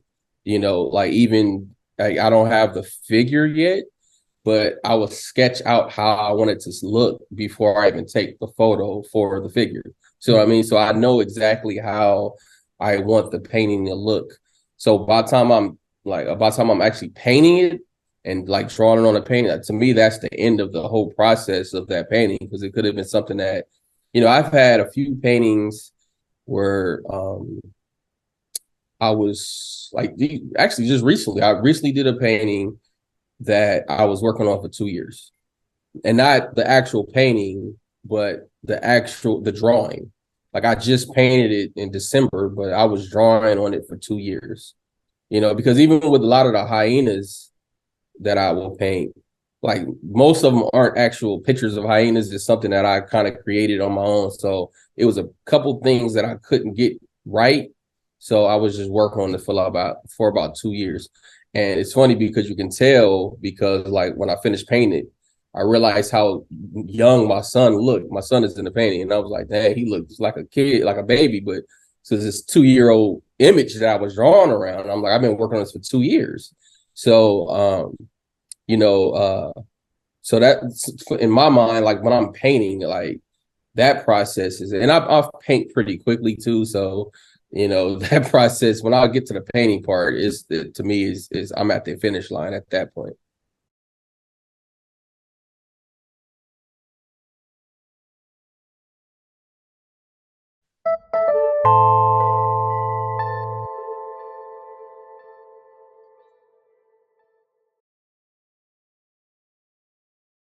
I absolutely love doing the design.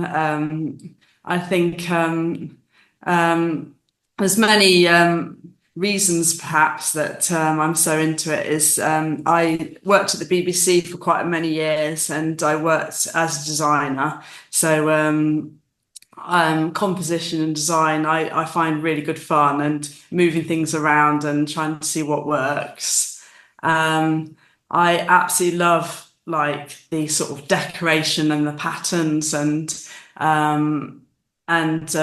you know, designing them and seeing how they relate to each other, and you know, making some things clash or some things, you know, sort of blend into another thing. It's such good fun.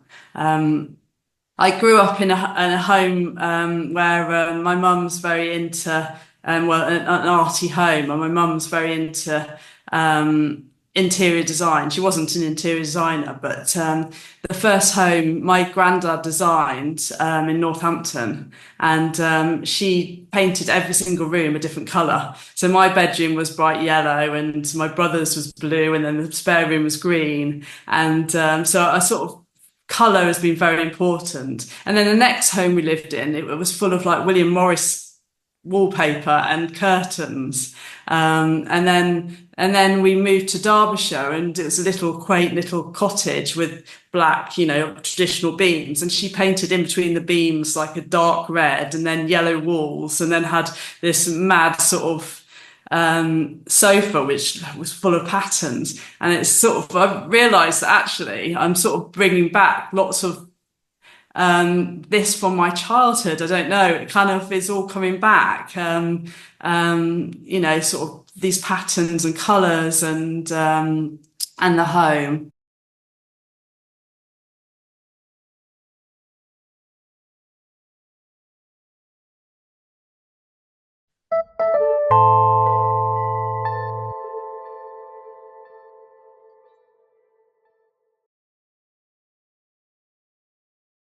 I will recommend another really good thing is to make pochettes that are oil sketches, little oil sketches, because we talked about the amount of paintings you have to paint.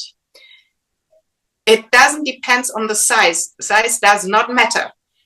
Every painting you do counts. So if you do many of small paintings, it's not a different to do many of big paintings. And in my workshops, I do this little for shades. Oh, lovely. And I ask my students to do them by themselves. It's if you start on a big white canvas, it's overwhelming and you don't know how to start and you are scary and everything. And if I give you a size like this and say paint it, yeah, okay, nothing could happen. It's only a small one. And I push my students to use, if you have a size like this, I take a brush like this. And with this relationship, you are pushed to simplify because you can't get too fiddly with a big brush. And you will learn it doesn't need to be only a few things on the canvas can capture the mood perfectly. If you have the right colors in the right place, even the shapes are wrong or too bold, you can capture a mood. And so you can do like this. I do it also for explaining things in my workshops because I don't want to paint into the paintings of the students, but to solve it only by words and explaining, it's annoying. It's nearly not possible. But if I can show it in the small size, I can show it. And on top, the students see how fast I can capture his big paintings in this small one. And he can recognize by himself, oh, it doesn't need so much as I painted into my painting.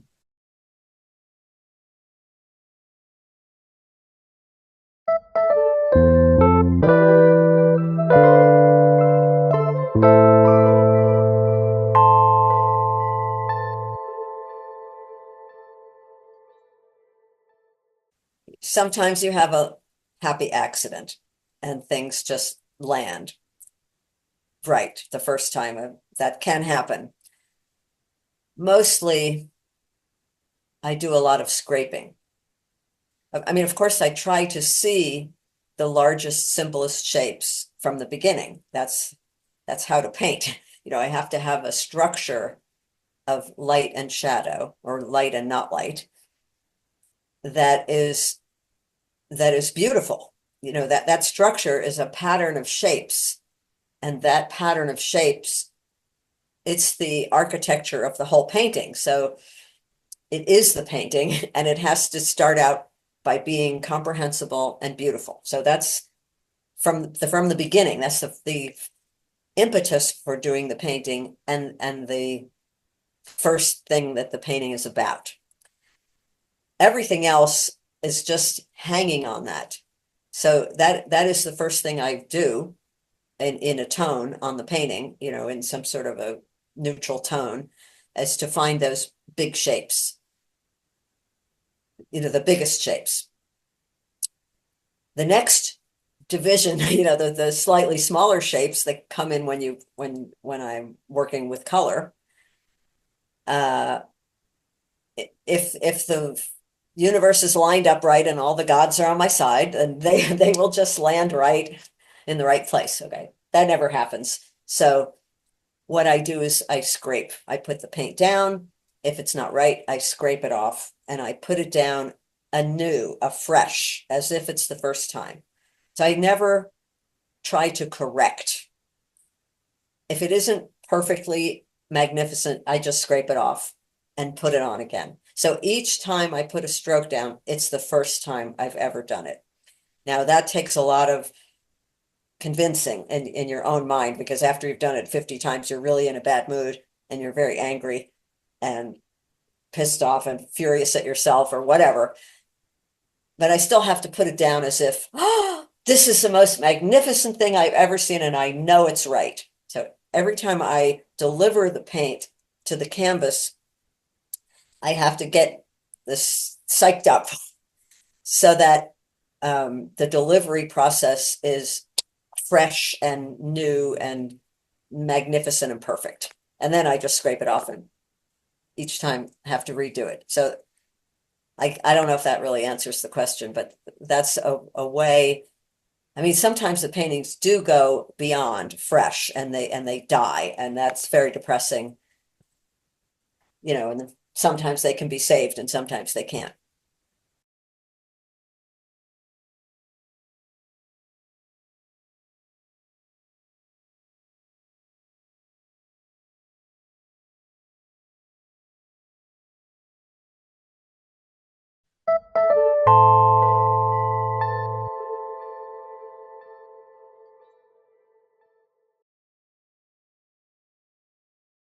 How can you bear it down to the essence or the economy of line, the economy of seeing form, composition, shape, and space, and translate that onto this two-dimensional. I love stacked space instead of this illusionistic space. And so I often work in a stacked space format. And one of my heroes is who you probably found him is Cedric Morris, and he very much worked in a stacked space. But every now and then there'd be illusion of distance or something, and I love playing with those compositional vices, especially in my drawing. I've heard that before. Oh, it looks easy what you do, but then people try and do it. I'm so vain.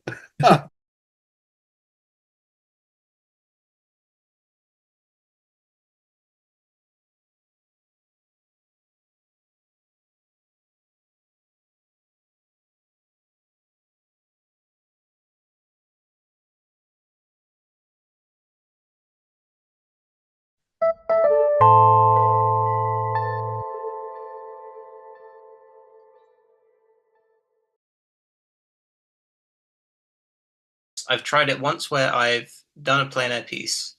I've taken a few photos of the scene and I've touched it up in the studio, and it was so like it didn't work at all after that because the photo just it was so different from the painting, and it completely threw me off. So what I tend to do now is um, I will take my sketchbook out and I take these color charts. I can show you. Hold on. Please, yeah.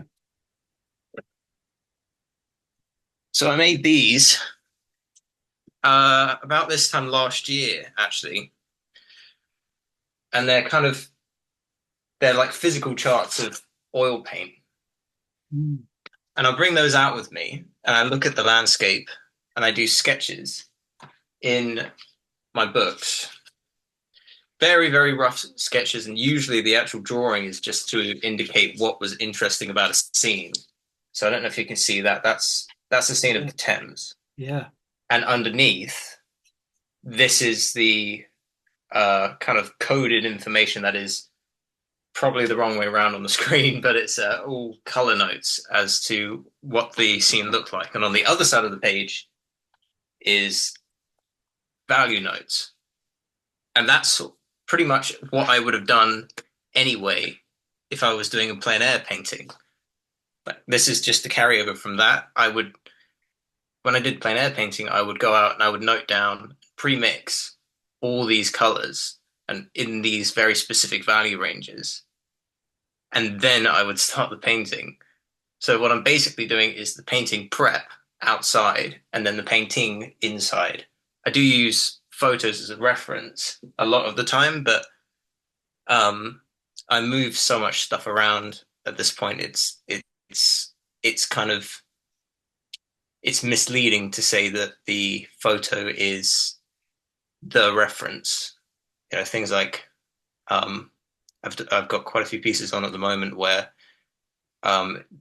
it would just be unrecognizable from the photo, which I'm quite happy about because I never want to be copying a photo. And that was the whole reason for painting outside in the first place. And finding this system is kind of,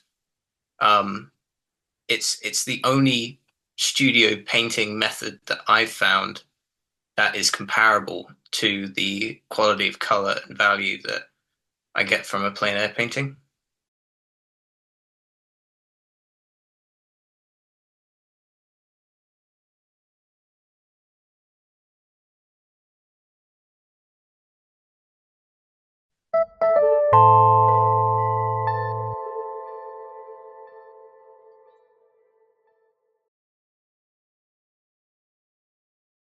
at first I wanted to go to, what is it? Art Center in near Los Angeles here, the Art Center College of Design, because I wanted to go there and learn how to do, conceptual work for film and do that. And my father thought it was more of a vocational school. He said, "You're not going to be well-rounded, you'll be boring.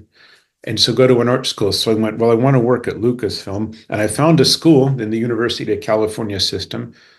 And I didn't even know much about him. I went, oh, wait, there's a guy here who paints representationally. I'll go to art school there. And it's not too far from where I wanted to work. And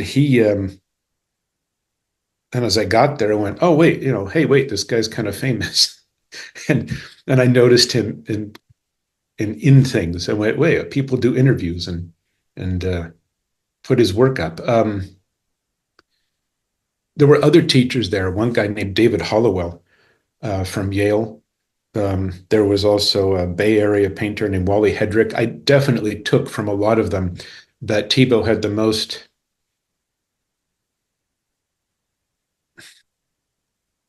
traditional, formal, representational approach. And I learned that from him.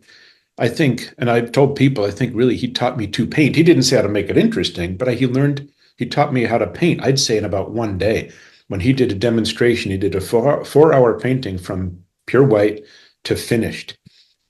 And I watched the lay-in of those washes, the thinner darks to the thicker brights, the drawing, how it incorporates any drawing skills, and then standing back and going and seeing that the painting, even though not polished and finished, was complete and operating.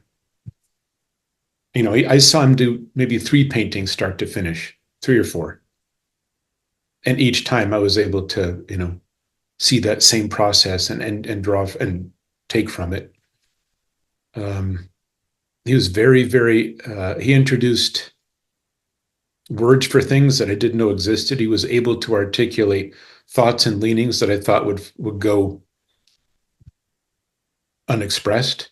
And then, you get in there and you find out, oh no, all of art history uses these. You go, oh, okay, maybe I'll do a little reading. What's the assignment, right? Yeah. But like any student, you sort of show up and then there'll be a day you miss and you look back on that and go, why did I skip any days, right?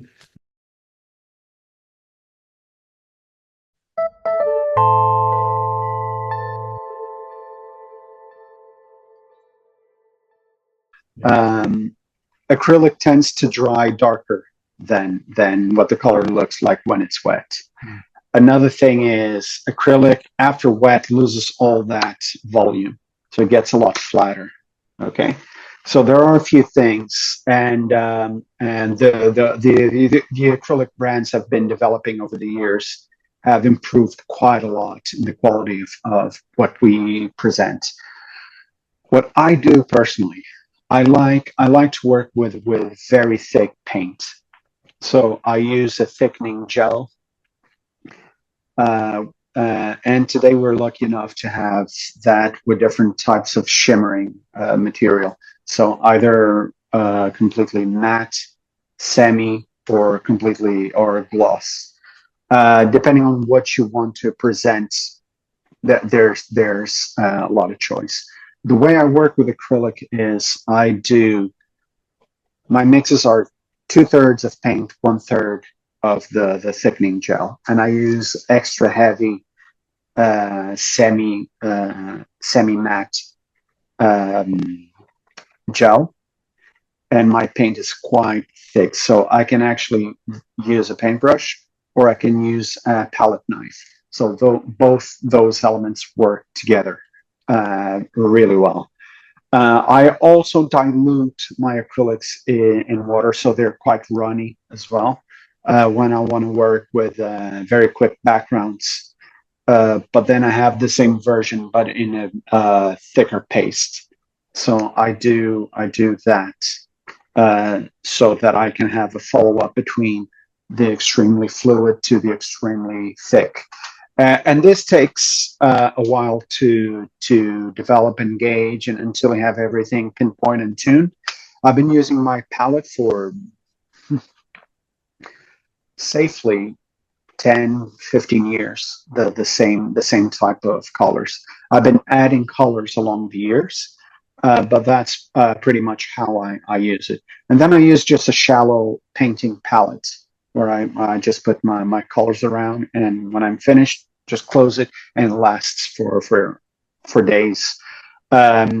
Painting like that is very similar to oil technique. The way I paint is very similar to oil technique.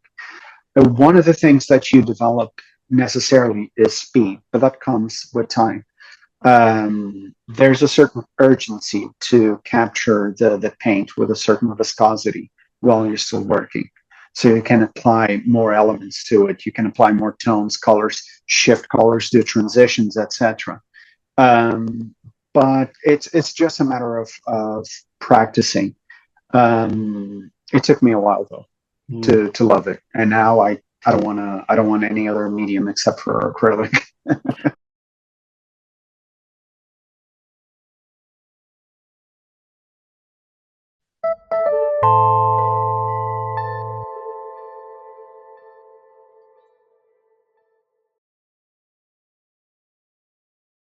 I admire people that can take a plein air sketch and then take it back in the studio and make a larger one and enhance it and put more stuff. And for me, that feels a bit like a chore. I feel like I depend. I mean, every now and then I get a subject that really excites me, but most of the time, weirdly enough, usually what I do, I do a smaller version for fun. So, for example, I would have, I've done a plein air like a bridge or something like that. And then am I on the spot or back in the studio? I thought, I wonder how I can simplify even more. I wonder how I can really nail it to the essence. So I'm going to try to do that 5 by 5 inch tiny little study just to see if I can capture the essence. And that's the kind of stuff that excites me, not scale it up and add more detail. Because I suppose in my work, I try to be more abstract and always try to say the least possible. And so my aim is not to add more detail, but rather to remove them. And that's probably why I like small formats as well, because that allows me to do that.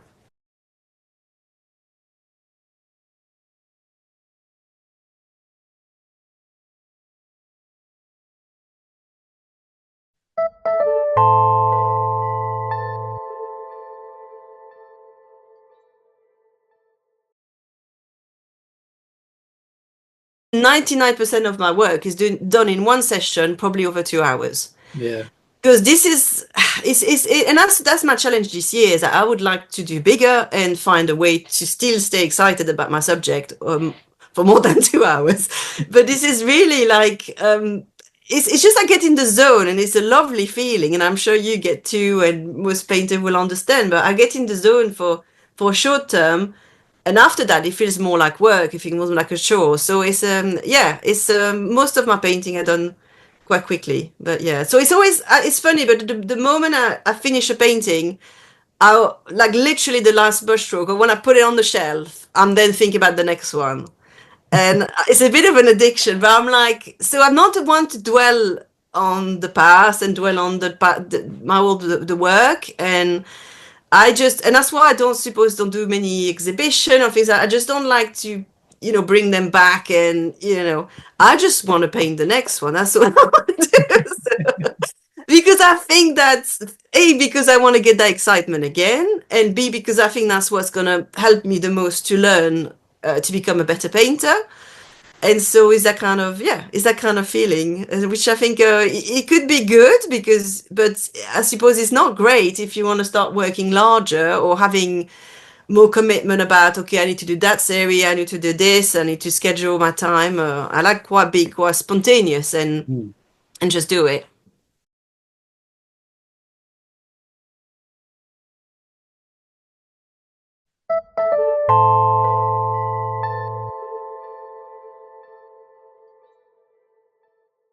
I sometimes use a grid, yeah. I think what I did with this one, and I also used some projection with this one because it's just so big. It was helpful to kind of be able to just get things on there.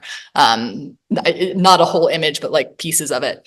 And like in my studio here, there's one painting kind of over my left shoulder that I used a grid to kind of map out the whole composition. And then the one over my right shoulder, I didn't. I was kind of just actually looking at the one on the left and then redoing the composition, like finding different relationships between the figures, kind of just intuitively, and kind of, and then making adjustments from the kind of first painting I'd made. So there's kind of these two similar compositions, but they're kind of packed together in one and more dispersed in the other. And then some figures have been changed out, and I've kind of found each painting is kind of taking on its own life. So, and that one is just all, just painting.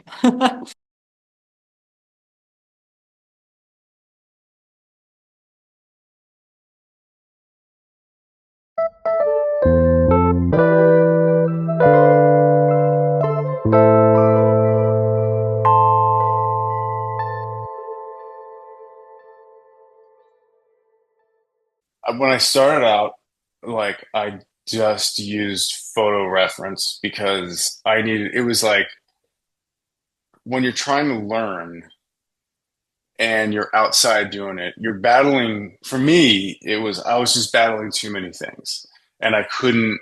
And plus, like you're intimidated being outside. Like and people are coming up to you and stuff. I mean, that's fine, but you're completely involved with what you're doing, and it's a battle. Like you can't. I mean, I'm still learning how to mix paint. You know what I mean? I don't know what I'm doing.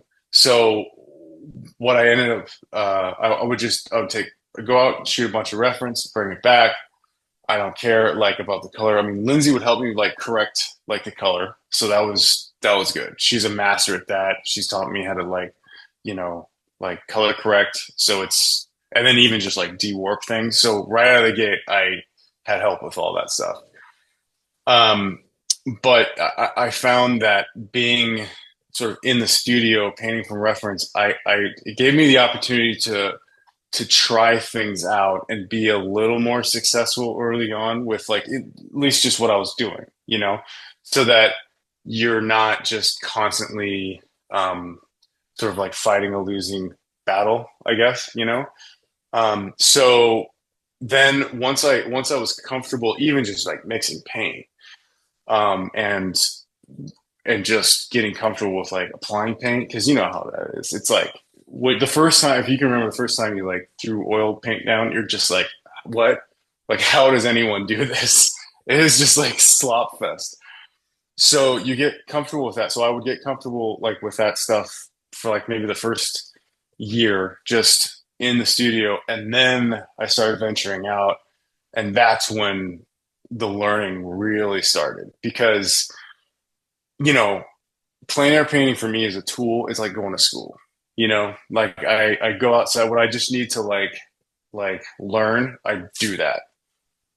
They're never my favorite paintings, because the ones that I like to do take a lot longer. And then maybe the scene itself is like, the sun is just about to go down, and I'm like, dude, I can't, I gotta work. I can't be in San Francisco. Plus that's like 900 miles away, So I'll paint from reference for like my big studio paintings, but plein air painting is like going to school. You learn like more painting from life than you could possibly learn just, painting from a computer screen or a picture, So then I take that back to the studio. And so now when I'm working with photo reference for like a show or whatever, I have the experience of going, oh, okay, so it looks like this on the screen. It's like maybe the sky is like, very fallow blue, and I know from painting outside that it's definitely not, and it's not going to feel right. So you kind of mesh the worlds, like you learn all the stuff you need outside, and then I apply it to what I do inside.